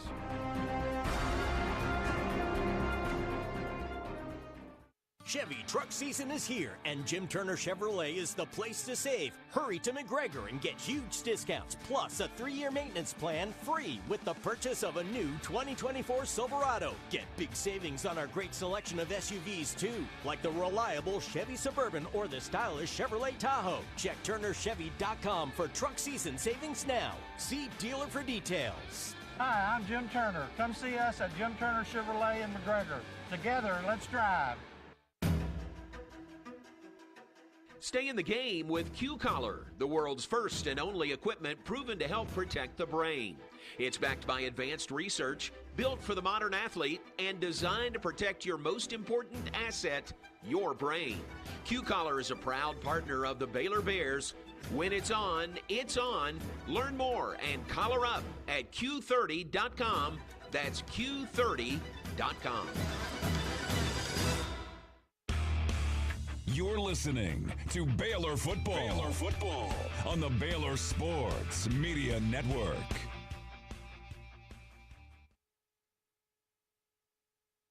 Baylor leads the Colorado Buffaloes in the Big 12 Conference Opener, 31-24. Colorado's ball, they're at their own 25. Here's 2nd and 13 for the Buffs. Shedeur Sanders takes the snap, flags drop. Shedeur hit as he throws, ball is short. Pass intended for Travis Hunter on the near sideline. Was it Baylor that jumped off sides? Yeah, it looked like they had a guy move a little early, but we were offsides. Offside, defense, number 0, 5-yard penalty, 2nd down. Yeah, he's almost right over. That's discipline, coach. It's like discipline. That's right. He's not right over the center. Please reset the game clock. He's right there. 1 minute and 56 seconds. 1, 5, 6. Thank you. He's on the interior of the line. Now it's still 2nd and 8. So, I'm sorry, I thought that should be 3rd and 8. But 2nd and 8 is what they're showing. Yeah, that's 2nd. Yeah, it was 2nd and 13. Because of the penalty. Yeah. So 2nd down and 8 for Colorado. Ball at the 30-yard line. 2 receivers left and right. Snap back to Shedeur Sanders. Pressured again. Hit as he throws. Deep ball, near side. Travis Hunter. Oh, Travis Hunter, the intended receiver. He could not catch that ball, but he slowed up enough to draw contact. And I think it's going to be defensive pass interference. Yeah, he caught the ball anyway, caught John. the ball. Yeah, he did catch the ball. And really on this, really, I mean, you want Snacks. Shedeur got hit. He just gave chances. You want Snacks to carry Travis Hunter. Even if he goes deep, if you give up shallow, you do. But Travis Hunter ran deep, got man-to-man, really one-on-one with Devin Lemire. You don't want that. You don't want Devin having to deal with a jump ball against a receiver by himself. Now, the ruling on the field of a completed catch is under further review. All right, so they're going to look at this. At the catch. But it looked like a catch, though, John. How about that? That's a heads-up play by a veteran receiver there, one of the best in the country. But they're going to look at it. Right now it's spotted at the Baylor 31, so a big gain on that play to the 31. Right now, 39-yard pickup on the play. Minute 48 on the clock. Let's show a couple reviews here, John. This may be the best one we have. It was interference. And then it bobbles. Yeah, I think that's going to be. The ball kind of went between his elbows. It looks like the ground helped him secure it. So, and that's a big call. Yeah, that's a big call because that takes away a 39-yard gain. That's right. Turns into just a 15-yard 15 yards on the penalty. Yeah. If that's the call, if they overturn it. But right here you see him. They're showing it on Fox. It goes between his arms, and right there you can see it looks like now. I don't know how definitive it is, but it looks like it slides through his elbows, and the ground helps him secure it. But it has to be definitive because the call on the field was a catch. All right, they're looking at it. Clock stopped, 1:48 to play. Baylor up by 7, 31-24. If the play stands, it's 1st and 10 Colorado at the Baylor 31-yard line. If it is overturned, it would be pass interference. At 15 yards. Yes, but it would be back near where, about midfield, About maybe? midfield, yeah. I think they got the penalty. They started at 28. They had a 2nd and 8. So they're at about the 30. All right, here's the call. After further review, the ball hit the ground. It's an incomplete pass. Coming back. Pass interference will be enforced from the 30-yard line. It'll be 1st down, Colorado. So to the 45? To the 45. Well, that's a huge reversal. We've had a couple of calls overturned, reversed tonight. You know what's funny, John? He's going to walk the ball back to 30 and then count off to the 45. That's right. He Say, is. dude, just put it on the 45 yard line. That's right. Look where he ends up. Yeah, at the 45-yard line. Just put it at the 45. All right, that one works in Baylor's favor. Instead of Colorado having it at the Baylor 31, had the catch stood, now they'll take the penalty, pass interference, and they've got it, Colorado does, at their own 45. But you got to coach Aranda up, tell me, hey, you can't leave, you got to sink. You just got to keep sinking. I know you have the flat, but if Travis Hunter goes vertical and goes inside, it goes vertical, I want you to carry him and let that linebacker expand. Here's the play from the 45. Snap back to Sanders. Oh, Baylor got a hand on it. Ball's on the ground.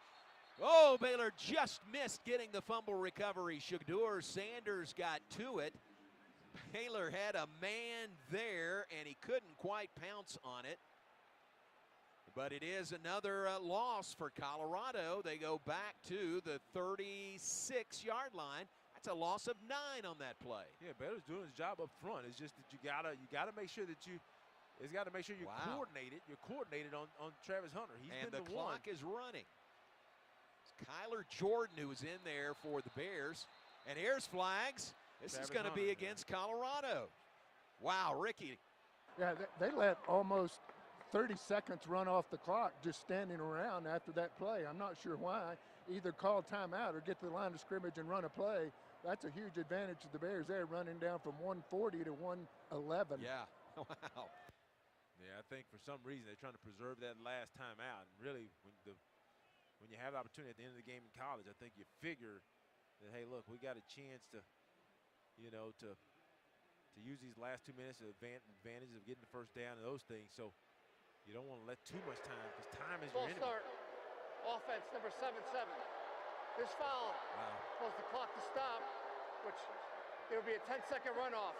Please reset the game clock to 1 minute and 1 second. Wow. And the game clock will start on my signal. Plus a 10-second runoff. Yeah. I tell you, that freshman tackle may turn out to be a great player. He's having a rough night tonight. Sure he will. Yeah. Just tonight he's young. So now 1:01 on the clock. It is 2nd and 24 for Colorado. They're back to their own 31. Watch the screen here. Snap back to Sanders. Steps up. He's going to run with it. He's got a lot of room to run. Baylor's chasing. They push him out of bounds, far side. Finally, Devin Bobby caught up with him, but not until he got, where are they going to spot this? At the 48, out to the 48-yard line. So a huge gain on that play. Yep. Now it's going to be 3rd down and 7 for Colorado. They're out to their own 48, but there are only 46 seconds to play. Colorado has only 1 timeout. Yeah, you just can't turn your back now. I know you got your lineman, Matt, knows they're dropping, but you can't turn your back because he's picking up big yardage. Snap back to Sanders. Stands in, passes near sideline. It is caught. First down. And it is, and he stays inbounds. Catch on the near side by They marked LeJonte him Wester. They marked him short. Wow, John. they sure did. Yeah, they marked him short. They mark him outside the 45-yard line. Not ready. Baylor's got to get in spot here. It's spot. fourth down, half a yard. Colorado runs the play. Like that play Colorado just did, 'cause now you got to call a timeout. It's a first down with the run up the middle. And you're right, they got to burn their final timeout with only 18 seconds remaining. Colorado. It's their third and final time on the half. How about It'll be that a full spot, timeout. JJ? Yeah, I wasn't sure about that, John, because I thought he caught it beyond the 45, but I think, his momentum maybe took him back. Must have been. And they're not showing that play again, but I thought he was beyond the line. I thought he was beyond the first down, Ricky. Yeah, I didn't think we did a very good job then of getting set. It was fourth down. They were having to get the play off very quickly. We weren't set. They ran a quarterback sneak to get the first down. Beside the point, this clock went down from 1:48 to 18 seconds on this drive when we thought they had the completion at the Bears, 30-yard line. Yeah, backed it up on the penalty, and that's a minute 30 that they've let run off the clock. Well, now no timeouts remaining for Colorado, so they do have a first down at the Baylor 43. But again, only 18 seconds remain on the clock here in the fourth quarter. Bears leading by 7, 31-24. Well, John, this is huge here now. You got Travis Hunter on one side, on the outside. And you can't let, if you're Aranda, you can't let him get one-on-one against your safety. Here's the play. First and 10 from the 43. Pressure again on Sanders, running for his life. Throws off his back foot, and he threw it out of bounds. Threw it into the Colorado bench area. That burned 7 seconds there, so now down to 11 seconds remaining in the fourth quarter. Yeah, Baylor has to keep bringing pressure. These guys have to know I can rest on the plane back. It'll feel so good if I get my job. But the guys up front, coach can't blitz because they have too much talent on the edge. And all of a second, now like Ricky made a good note, you really don't worry about him running unless you think he's going to score from that with 11 seconds because he'll burn all the time. So you got Travis Hunter to the right. You got to make sure you bring safety and corner to help him out. That was Matt Jones with the pressure of that last play. Here comes Jones again. Sanders, a lot of time. He's throwing the ball deep. At the 5-yard line, it's dropped. At the 5-yard line, the pass to Will Shepard. Looks like he had it in his hands and dropped it. Coverage by Caden Jenkins. Yeah. Ricky, how'd that look from the field level? Well, it looked like a lot of contact to me. I'm surprised there wouldn't have been some kind of call, but they let him play, which they do. And then just lack of concentration. He's hand fighting with the defender. It hit him right in the chest. Yeah, wow. Can't stop it, John. It's 13 seconds. I may take a penalty if I'm Coach Prime. I would take a penalty. Just forget it. The clock stops, so you won't get a 10-second runoff. Just to get it, 5 yards won't matter. Baylor's going to call time, which is smart. If I'm Coach Aranda, Charge timeout. I'm taking Baylor. one of my backers out. I'll leave Matt in. Maybe I'm taking Thomas out. And I'm trying to put in maybe another, kind of defensive back type because your linebackers really are no use to you now. This is going to be a Hail Mary. Hail Mary. I'm sorry. Hail Mary. So now I'm going to have my 4-down lineman rush. They've been winning. Then I'm going to have one backer back that's dropping back, for some underneath something with some blockers to make sure he can kind of disrupt that. And then I'm going to have an umbrella with maybe 5 to 6 defensive backs back there. So I think that's what you do because the linebacker with 2 linebackers really, I think one of those players are not in use. But let's see what he comes out with. He puts Corey Gordon in. Got Devin Bobby back at the very deep safety. You got Carl Williams in the nickel spur position. Ricky, then you also have Lorando Snacks Johnson there. And you still do have Matt and Keaton. I think Keaton came out. Did Keaton come out? Yeah, I'm not sure, too.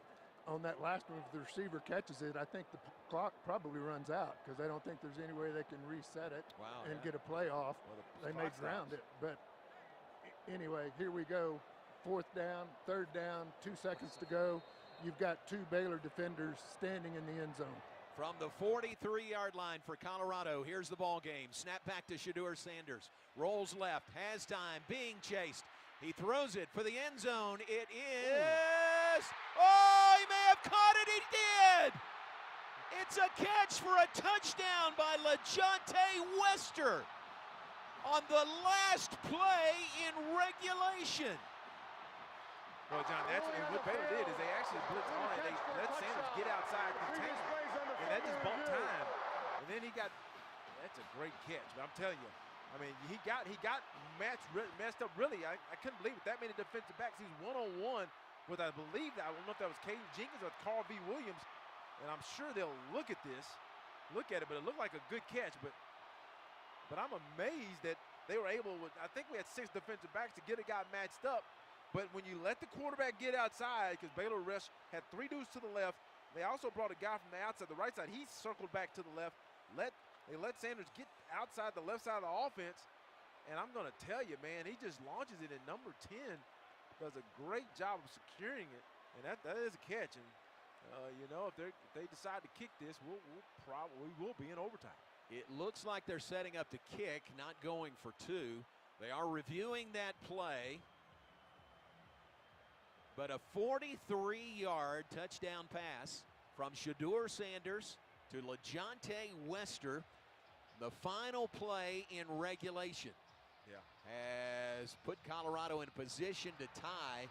Well, we're seeing various replays, and it sure looks like a catch. Well, the thing to me, John, is Caden Jenkins falls, but I'm surprised, like, really, you should be kind of back, you know, so far back, really, that there's no need to fall. But Baylor really got put, you know, he was riding him, and he was really, since he was riding him, he kept backing up, then he just fell. And really, you want to play forward. Going on the field of a touchdown stance. You want to play forward. If I'm a defensive back and they have those guys, I don't want to be riding guys going backwards. I want to be back with 2 seconds, and he's got to throw it 50 yards. I want to play forward. And, man, I'll tell you, that's going to, if Baylor is not successful, Baylor's going to call a timeout here. Charge timeout, Baylor. 2nd and a half. It'll be a full timeout. Coach Aranda's going to call the timeout here. You can't take it home with you. He's going to call it, but if Baylor does not come away successful today, man, they're going to look at missed opportunities. And that's just one, Ricky, that's just one at the end that it just seemed like, you know, we just had too many mistakes right there, and just, especially in the defensive backfield. Well, even go back to after Josh Cameron's punt return, you've got the ball on the 25. All you need is a field goal, game's over. So go back to that, and then this last play, Shadur Sanders did a good job getting the ball off, but no excuse to leave a receiver open in the end zone when you know it's got to go there on the final play. There's no other option but to throw it in the end zone. They're going to come out like this is a modified swinging gate type formation. Which they've done on every extra point attempt. See if they shift in. Now they do, so it looks like Colorado will kick the extra point. Baylor sets up defensively. Wet football. Kick is away, and it is good, and we are tied at 31. We'll play overtime in the Big 12 Conference opener. Baylor and Colorado tied at 31.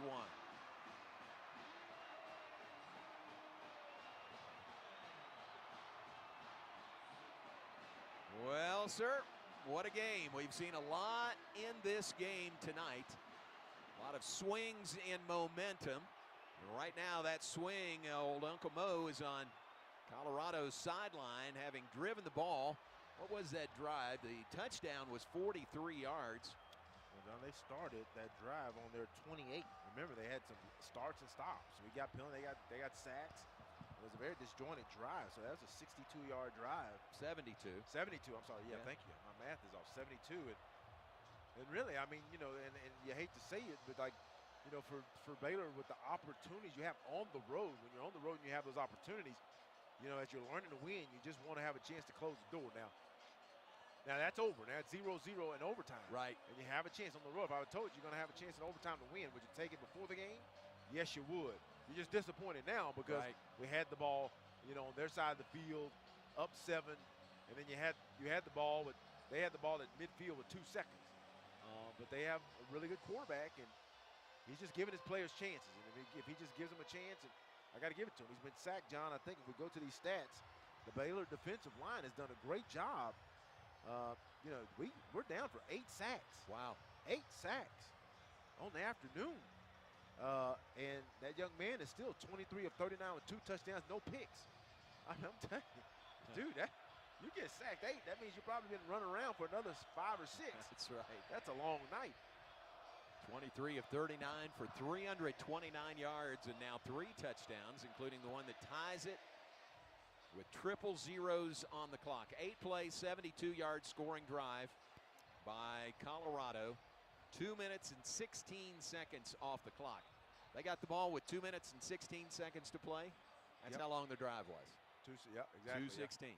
Yeah, now this is where leadership comes in. Now, if you're the thing about the Baylor, you're going to figure out, do they have leaders? You need leaders to settle the guys down, because think Colorado, they feel like we got new life, right? They're gassed. Baylor just feels like, oh my goodness. So now what you got to do is you got to, I mean, really, I think. Game clock operator, please reset the game clock to all zeros on the game clock. Please put all zeros on the game clock. Thank you. First time he hadn't added time to that clock all night. Yeah, if you're Baylor, if I'm Coach Aranda, I think I want to go offense first. I know that's counterintuitive, but your defense now, they're kind of reeling. They're kind of like, oh shoot, right? So I think I want to go offense and say, look, we went down, we made some points. I mean, let's go take it to them. So they have a coin flip, and typically the practice is whoever wins the coin flip will defer. They'll decide to play defense first and force the other team to play offense first. And if I'm coach, I seriously consider not putting my defense right back on the feet. All right, let's take you down to midfield. Here's the toss of the coin. All right, headed to overtime. Great ball game so far. Now we're going to overtime. The winner of the toss has 3 options: offense, defense, or what end they want to play. Baylor, you're the visitor. You'll call the toss. We have a heads and tails. What's your call? Heads. Heads. You called heads. It's a heads. You have won the toss. We want to be on defense. We want to be on defense. All right, that's the standard option there. Play Colorado, defense first. run the ball, 1st and 10, down this end zone. That way you play defense first. You know what you have to do when you get the ball on offense. It's Baylor's choice there as they won the toss. We're tied at 31 in overtime. Played the Buffaloes here in 2006, a triple overtime game. The Bears won 34-31 that night. Yeah, my only challenge here, John, I agree with you. I mean, that's what I would do 99% of the time, except for tonight. And it may work out because we were actually playing good defense on that drive. I mean, we were getting to him and sacking him. But it's just an emotional, heart-wrenching play. That, like, your defense that's been on the field. I mean, Colorado, who is not a time possession team, John, they've had the ball 36 minutes in this game. So that would tell me that, like now, you're in play, because I know I can make an offensive play in the passing game. My run game is back in, and as they come out, John, I mean, really, this first play here is a huge play with the way that defense wound up that game. Baylor needs to do something to grab the momentum back. Colorado's got it right now. Teams trade possessions at the opponent's 25-yard line. That's where Colorado is set up. Snap back to Shedeur Sanders, hands it off, running left side, slung down is Isaiah Augustov. That's at the 22, so a 3-yard gain on that first down. Clock is not a factor. Clock shows triple zeros. Yeah, everything here now is big. Lost yardage plays are huge. That's actually have up there. That's 2nd and 7 from the 22. That play was just to take a little pressure off Sanders, because this is the pass play. Rayon Miller's in the backfield. Here's a pass, left side to Miller. He's got the catch, but he is slowed up and down at the 15-yard line. It's enough for a first down. First down, Colorado inside the 15. Yeah, see, now that's the thing. I mean, like, when you compress the field a little bit, it does get harder, but I think Shedeur doesn't really have to hold the ball as long, because Baylor has to move its coverage up a little bit. That it gives them a quicker read for the most part. The windows are tighter here. 2-by-2 set. Running back's going to be offset to his right. Baylor looks like they're going to leave Shatu Reed man-to-man against Webster over here.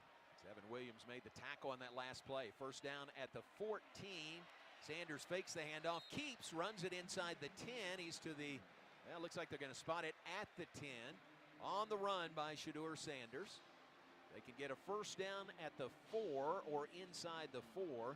So this will be 2nd down and 6 coming up. Yeah, Sanders did. Right there. He's giving the ball all the time, the whole day, and he's only run on scrambles. On that one, he pulls it, gets it to a 2nd and 5. Triangle set to his right. Shepard to his left. Call it the 9-yard line, 2nd and 5 for Colorado in overtime. Sanders to throw, pass, caught at the 4. First down. Going down to make the catch. Yep, he got it, got his hands under it. That's Travis Hunter. And is it a first down? Yes, it's 1st and goal, John, from the 5. I look for them. They Well, no, it's moved the 3rd down. chains, 3rd yeah. down and short. Third and short. 3rd and very short. Ball inside the 5-yard line. Sanders will go under center.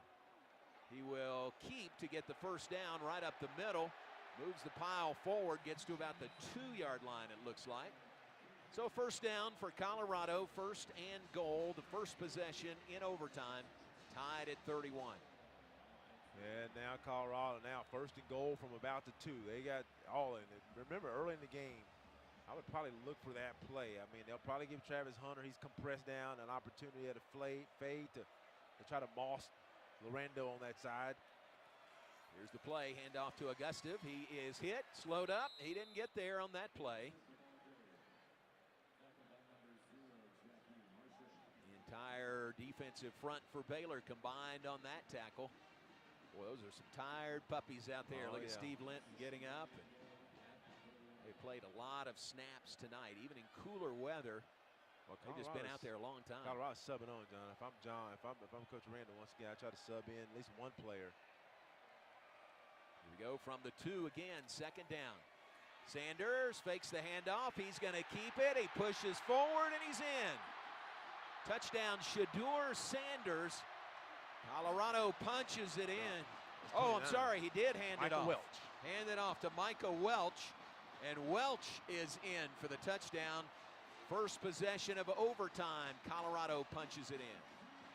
Yeah, that's a good drive, and I think, you know, they had all the gas, and that's another reason why I didn't really want to see us back on all defense right again. And I think that was a pretty, you know, succinct drive for Colorado.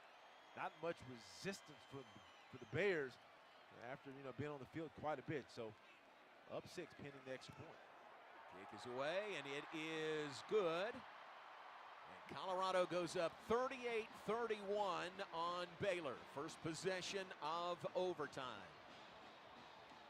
Now the big thing here for Coach Babatall is really he's got to get Sawyer comfortable really quickly. So I mean, what I try to do here, you want to run the ball, but Colorado's going to try to get you in a negative play on first down. So they're going to run blitz you. You got to guarantee probably a 75% chance, 70 to 75, they're going to run blitz you on first down. So what I do is I try to leak out, probably try to get on the edge with my running back. Maybe, you know, get my running back an easy, nice little throw, maybe Trigg. Yeah, I don't think Trigg's in. No, Trigg's in. Some out to the edge pretty quickly. Trigg to the right. All right, here we go. Baylor now takes over at the 25-yard line. Sawyer Robertson takes the snap. Quarterback draw. He's going to run it up the middle. Hit hard, but inside the 20 to the 19-yard line. 6-yard gain on the first play offensively for Baylor in overtime. He got to get up shaking that arm, John. So, you know, he kind of got hit right there. He wanted to make sure he got some yardage going forward to get 2nd and 5. Bears at the 19-yard line. Call it 2nd and 4. Snap back to Robertson. Give the ball away. Dominic Richardson spun around and down. 2-yard gain to the 17. Yeah, you wanted more out of that. I mean, right there, that's what Coach says, hey, we have you on scholarship at. Dominic Richardson had a one-on-one. You want him to win that battle. He doesn't win it. So now it's 3rd down and a long one, maybe about 1.5. It's actually 2 here. Here's the play, 3rd down, call it 2 from the 17. They need the 15 for a first down. Robertson claps his hands, takes the snap, gives to Dominic Richardson. He is across the 15 for a first down. Kind of on a mound of bodies there. Stayed on top of that to get inside the 15 for the first down. Yeah, so nice move run the by chains. Dominic. Yeah, that's a good run by Dominic Richardson right there, Ricky. Lean forward, maybe got missed. It was a good run. We're going to get compressed here as it gets closer. It's going to get harder and harder to run the ball as we get closer to the goal line. Here we go from the 15. Sawyer Robertson to keep. He runs it to the 5. He is tripped up and down at the 1-yard line. Sawyer Robertson gets it to the lip of the cup on a 14-yard run. Baylor has first and goal at the 1. Well, John, I really thought he was going to throw that. He looked to the right. He faked me out. I started looking to see what he had. He didn't have anything, and he's running. That's a nice play by Sawyer Robertson to pull that down and start running. I think it was a draw. So now you're first and goal from the 2, and this is something where you got to convert this. Here's the play. Dominic Richardson in the backfield, giving the handoff. He dives into the end zone, but he lost the ball. It's got to be a touchdown. Is it a touchdown or a fumble? What's the call? The officials will get together. He dove into the end zone and the ball popped out. Waiting on the officials' call. Ruling on the field is a fumble and went outside out of the back of the end zone. The previous plays on the further review. Holy cow. The worst possible thing, a turnover. The fans are storming the field, but they're going to review this. They got to get the fans off this field. Holy cow. It is pandemonium on the field right now. The students are swarming the field. They are pulling the goalposts down so they can't be torn down. But this game might not be over pending the review. They have not showed the review yet, and I'll tell you, John, I mean, it was really close. And the deal is the call on the field was a fumble. That's what the judgment was as they huddled up. I'm sure they'll look at it, but they haven't showed a replay yet. But that's one where Richardson had a look going one-on-one. Oh, that's fumble. I think that's Travis Hunter, or was that Travis number 12?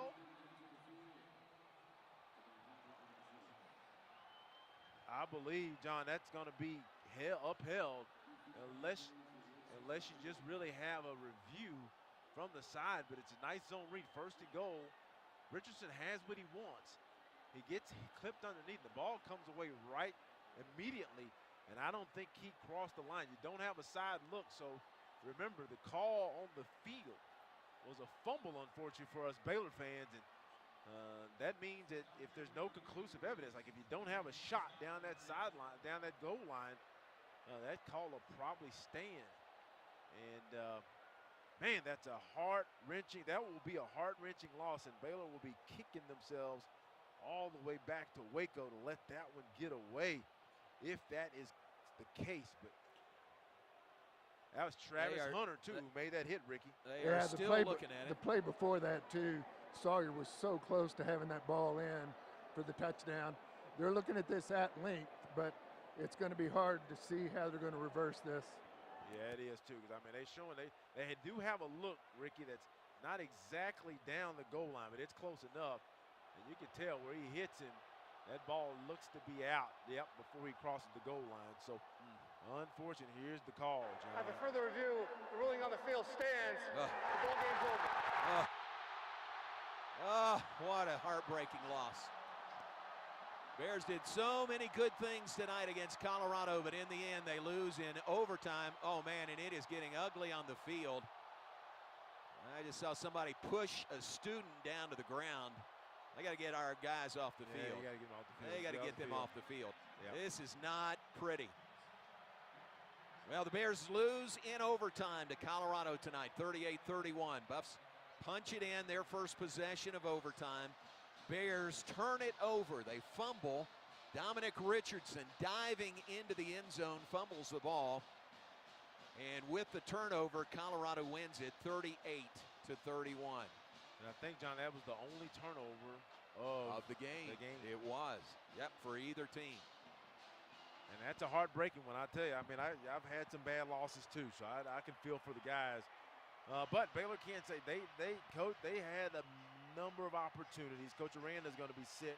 The guys are going to be sick, and this will sting for about the whole week. It'll sting for the whole week, John. But Baylor did a lot of good things. But at the end, you know, when Colorado needed to make a play, there was just too many things that Baylor just didn't tighten up. You know, you had a Hail Mary 2 seconds. You got to tighten that up. You had a chance to. You had the ball at the 25-yard line, up 7. I think with 2 minutes to go, and we lose yardage and miss the field goal. Right. So there's a lot of things that, you know, Baylor had a chance to do, and we just didn't do it. And unfortunately, we're going to fall to 2-2, 0-1 in conference. And I got to give, Coach Sanders and his crew credit. They hung in when it looked like, the way Sanders was getting, the way Shedeur Sanders was getting hit, it looked like it was over. But they hung in and they made the play when they needed to make the play. And it was actually Travis Hunter who made the tackle, the hit, that made the fumble. How about that? And that's what a game for that guy. Yeah, he had a great Both game. sides, offense and defense for Travis Hunter. Well, the Colorado fans, students for the most part, celebrating by storming the field here at Folsom Field. They get their conference opening win tonight over Baylor in overtime, 38-31, the final score. Stay with us. The First Central Credit Union postgame show is coming up next. Final score in overtime, Colorado 38, Baylor 31. This is the Baylor Sports Media Network. Jan from Toyota here. At Toyota's national sales event, there's still time to squeeze more fun out of summer with an exciting new Camry, RAV4, Corolla, and more. So go on, surprise yourself with how much you can squeeze into a Tacoma for a camping trip. Mini fridge, hair dryer, and is that a waffle iron? Yep. Wait, do bears like waffles? Squeeze your extended family into a Highlander for a family reunion. All right, everybody in. Tammy, Teddy, Toady, Tommy, Toby, Terry. Wait, where's Rex? Or stop for some fresh squeezed lemonade in a Prius. Wow, that looks delicious. How much do I owe ya? $15.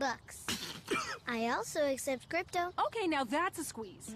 During Toyota's national sales event, qualified buyers can get 3.99% APR financing for 72 months on a rugged new 2024 Tundra.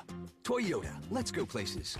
Dealer inventory may vary. See your participating Toyota dealer for details. Offer ends September 3rd and is available in select states only. TFNB Your Bank for Life is the official local bank of Baylor Athletics. Find out why more Central Texas are making TFNB their bank for life. Sign up for our Edge checking and savings accounts to earn interest or cash back. With 5 convenient locations and an award-winning mobile app, banking has never been easier. TFNB, your bank for life. Member FDIC.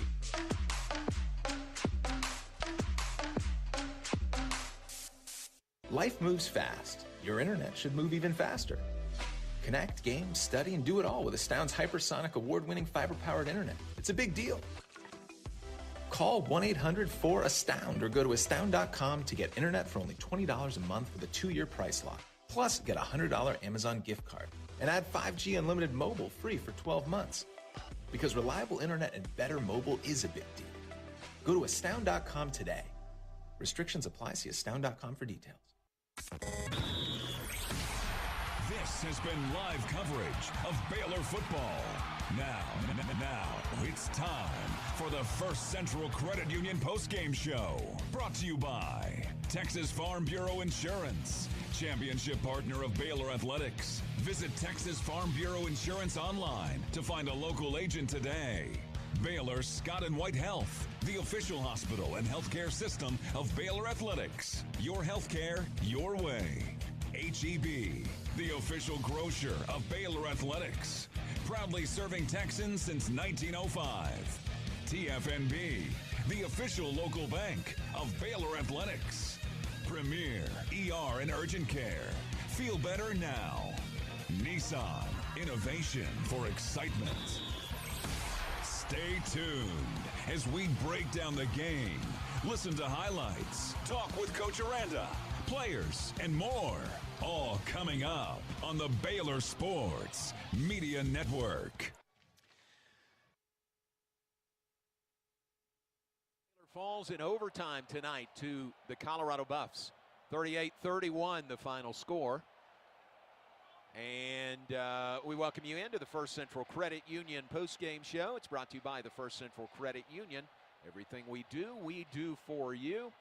Colorado students being ushered off the field. Looks like they're going peacefully back up into the stands. They stormed the field following the win that gives Colorado a 3-1 record. And now 1-0 in Big 12 conference play. Bears drop to 2-2 on the year and 0-1, dropping their Big 12 opener here in heartbreaking fashion in overtime. Let's check in with Ricky Thompson. Ricky, are you available down there? I am. All right, tough loss is kind of putting it mildly. Yeah, really. You just go back to several things in this ball game. Number one, you're up 31-24. Have a really good punt return by Josh Cameron to the 25, and you come away with no points out of that drive. And then, of course, you let Colorado run the clock down to 2 seconds. Had played great defensively on that drive up to that point, and then throw one into the end. Test. Okay, I'm back. You can't let a guy stay open in that regard. You should have had him covered up, should have been behind him, as JJ said, but it was a great throw, great catch. They made the play and won the football game. Travis Hunter made a great play to knock the ball loose from Dominic Richardson, only turnover of the game, and it's an overtime when you look like you're going into the end zone to at least tie it up, if not go for 2 to win. JJ, Bears did a lot of good things tonight. They, really took it to Colorado. For the most part of the game, Baylor had the advantage. I thought they had the momentum even on the road. They were taking the fight to Colorado really up until that final touchdown pass at the gun, the 43-yard touchdown pass that tied it. Yeah, and I was concerned. I said I thought we needed to go offense first just because our defense was reeling.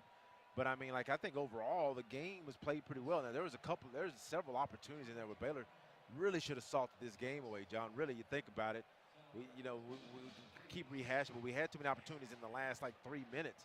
And I talked about this last week, man. When you're trying to learn how to win, I've been on there. You're trying to learn how to win, you have to have somebody make that play. And typically what happens is, at the end of the game, somebody makes that play to knock that ball down. Yeah. Or somebody makes that play to kick the field goals. And right now we're just struggling, but it's good, it's great, but these guys are hurt for about a week until they play again. And you just hope that they can at least flush it in the next 24, 48 hours, give them extra 24 hours, and then let it work its way out. But a lot of good things, but to be frank with you, John, when you kind of give a team like this that has an NFL draft pick at quarterback, they have an NFL draft pick on the edge, probably have a couple other guys that probably get a chance.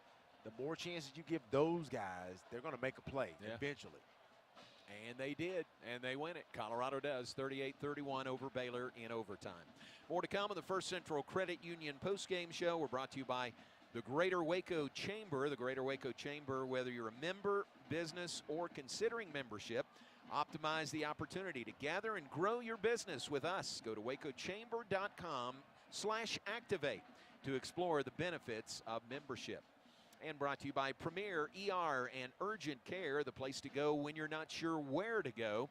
Open 24/7 and just a short walk across campus. No appointment necessary. Just walk in. Visit premier.care to learn more. More on the First Central Credit Union postgame show after a break. It's brought to you by the First Central Credit Union. Everything we do for you. Follows a 38-31 Colorado win over Baylor in overtime here in Boulder. We're back after this on the Baylor Sports Media Network.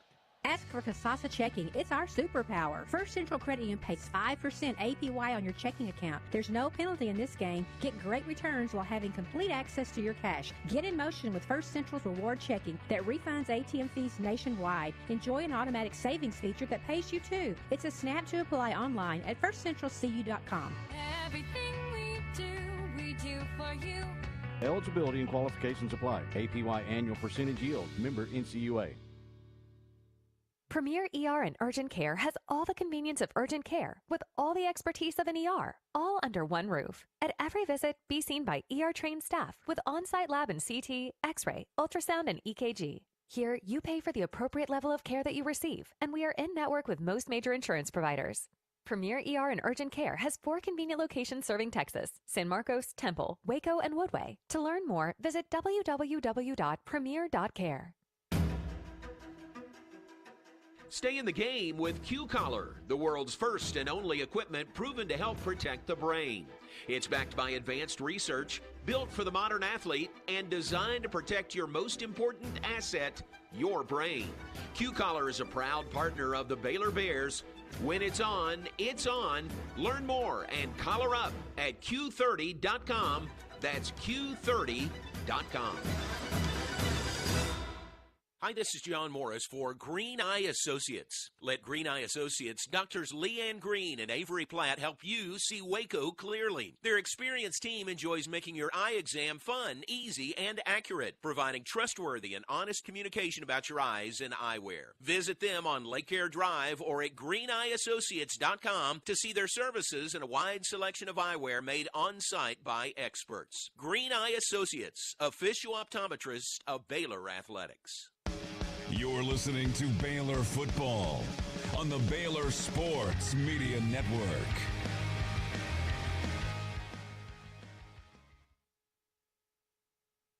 Central Credit Union. Everything we do for you.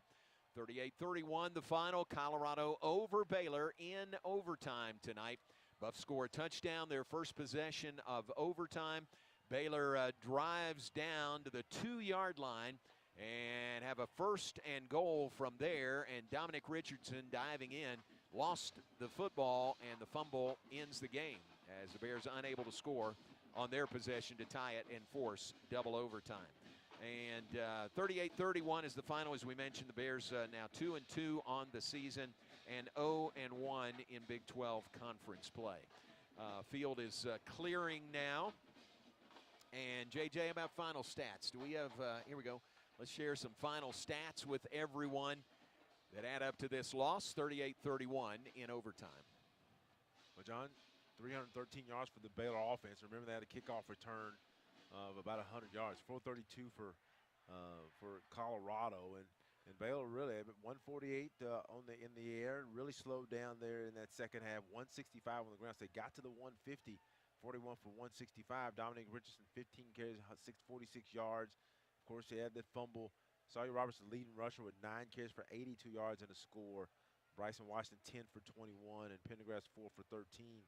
On the Colorado side, really, they brought the same in the rushing category. They only have 91 yards rushing, and our defense really played well. We'll get to some defensive stats, but 8 sacks for Baylor, 12 tackles for loss, 1 sack for Colorado. Shedeur Sanders, as advertised, 25 of 41, 341 yards, 2 touchdowns, and that's in light of getting sacked 8 times when it looks like he was done.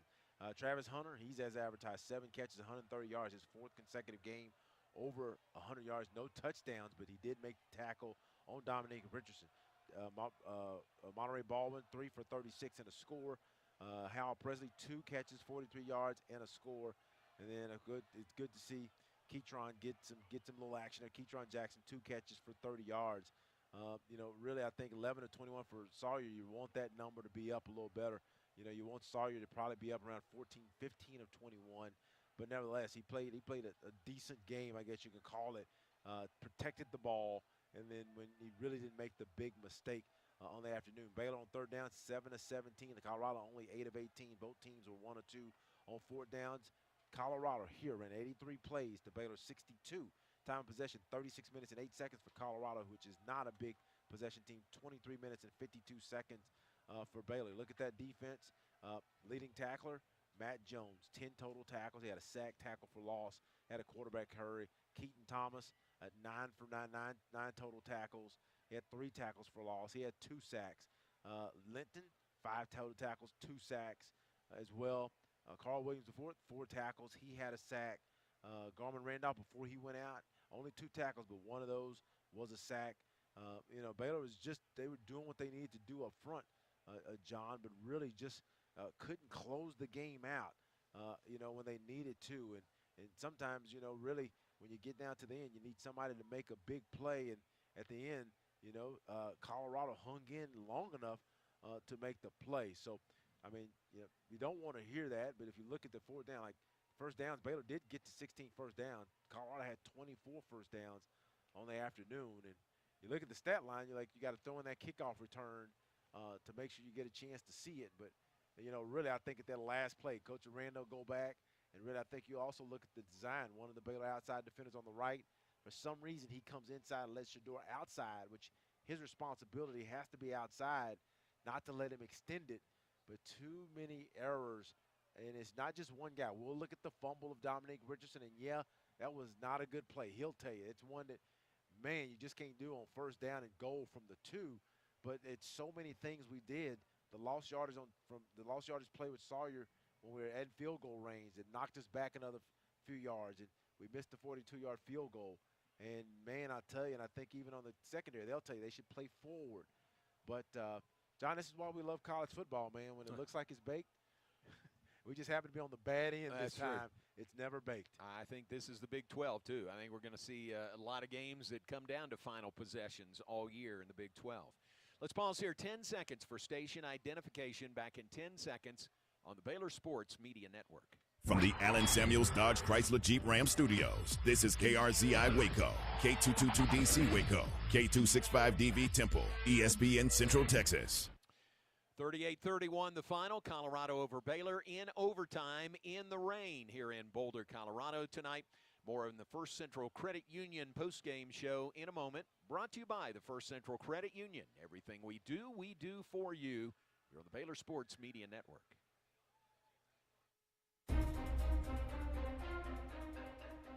When life gets complicated, Butts Law Firm is your one-stop for a wide range of legal needs. Whether you need estate planning documents such as a will, trust, or guardianship, or the appointment of a receiver to handle personal or business assets management and disposal, consumer protection, family-related legal matters, or various business-related issues, we are your community firm. Whether you're planning for the future, navigating a probate, or managing a business, our experienced team is ready to guide you every step of the way. Trust us to provide the legal support you need. Call today, 406-641-BUTZ. That's 406-641-2889. Or come by the Waxahachie office at 301 South Rogers Street, Suite 202, downtown Waxahachie. Come see the difference having a trusted attorney by your side can make, because at Butts Law Firm, your legal rights are our business.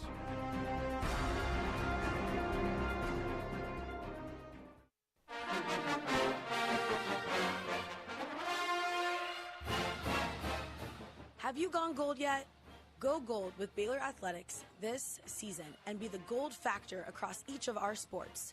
Wear exclusive Go Gold apparel from the Baylor bookstore at the upcoming Go Gold dates. To stay up to date on some golden opportunities, visit BaylorBears.com/GoGold. Go EAS. I don't know why they're doing it at midnight on a Saturday. At H-E-B, we know All right, we're back. Day is about more than the game itself. The taste of victory is unparalleled, but so is the taste of H-E-B jalapeno poppers hot off the grill. Seeing the best players in their prime is truly something to behold. So is an H-E-B Prime 1 burger that you grilled to perfection. For low prices on all the things that make game day great and delicious, visit H-E-B, your official game day headquarters, or use the My H-E-B app to start prepping for game day right away. You're listening to Baylor Football. On the Baylor Sports Media Network. First Central Credit Union postgame show. It's brought to you by the First Central Credit Union. Everything we do for you. Want to remind you the Baylor Coaches Show presented by Central National Bank. Live at Rudy's has returned. We're there every Wednesday, 6:30 to 7:30. Join us each Wednesday live at Rudy's for the Baylor Coaches Show. Joined now by Baylor head coach Dave Aranda. It's brought to you by Alliance Bank. Alliance Bank, it's your bank. And, Coach, we appreciate the visit very, very much. Tough way for this game to play out and come to an end tonight. Yeah, you know, we had the win. We gave it away. And so having been part of the game like that, it's very, very difficult.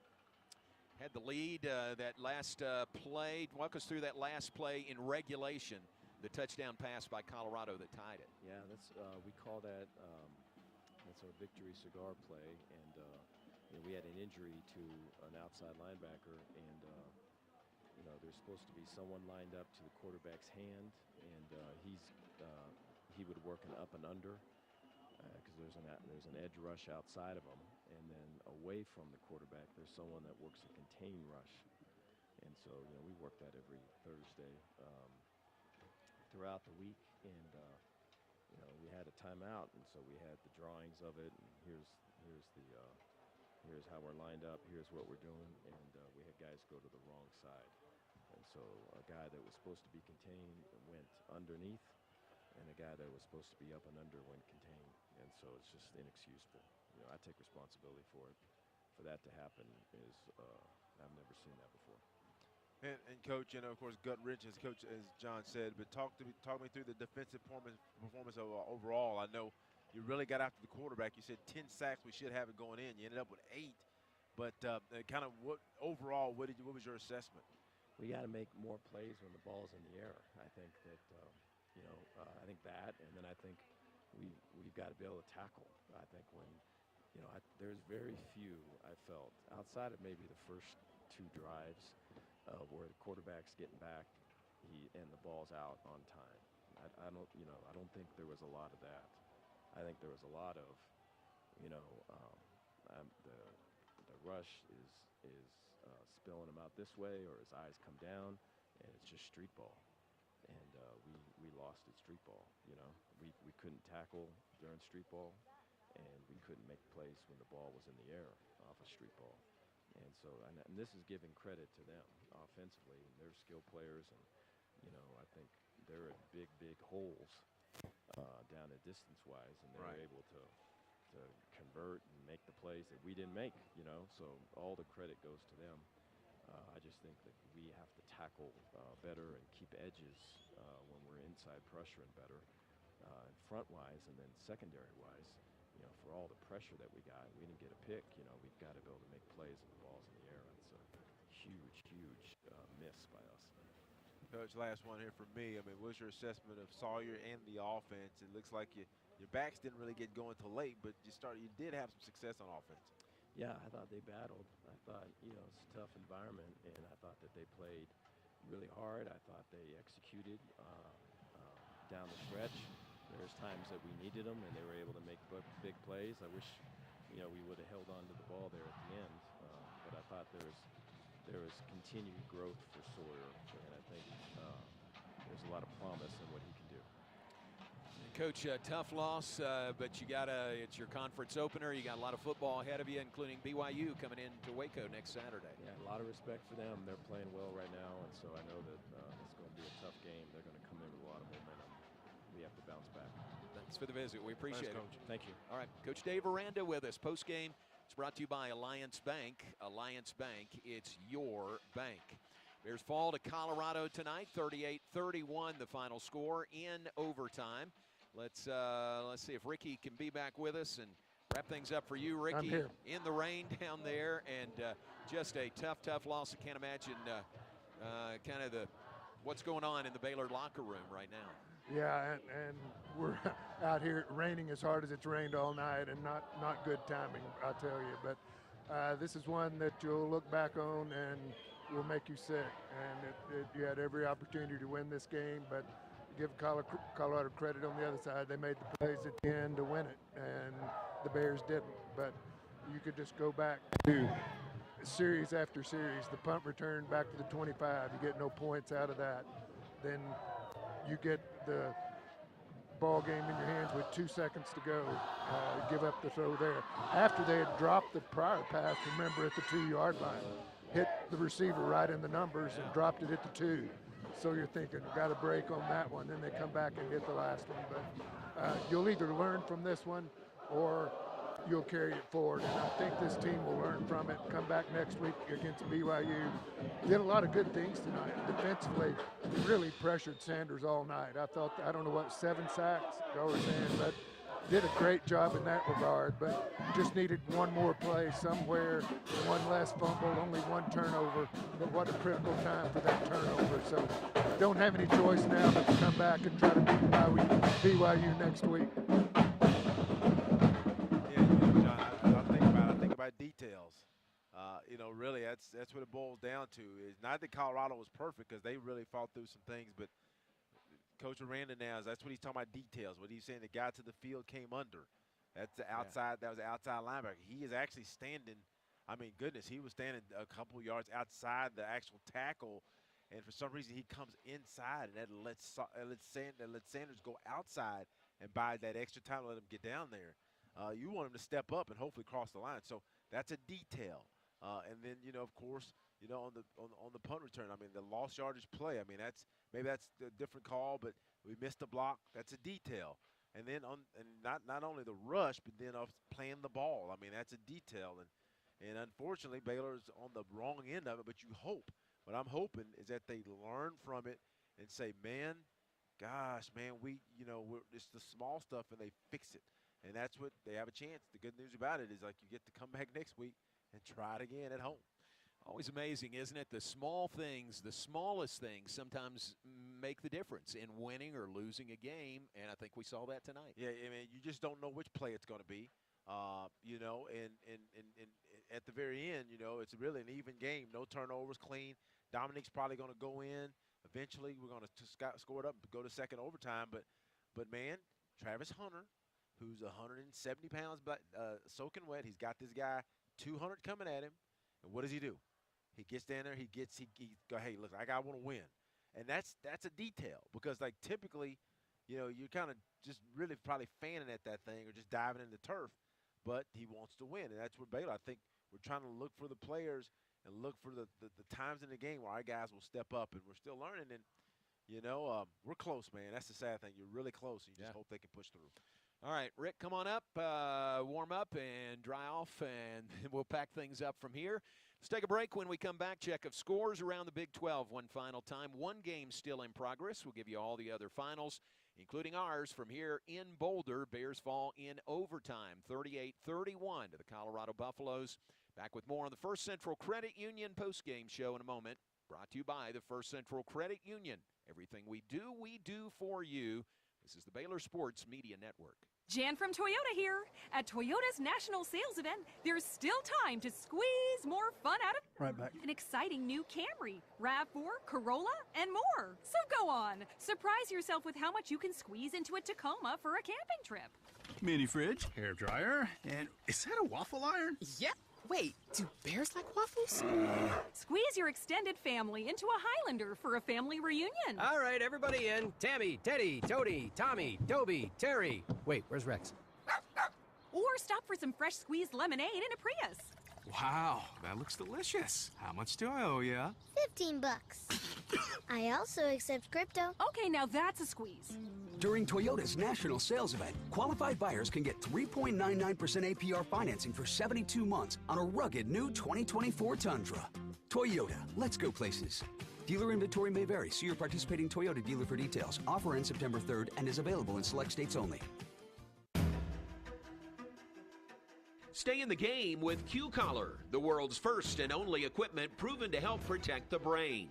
It's backed by advanced research, built for the modern athlete, and designed to protect your most important asset, your brain. Q-Collar is a proud partner of the Baylor Bears. When it's on, it's on. Learn more and collar up at Q30.com. That's Q30.com.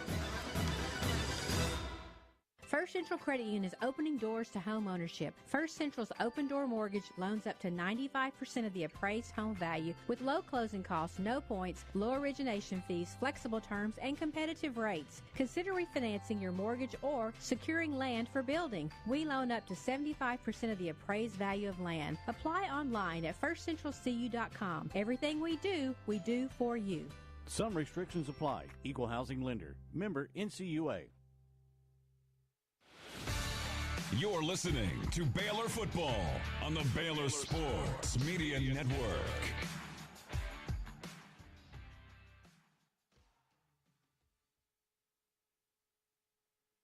We do for you, thanks to Rudy's. Rudy's is a proud sponsor of Baylor Football. Be sure to stop by your local Rudy's or Rudy's.com for some real Texas barbecue. Enjoy 100% oak smoked meats, delicious sides, and Rudy's signature sauce. Don't forget, Rudy serves breakfast tacos every day until 10 a.m. Check of scores around the Big 12 today. Every game but one final now. They're at halftime in Provo. BYU leads 13th-ranked Kansas State 17-6. Just underway in the third quarter. BYU, Baylor's next opponent, leading K-State by 11 as they start the third quarter. We don't have a game time yet for Baylor and BYU next Saturday. Should get that either late tonight or sometime tomorrow. Other finals from today, on the first big day of Big 12 Conference League games. Cincinnati shuts out Houston 34-0. West Virginia, a big win at home over Kansas, scoring in the final minute to knock off the Jayhawks 32-28, the final score. Tech wins at home over Arizona State 30-22. Utah over Oklahoma State in Stillwater 22-19. A couple of non-conference games. TCU falls to SMU 66-42. And Iowa State, number 20 in the nation, beats Arkansas State 52-7, the final score. That added to our score, 38-31. Colorado over Baylor in overtime. Wraps up the day in the Big 12. Again, we don't have a kick time yet for Baylor and BYU next Saturday, but it will be nice to be back home in Waco in McLean Stadium. Remember, it is a gold out next Saturday, and we'll get you the game time as soon as that is made available from the Big 12. Thanks for being with us. We invite you to stay tuned following our network sign-off for the post-game fan forum. Derek Smith and Bryce Hager will take you through all the twists and turns, and there were a bunch of them in this game tonight, so stay tuned for that. Thanks to our entire crew tonight, Bob Baker, our engineer in the booth, Aaron Sexton, our network board operator, and thanks to J.J. Joe and Ricky Thompson. Speaking for all of them, I am John Morris, and we appreciate you being with us. It's not on a... We'll talk to you next Saturday from McLean Stadium, Baylor and BYU. Final score again from here in Boulder. In the rain, Colorado 38, Baylor 31 in overtime. Good night from Boulder. Sorry about that. I hit the wrong talkback button. I was talking to Derek. All right. See you later, John. Yeah, absolutely. Name and Doug. Thanks, bud. See you. November the 1st at the Herd Welcome Center. We have another outstanding class of inductees this year, including Brittany Griner and Odyssey Sims from women's basketball, Ronnie Allen from track and field, Whitney Cannon-Rickenstein from Baylor softball, Mark Cochran from football, Michael Griffin from baseball, Nina Cesar-Bajovic from women's tennis, and Epe Udo from men's basketball. We'll also honor the back-to-back Big 12 Championship 2013 and 2014 football teams. The induction banquet is Friday, November 1st at 6:30 p.m. in the Herd Welcome Center Grand Ballroom. Tickets and table sponsorships are available by going to BaylorBears.com/HOF. That's BaylorBears.com/HOF. Hope you can join us November 1st for the Baylor Athletics Hall of Fame induction banquet. Sic 'em Bears.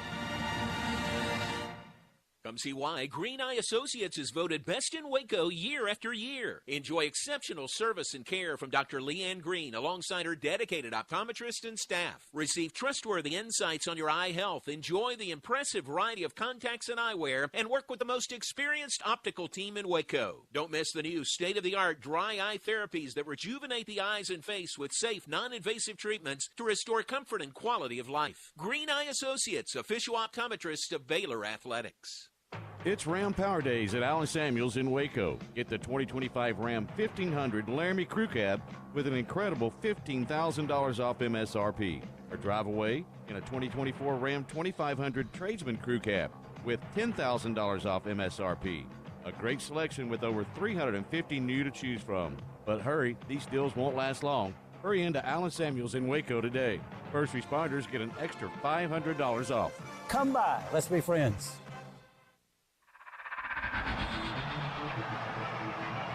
You've been listening to the First Central Credit Union postgame show, brought to you by First Central Credit Union, serving members since 1937. Stay tuned for the Baylor football postgame fan forum right here on the Baylor Sports Media Network.